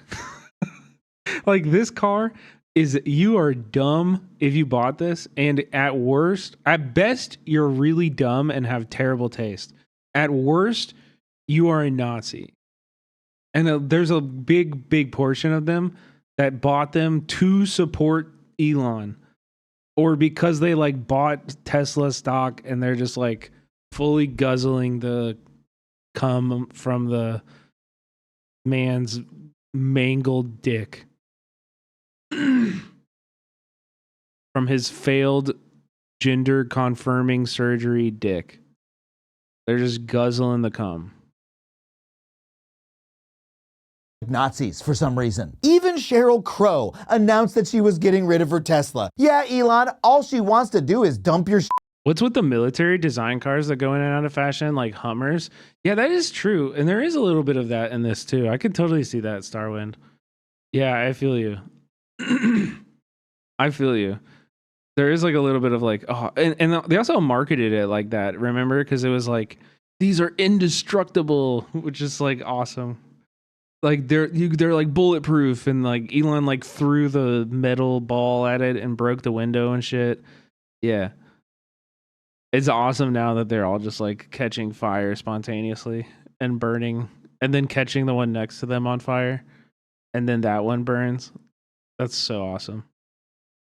car. And yeah, the first cut is the deepest, but I'm pretty sure there's gonna be a lot more. Now, I'm not gonna lie, all of this has been pretty satisfying to watch, but it's more than just schadenfreude. The turn against Tesla in American society is proof that Elon is not invincible, but that in fact he and Trump are extremely vulnerable to public pressure. And it provides a roadmap for how average people can push back against what is happening in this country. And in this video, I'm gonna tell you about it. But real quick before we get I kind of like that. started, just want to mention I'm on tour right now: London, Amsterdam, Rhode Island, Vancouver, Eugene, Oregon, Charleston, Oklahoma, Tacoma, and Spokane, Washington. You can get all those tickets at adamconover.net, and you can support this channel directly at patreon.com. Yeah, Blasian. I don't know. I would like to. I should schedule something with Little Bear to talk about this, or maybe with some Black South Africans too, more so. Because it's like, yeah, I mean, hey, y'all will fit in fine here, and you're not really fitting in fine over there. Clear that you do not want to be there. So maybe coming here is better for them. Yeah, I don't know. /AdamCon. It's not good for us, but fuck us. You know what I mean? Like, we don't deserve it. We don't deserve good yet. So ever since Trump took office, protesters across the world have been disrupting business at Tesla. Quarantine to Florida? Yeah, okay, I'm down with that. Trump and Elon's fascist policies. They can have Florida for sure. While most of them are standing in front of the dealerships with rad-ass signs, some people are getting a little bit more physical by graffitiing cars, burning down Tesla charging stations, and even— Whoa. Adam, my friend, you're supposed to be a liberal, bro. What are you doing? Whoa, buddy. You just said this was a blueprint. Oh my goodness. Oh my, he's getting a little spicy. Getting a little spicy with it. Even destroying entire dealerships. And look, some might say that vandalism and property destruction are bad, but one might— W not calling it violence? W? Wait. He is actually showing his hand a little bit here. Wait. He said property destruction and vandalism and not political violence. Oh my God. Wait.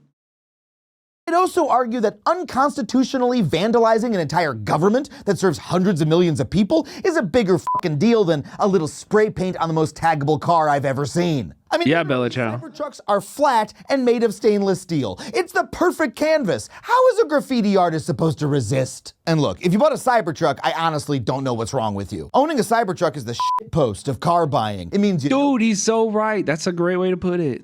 People hate you and you— I mean, I just said this. But I do feel bad for regular— No. It's not that they don't give a fuck. They love it. They get off on it. Like, they drive their Cybertruck around, and they get off on people being mad at them for driving it.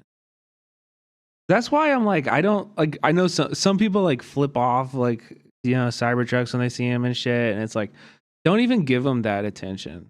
I honestly, it's better to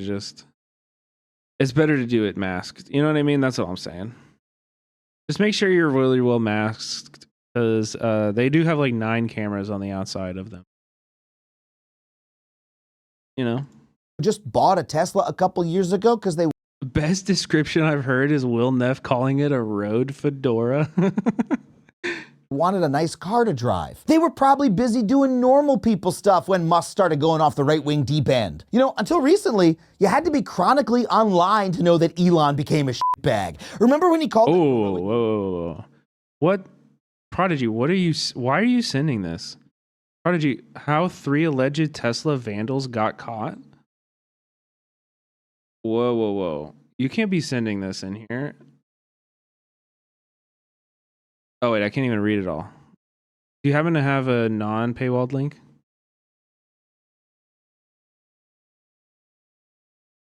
Federal law enforcement agencies have turned to a variety of techniques and surveillance capabilities to identify people who have allegedly set fire to Tesla vehicles and property, including automatic license plate readers and social media crawling. But according to newly unsealed court records obtained by 404 Media. For future use, dust or not, I'm not looking for fucking future use. I'm looking for right now use. Please. Find me an unpaywalled link. The documents come from cases that Attorney General... Look, I'm going to read it, and then we're going to get down here. And if you don't have a link... Okay, thank you.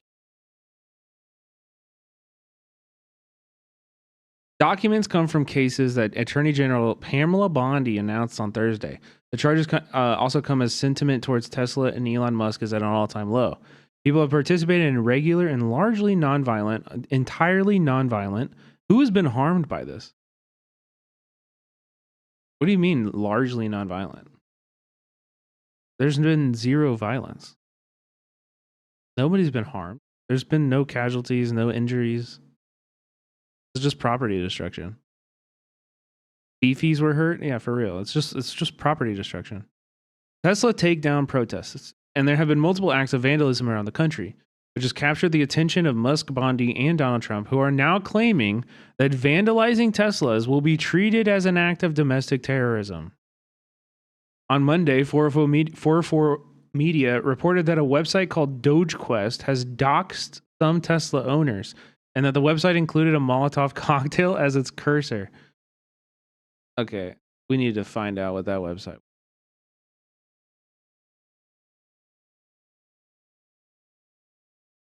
Or maybe not. Maybe it's like a IP scanner.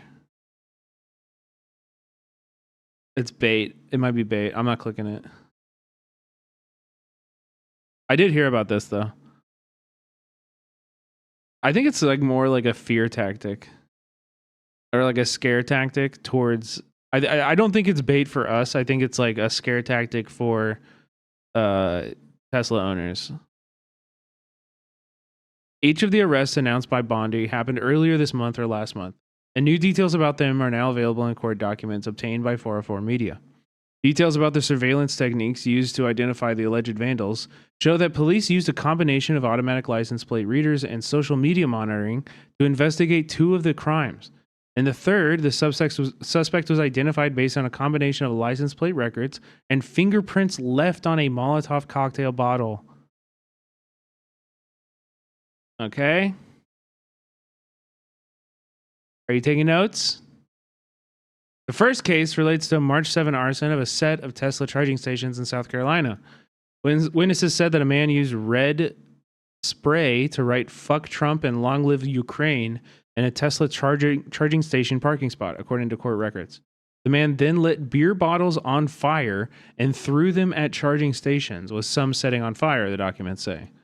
The Bureau of Alcohol and Tobacco and Firearms and Explosives collected evidence from the scene, including a charred piece of fabric suspected to be a wick and shards of a glass bottle. The documents continue.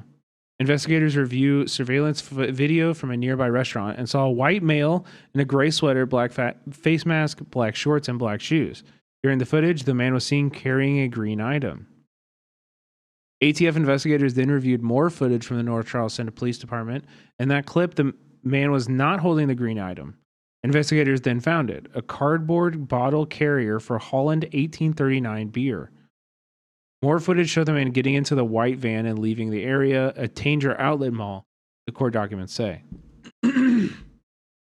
Investigators then contacted the outlet mall security, who said they had access to license plate reader technology.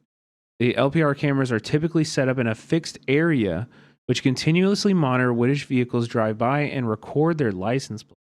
These systems are run by both government agencies and private businesses, and some surveillance contractors sell access to such data. The LPR footage identified the vehicle as a white 2006 Chrysler Town & Country van with South Carolina plates. Jesus Christ. Dropping the plates in here. Investigators then queried the South Carolina Department of Motor Vehicles, who found who the vehicle is registered to. That led to the name Clark Pounder. No, stop laughing. The Tanger Outlet Mall security consultants were then able to pull a photograph of the man without his mask from their security camera. Okay, so he was unmasked at the location, and had his plate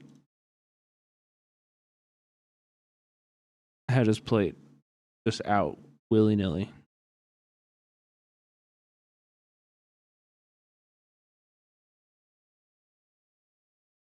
And then he was like, wait, what the fuck? Okay, this is planted. Holy shit. Authorities then obtained search warrants for Clark Pounder's home and vehicle. They found what appears to be the same sweatshirt worn by the man in the surveillance footage and a receipt for the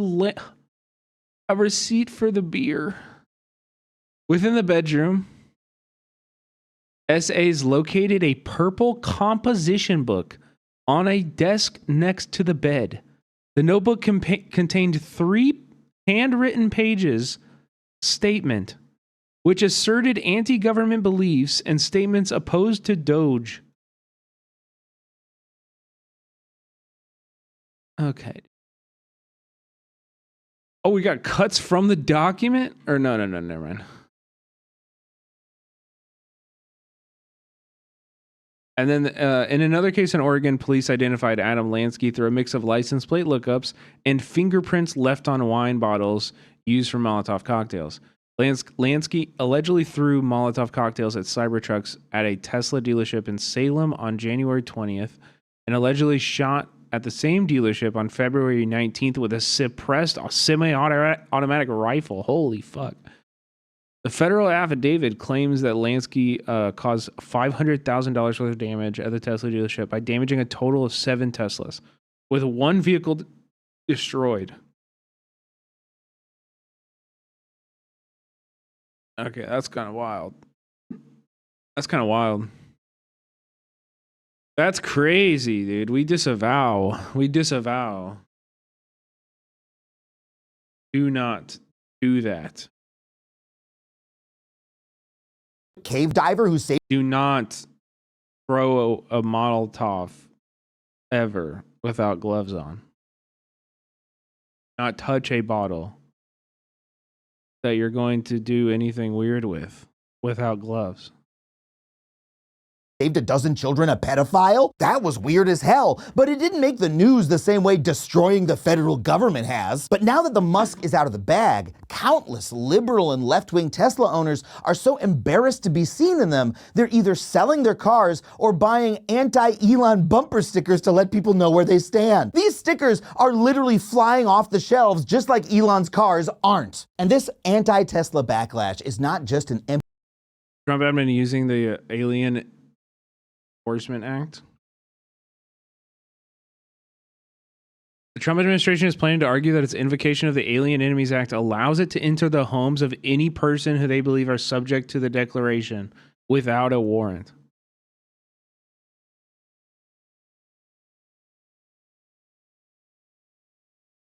Baby.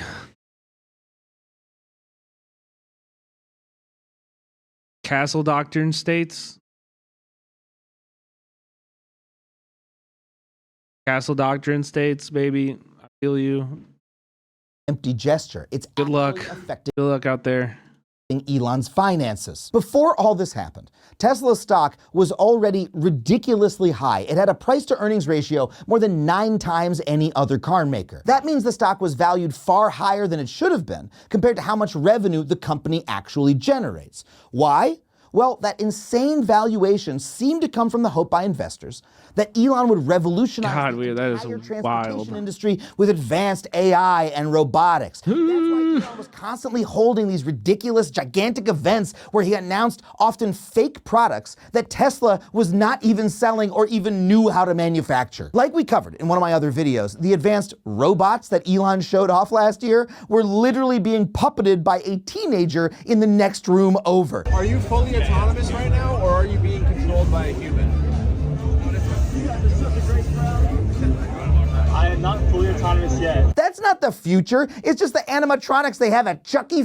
Cheese. Elon doesn't really sell cars to Wall Street at all. He sells a science fiction fantasy of unlimited growth. But every time the bill comes due and he actually has to show the product, he says, oh, no, don't worry, that's coming soon, and I'm gonna invent something even bigger next year. But now, it seems like investors are finally wising up to Elon's vaporware grift. Because since December 17th, Tesla has lost half of its value. And Tesla isn't just struggling in America, its European sales are almost non-existent. That headline, by the way, is from this video's sponsor, Ground News. You know, I use Ground News you can get 40% off if you use my special code FACTUALLY. Dude, how does Adam Conover get to talk about a blueprint for protest and then mention Molotov cocktail throwing and then get sponsorships? Like, what the fuck? Ground News ain't ever come to my door. I can't even get Means TV to respond to my messages, bro. The fuck? .com/factually. So whoa. Hold on. I'm sorry. What? And what are you saying, Acid? Hold on.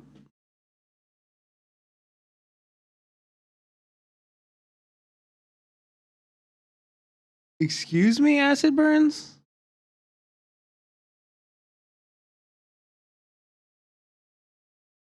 Here's the crazy thing. I think you know. This is like my thing. I have good hair. It's my one thing. What? The fact that Tesla is struggling as a business means that Elon is suffering personally. He lost almost $30 billion in... I thought it would be the ones that are... It'd be the ones. I thought Acid was like... one of my like one of my close ones. What?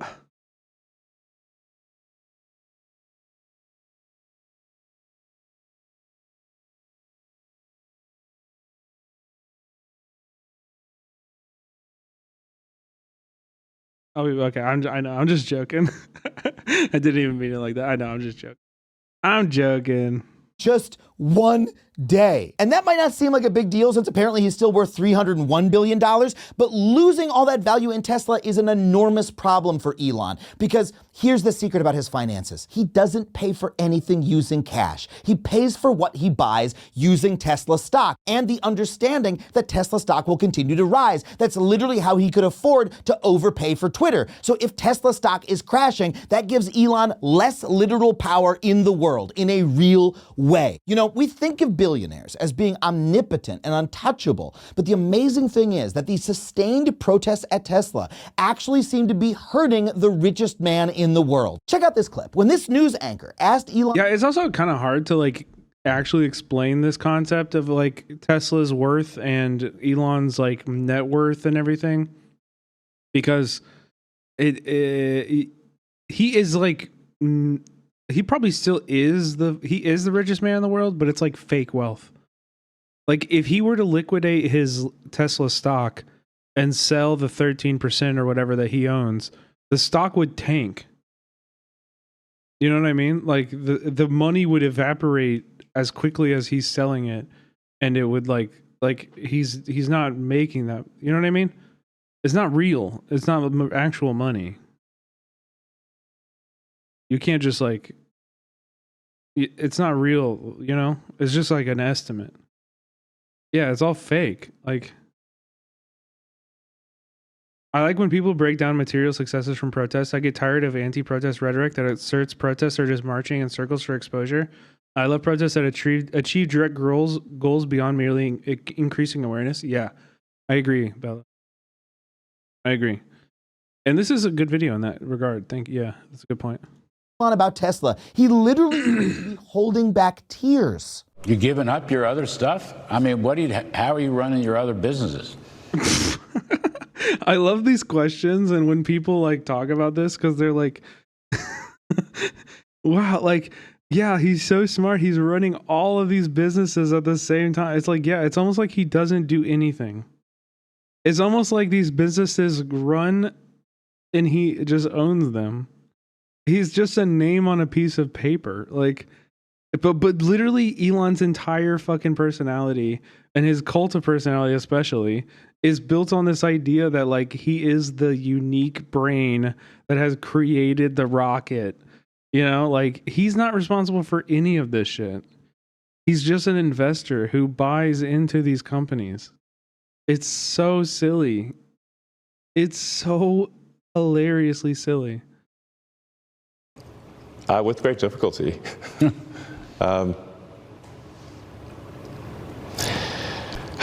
Yeah, I mean... But there's no turning back, you're saying? I love that, like, what is that? You asked... you asked him a question. He just sat in silence, and then you made up the answer you wanted to hear? You gave him an answer to answer? Like, what is this journalism? Yeah, I mean... But there's no turning back, you're saying? No, he didn't say that. Yeah, actually, he didn't say that. Ramers, thank you for the sub. I'm just here trying to make government more efficient, eliminate waste and fraud, and so far we're making good progress. Oh, buddy, you're so busy destroying the government, you don't have time to do your real job. Even billionaires can't have it all. You know, this clip could almost make you feel bad for the guy, but Elon fucking chose this. He didn't need to do this. He could have spent his whole life being the rad guy who makes sick cars and has tons of money. He just kept being a legend. But instead, he decided to go right-wing and destroy the federal government and make everyone in America hate him. That was his choice, and now he's paying the price. I mean, this is having such a big effect on Elon that his best buddy, the president, Donald J. Trump, actually decided to take a break from driving up egg prices to hold a let them eat Tesla's press conference in front of the White House. This was so cringe, dude. It's all steel, stainless steel. So I have a lot of it. Like, they really thought this was gonna make people stop doing this. Do you know what I mean? Like, they thought this was gonna stop the protests. That's so silly. It's all computer. Everything's computer. Everything's computer. I know this because I've been in one of these before, you know. Yes, my son Baron,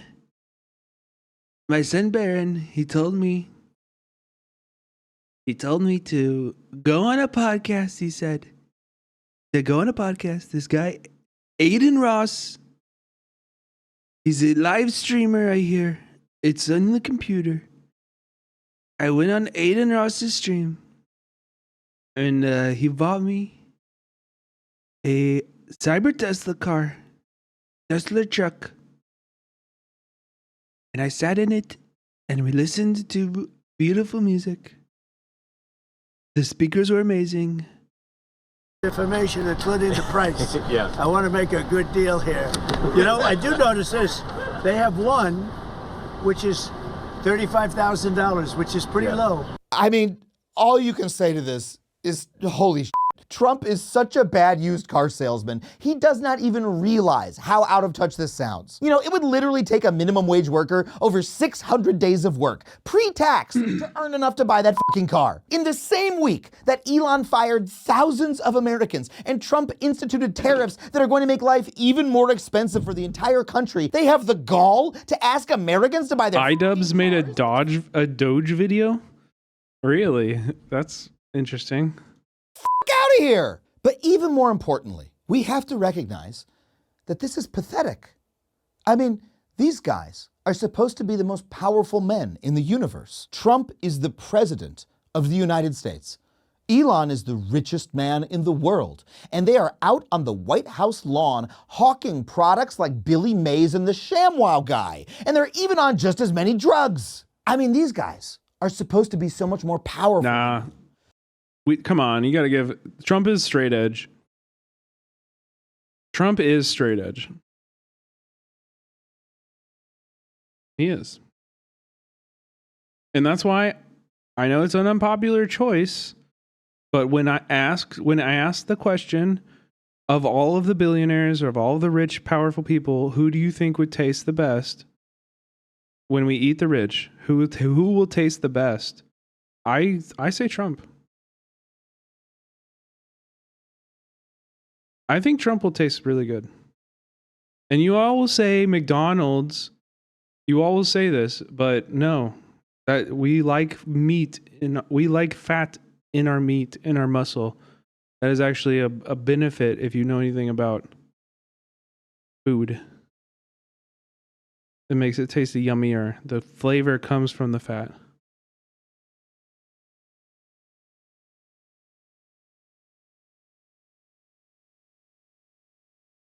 What about Pritzker? Now you're talking. Now you're talking. Now you're talking. But a few days of low stock... Fuck you, I'm muting my TV now. Why? You think somebody else will taste better? Who? Who do you think's gonna... Yeah? Wait, you disagree? Who do you think's gonna taste better then? Who do you think is going to taste better, huh? Tell me. Tell me. If you think I'm wrong, then debate me in the marketplace of ideas. Prices, and they're begging you to spend 35 grand on one of their dumbass cars. Trump and Musk are fascists, yes, by any definition. But first and foremost, they're grifters. And that means they depend on us buying their garbage. From X premium subscriptions to Patriot Bibles made in China to meme coins. They need you. They need you to buy their bullshit so badly that Trump literally wants to make... Come on, Mao Zedong. You gotta ruin it. Now you gotta go be like, we should eat black women? Come on, dude. That's fucked up, bro. That's fucked up, dude. That's fucked up, bro.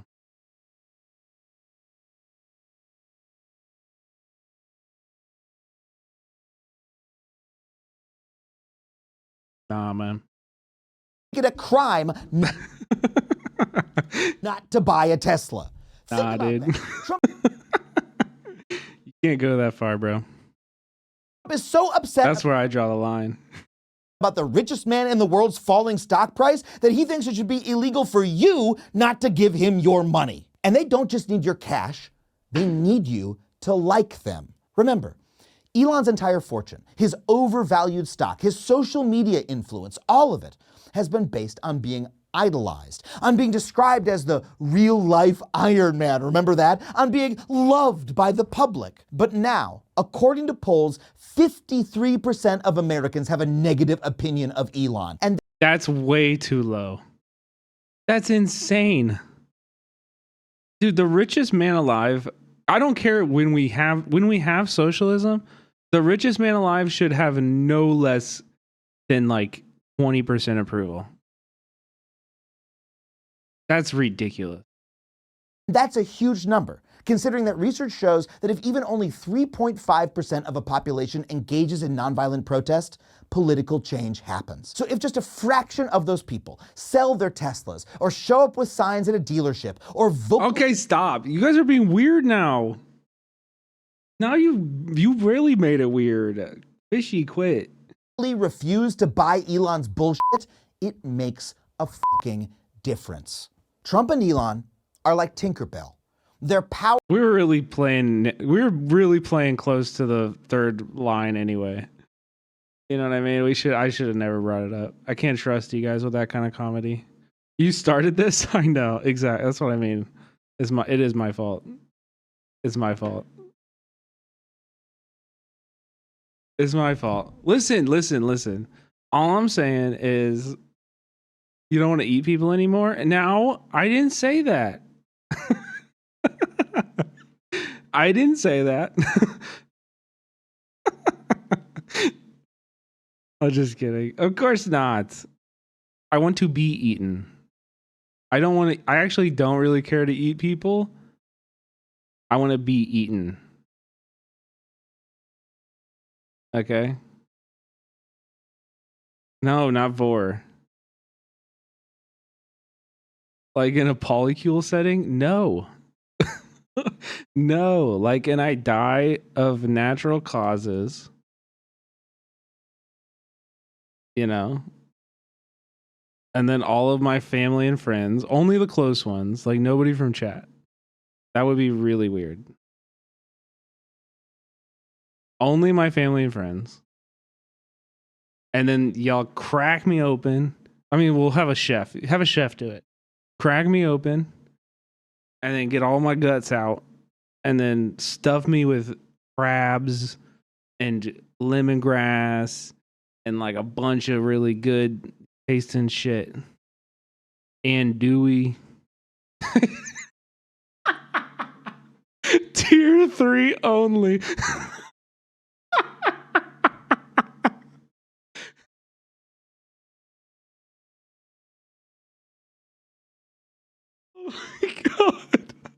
Oh my god. Oh my god, dude. No, do you know where I actually developed this opinion though? And this is like I'm like half joking actually. I'm half joking, okay? But this was a video that I filmed, okay? In the Philippines. If you don't know about lechon, they do it in the Philippines and Cuba, you know, a lot of like Caribbean nations also.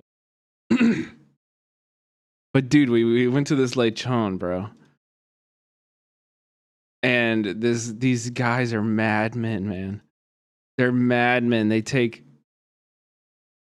crack open the pig and they stuff it with limes and chilies. Oh. Also, I don't know why, but I can't hear. Why does this have no audio? Yeah, I can't hear it either. Anyway, it doesn't matter. The voice is not the point. Yeah, this one they stuff it with chickens. I don't think you could fit a chicken in me. Oh, the tab is... Why is the tab... Like for this is crazy. I don't think you could fit chickens in me. This is some next level inception food creation. The lemongrass. Lemongrass. Onion leaf. Lemongrass. Secret. That's what I'm saying, dude. Well, hold on, guys. I can tell you, this is it's a calamansi. Yeah. It's bell pepper. It's onion. That's a secret. Anybody watching, don't tell anybody. The young corn. I've never had it with the corn inside. That's what I'm saying. This is my ideal burial ceremony. This is my ideal burial ceremony. I'm just saying. I do have a weird, I don't have much spirituality, but I do have, if I have any spirituality, it's that I want my calories to be useful to other life after I die. I've been living on fucking dead shit my whole life. And when I die, it's time to give back. As a kink or something? How can it be a kink if I'm talking about being dead? How is that sexual?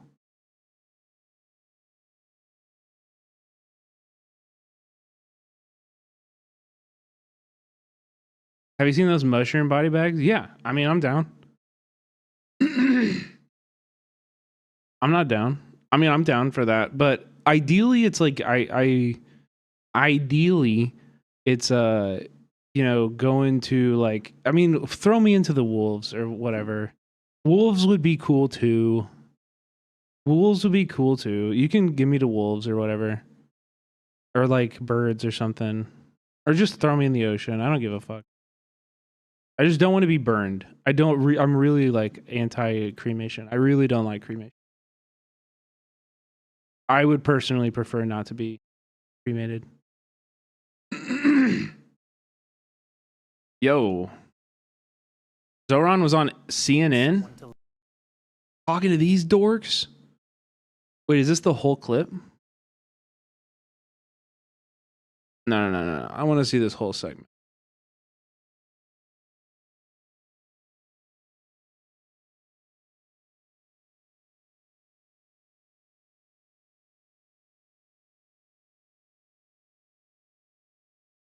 Meet Zoran Mandami. He's the brash Democratic socialist whose internet famous for bringing the fight to the Trump immigration czar. Watch this. How many more New Yorkers will you detain? How many more New Yorkers without charge? Do you believe? Shares racist voicemails? Oh, probably. Dude, this is such fucked up shit from CNN. They're probably racist voicemails that he has received. Do you believe in the First Amendment, Tom Homan? But with that new notoriety, Mandami is now the target of vicious, vulgar attacks. Go yourself, you terrorist. Matter of fact, you're gonna wash my European feet. You filthy sand. Hey, you Muslim piece of shit. I hope a illegal puts a bullet in your head. Get out of my country. So a lot of this, Zoran, is coming from in the wake of a lot of these arrests that actually have had to do with pro-Palestinian activists and protesters, but also the broader immigration issue has really hit this city hard. Yeah, and I think we've seen that when a New Yorker who's a permanent legal resident of this country was dragged, disappeared, and detained without charge. And those are the reasons that I asked those questions of Tom Homan, which is at the forefront of many New Yorkers' minds. Do you believe in the First Amendment? What are the charges that you're holding Mahmoud Khalil on? And how many more New Yorkers will you detain? And when I said those things, these are the messages that I received, and it's just a glimpse into what was flooding into my office the day after and the days after. But I'm not intimidated. I shared them to show what happens. Dude, I swear to what is it? It's not. This is CNN. It's the leftists. They touch on mic, and then leftist audio appears. What is happening? What is happening? It's not even a. It's a curse cast on us from afar.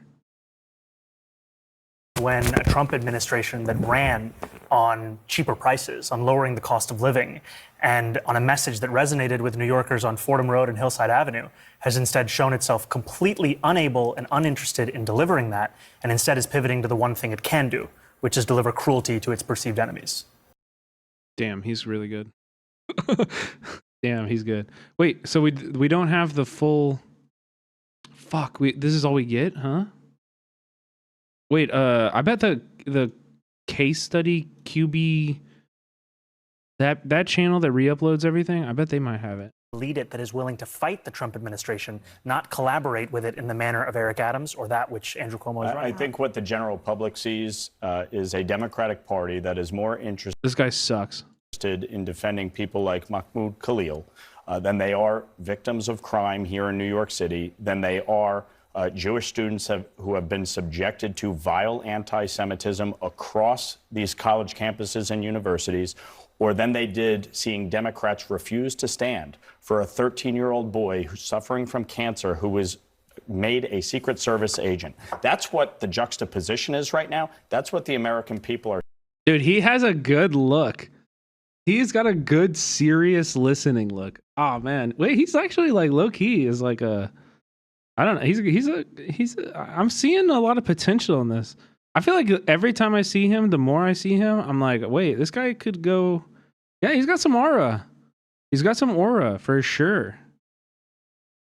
He's got some aura. Are seeing, and they're looking at it and they're going, these people are out of their minds. You know what? Go ahead. Well, you know what I think also the New Yorkers are seeing is a Jewish student by the name of Grant Minor, who was the president of the United Auto Workers local on Columbia's campus that was just fired by Columbia administration for participating in those same protests. These are students that deserve their rights to be respected. These are ones that deserve to be recognized by those of us who aspire to be leaders across the state. I gotta leave it there. Ah, fuck you. Let me see more. Let me see more. No, let's see. Case study QB might have. I think that's the name of it. Yeah.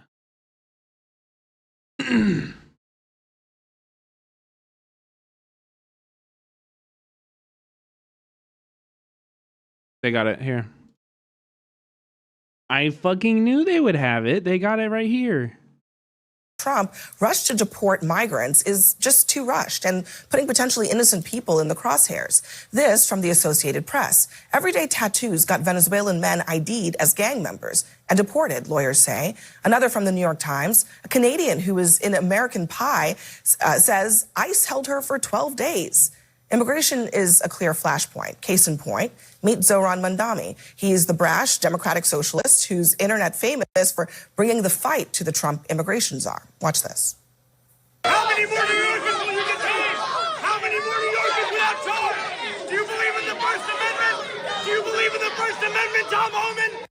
But with that new notoriety, Mandami is now the target of vicious, vulgar attacks. Go f yourself, you terrorist.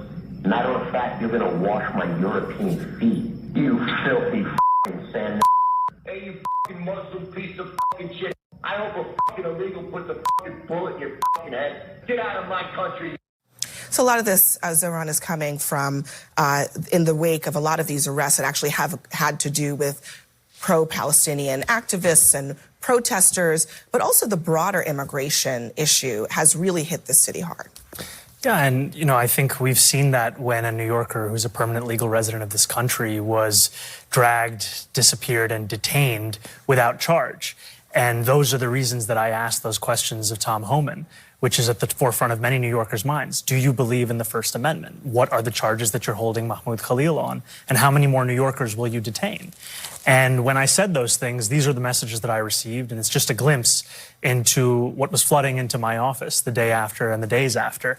But I'm not intimidated. I shared them to show what happens when a Trump administration that ran on cheaper prices, on lowering the cost of living, and on a message that resonated with New Yorkers on Fordham Road and Hillside Avenue, has instead shown itself completely unable and uninterested in delivering that, and instead is pivoting to the one thing it can do, which is deliver cruelty to its perceived enemies. I mean, if Trump were doing as he said he would do and focus on the criminals, that would be one thing. But there is also a lot happening where criminals, people who are not criminals, are getting caught up in this, and people who have points of view, perhaps, that are opposed to. Dude, why does this guy look like he's like a dollar store Ron Swanson? He sucks. By this administration are getting caught up to. Well, I think obviously Ron Swanson at home. They literally this is like somebody watched Parks and Rec and was like, we should make that. Like, we can work with that. Let's find somebody who looks like that and let's make him a Republican and it's easy. Yeah, Timu Swanson, yeah. the vast majority of people that ICE has engaged with are criminals, have either criminal convictions, have orders of detention against them, or orders of deportation. As ICE goes into different communities across the country to engage these folks, they are coming across other individuals. Obviously, there will be instances, unfortunately, where there is either a misidentification or a mistake. It's just like, yeah, there will be people that we're gonna fucking just ruin their lives. And that's a risk we have to take. It's like, yeah, we're just gonna send some innocent people to a concentration camp in El Salvador.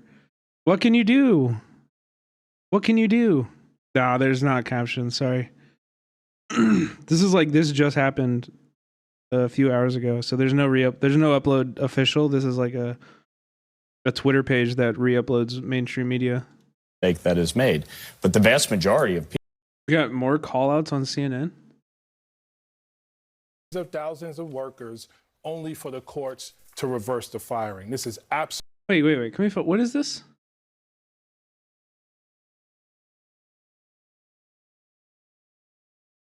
Let's focus. Where were we? Let's focus on what we're doing. Who have been detained are those who have committed criminal acts either here in the United States or committed crimes in their country of origin before they came here illegally. Isn't that why due process is important in this conversation? And that's one of the things that the Trump administration is pushing back really hard on.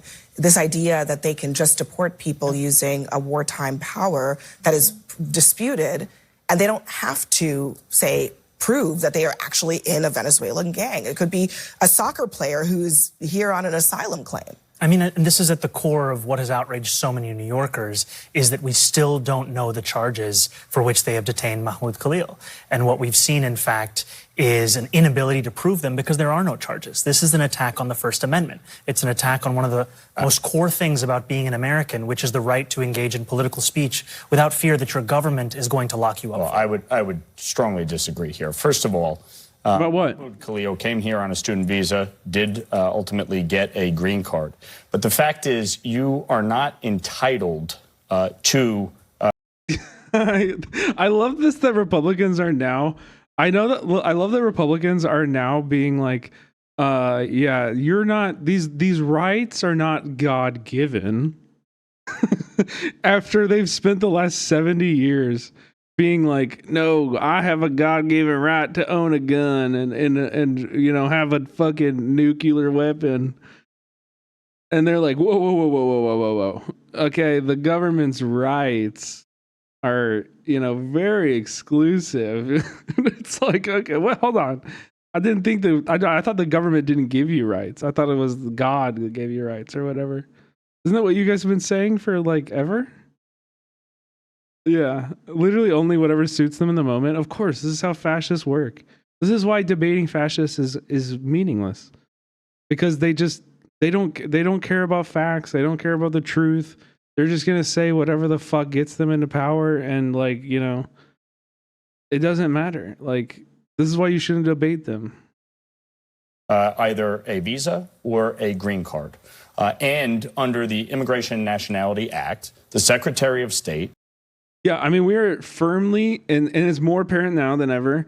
Listen, the First Amendment is only for slurs, and the Second Amendment is only for school shootings. Okay, you have to, when these things protect things that you know, might be good, they don't apply. They're only for slurs or school shootings. Okay, this is now the new rule. Okay, you haven't Bill Maher new rule.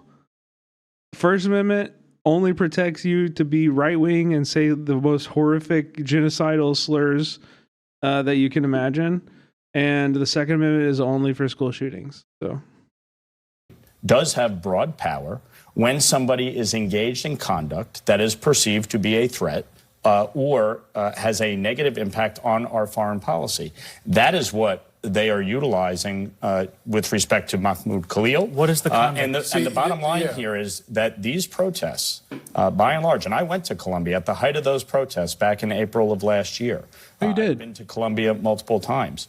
I listened to the chants that were being engaged with. And the bottom line oh my God. In many of these instances, these students have been engaged in rhetoric and conduct that has threatened the safety and well-being of Jewish students on campus. They have been engaged in... I wish somebody would just be like, can you name a single Jewish student that was like hurt by this? Like, what Jewish student in particular?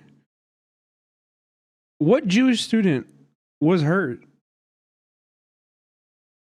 That TikTok kid at UCLA? Okay, but he's very, very clearly not hurt.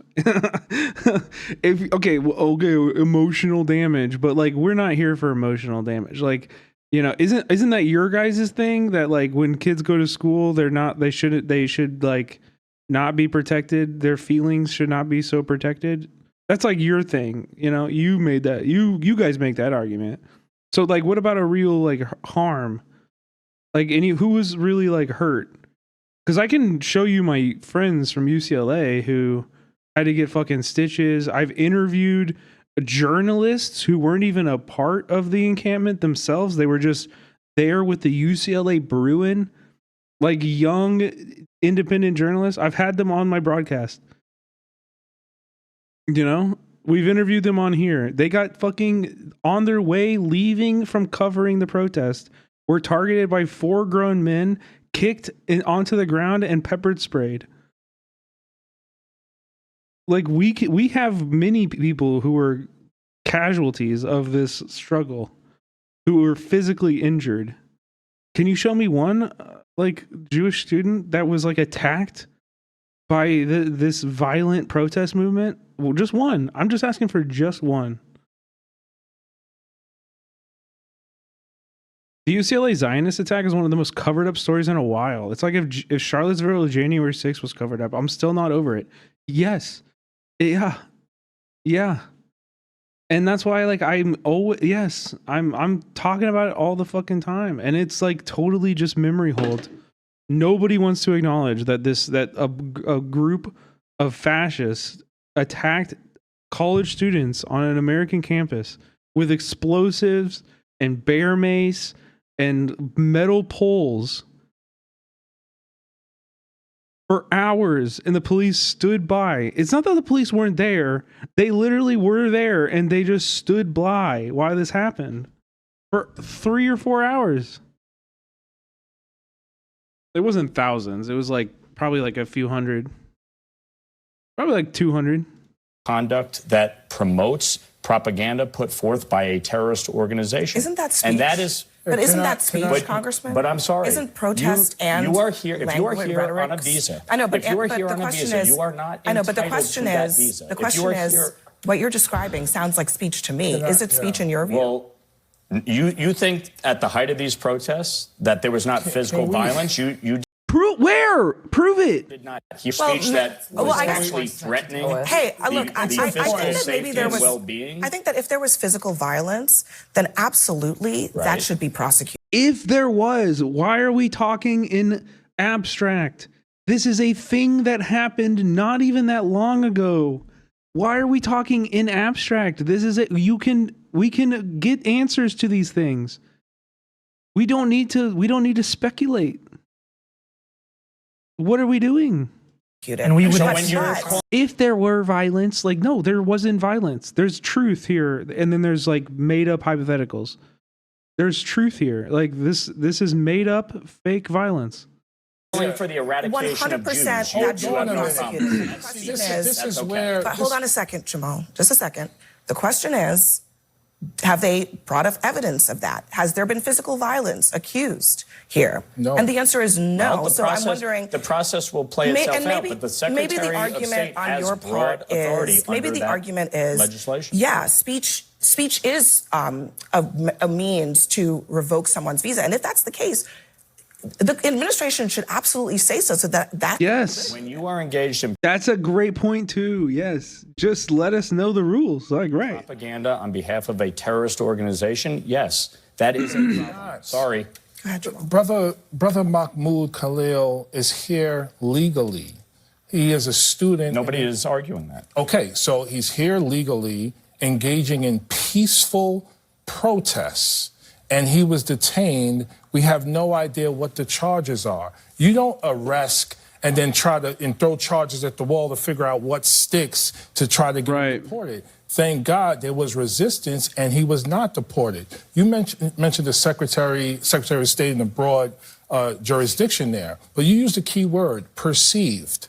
If the Secretary of State has an agenda like this administration, and they perceive someone to be a threat because they use language that they don't like or understand, they can lock them up and possibly deport them. Free speech is free speech. Brother Khalil did not engage in any crime, did not hurt anyone physically. Free speech is free speech, and it's under attack under this dictatorship. And if you question the agenda of this particular administration, Elon Musk used a Nazi symbol sign at the inauguration.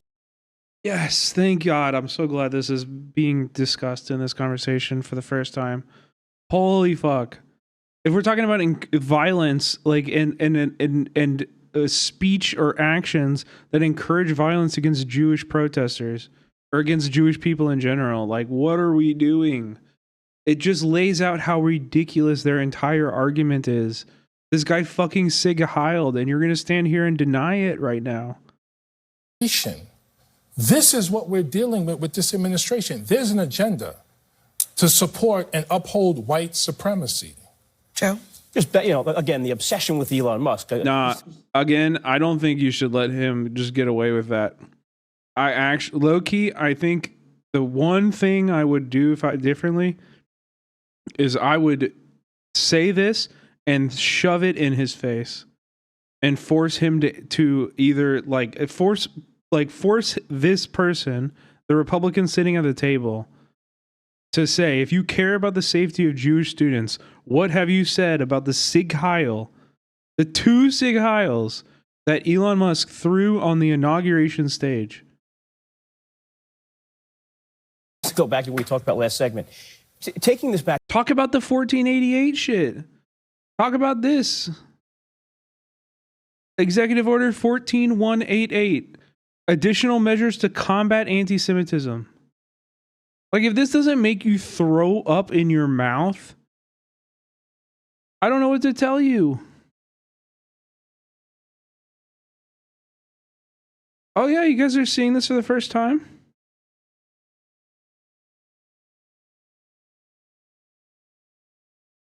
Yup.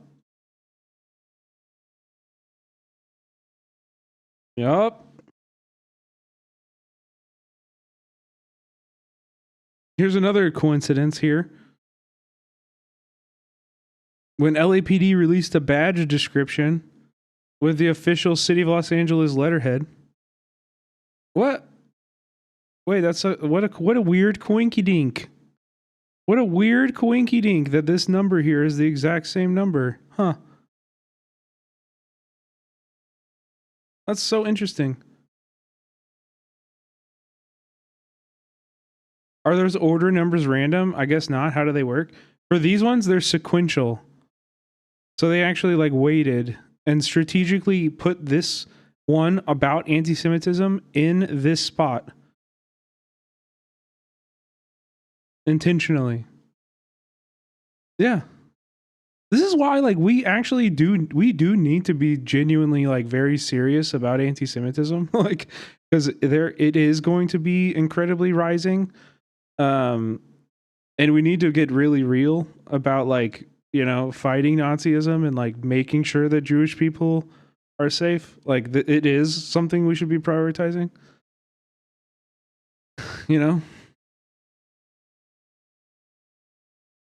Back to 40,000 feet. This is another 80-20 issue where I think Trump is winning, because the sympathy out there for people who on October 8th, the day after October 7th, October 8th, they started in the streets here in New York. And what that amounted to was cheering on the people in Hamas who crossed over the border and murdered babies and women and children in their beds. That's what happened. So spare me, because I don't have an ounce of sympathy for anyone who was out there, part of those protests, cheering them on. Goodbye, good riddance. Maybe I'm wrong. Who the fuck is this guy? Joe Borelli? Managing Director of Chartwell Strategy? Mr. Borelli! Mr. Borelli, you are such an absolute imbecile. You are such a monumental buffoon. You're an insult to everyone at this table. Who was out there, part of those protests, cheering them on. Goodbye, good riddance. Maybe I'm wrong. He wasn't cheering them on. I think we're all talking about speech versus deporting someone or attempting to deport someone. And I think this will be held in the courts. And I think what you've seen from Donald Trump and the administration is that when it goes to the courts and they don't rule in their favor, they end up attacking the judge. And I think you'll continue to see this. I actually agree with you that I think that the administration believes that this is a big win for them. I think that having these fights in court, they love that. They love the battle to and showing the images of people being arrested or deported or any of those things. I think they are truly enjoying that. Yeah. They don't understand the impacts that it's having our country and the long-term impacts and how people are angry about them. But I do think that this was their plan all along. Wait, huh? What was the point you were making? Huh? If it's not to, they understand the impact and they understand that people are angry, and that is why they did it. You're saying, why did you say they did it? I think that having these fights in court, they love that. They love the battle to try to, and showing the images of people being arrested or deported or any of those things. I think to create fear. They don't understand the impacts that it's having our country and the long-term impacts and how people are angry about them. But I do think that this was their plan all along. And Muslim doesn't. Well, look, I think it's, as you said, it's critical for us to be fighting this dismantling of the First Amendment. And what is so galling is that it's not just a dismantling done by a Republican administration in D.C. It's one that's also being done with the support through the silence of a number of other candidates for mayor, namely disgraced former Governor Andrew Cuomo, who took 72 hours to say even... Oh, my God. Oh. Throwing the fucking punches at him. Throwing punches left and right, dude. A word. Does New York want a fucking mayor that's going to capitulate and be silent while our rights are trampled on? Or do they want somebody who's going to fight for you, who's going to scream at Tom Homan and not let him into our fucking city? Oh my God, dude. I'm actually drinking the Zoran Kool-Aid. And I don't get excited about politicians ever. But I'm actually on the Kool-Aid, man. He's winning me over. Consistently doing the right thing. He is. He's great, but there's no shot. I think you're wrong. I actually think you're wrong, and the reason why is because of Kenneth Mejia. I'm seeing a lot of Kenneth Mejia in his campaign, and their Twitter or their TikTok savviness. You know, like the videos they're putting out. It rhymes. It makes, you know, I see the similarities, and Kenneth Mejia is he's the blueprint right now for city races. Like the donations, yeah. I mean, I'm telling you, man. I think it's gonna be surprising. And when he issued that statement, we still didn't know whether he actually opposed the detainment or whether he was calling for the release of Mahmoud Khalil. And this city needs someone to... He needs to get on Hassan's stream. That'd be sick. I think it'll happen for sure. I think it will eventually. Probably this year. Kenneth proved it's possible. Exactly. That's what I'm saying. It's different. It is. There's big differences. It's a much bigger stage. He's not running for controller. You know? Also, chat, did you see today, since we're talking a lot tonight about the failures of the progressive wing of the DNC, Greg Cesar made an endorsement in the race. But hold your applause. Wait, how do you spell Cesar? Am I spelling? Why can't I find him? Oh, yeah. I was spelling it S-C-E. Yeah, that's right. Check it out, chat. Oh my God, Greg Cesar, the progressive leader for the Democratic Congress people. Oh, he didn't endorse Zoran. He endorsed Brad Lander.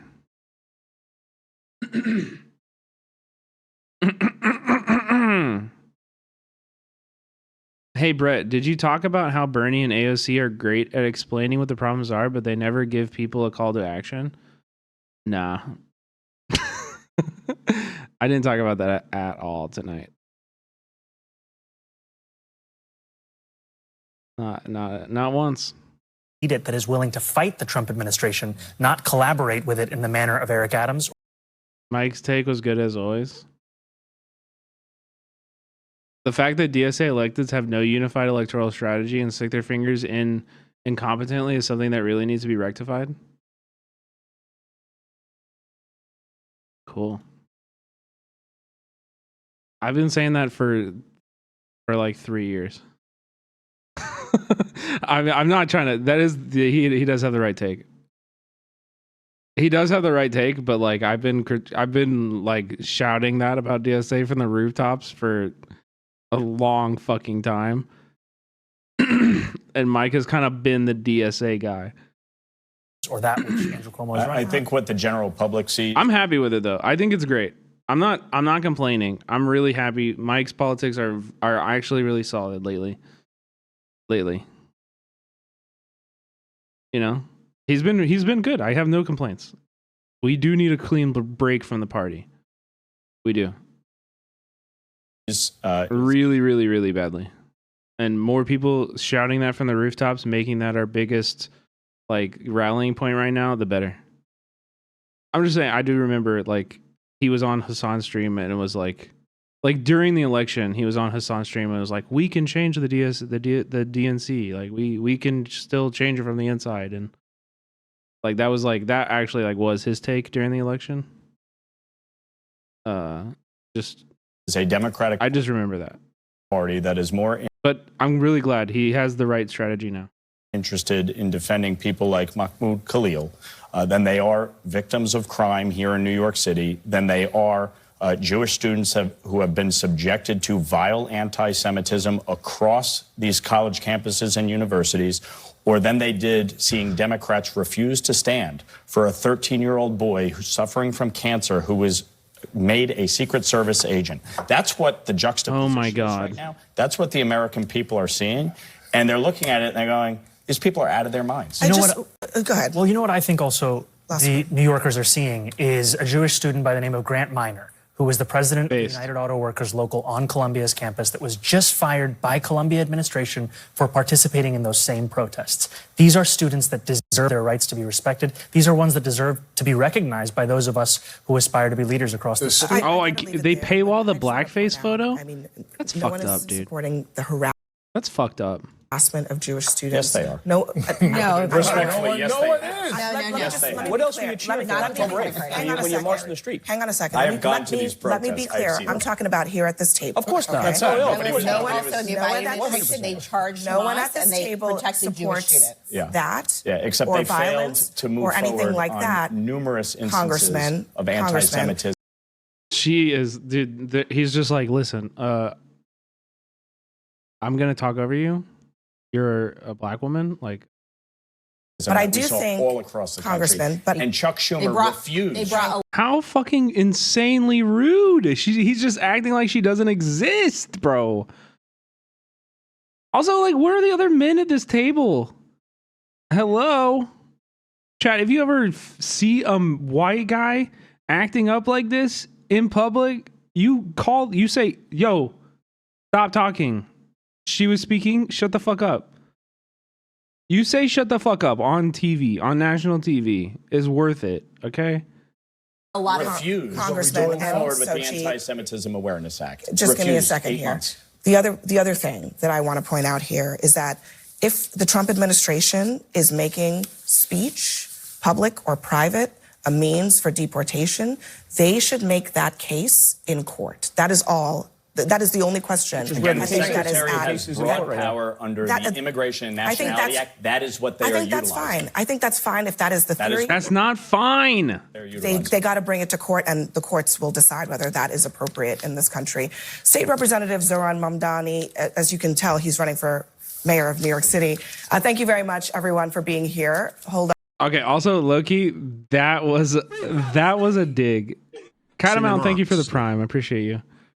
That was a dig. Didn't shout out anybody at the table, but was like, Zohran Mamdani is running for mayor in New York. Okay, I see you. That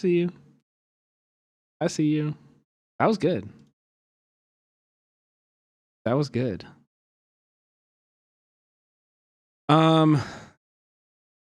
Okay, chat. It's 1 a.m. here. I think I'm gonna end it.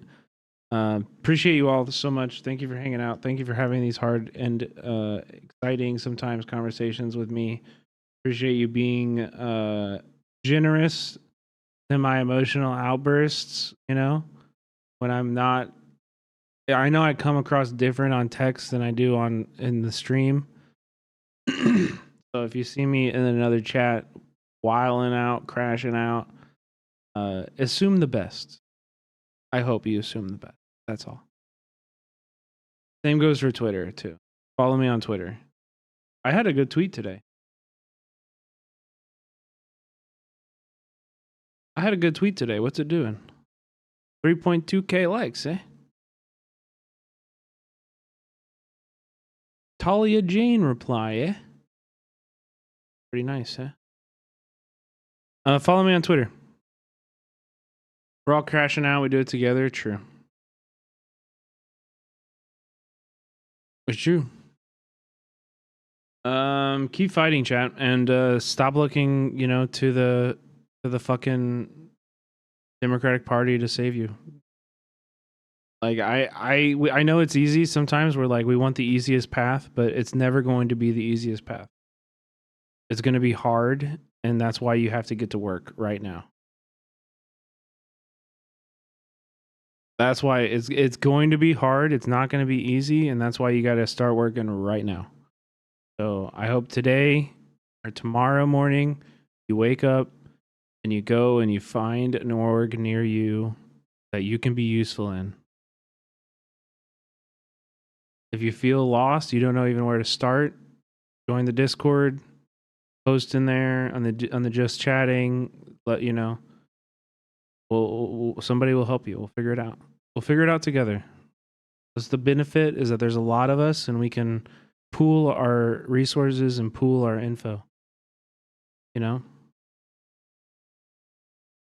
My mama is going to rapid response training. She's 70. That's fucking awesome. If Reek's mom can do it, then you can.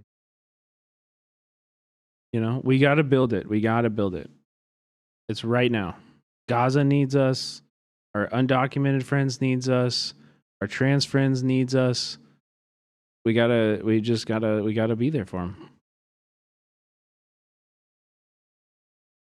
And now's the time, more than ever. So, reach out tomorrow. I think Instagram is where a lot of these people are like mostly posting, I've noticed. So maybe search Instagram, search Google, your location, Rapid Response Network. You know what I mean? Your location, Immigrants' Rights Organization. Your location, abolition. Your location, insert whatever you're passionate about. You got a local college nearby you. There's probably an SJP. Reach out to them. See how they can help, how you can help. If they're posting about protests, go and support them. Be a community member that stands with a college that's fighting for divestment. They're all important things you should do. Maybe arm yourself. Maybe you take the first step into looking into what it looks like to arm yourself and protect yourself in that way. Feeling secure and feeling safe and having the tools to be able to protect yourself are power. It's power. For some people, not for all, but for some.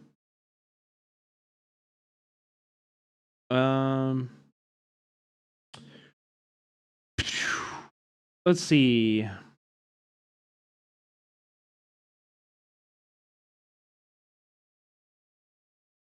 Bro, OG Black Red Guard is out here streaming to one viewer right now.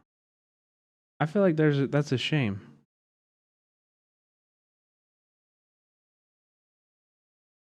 I feel like we should go light that shit up. We should go light that shit up right now. Go follow Black Red Guard. Follow him on Twitch, also especially on Twitter. He has a lot of good takes.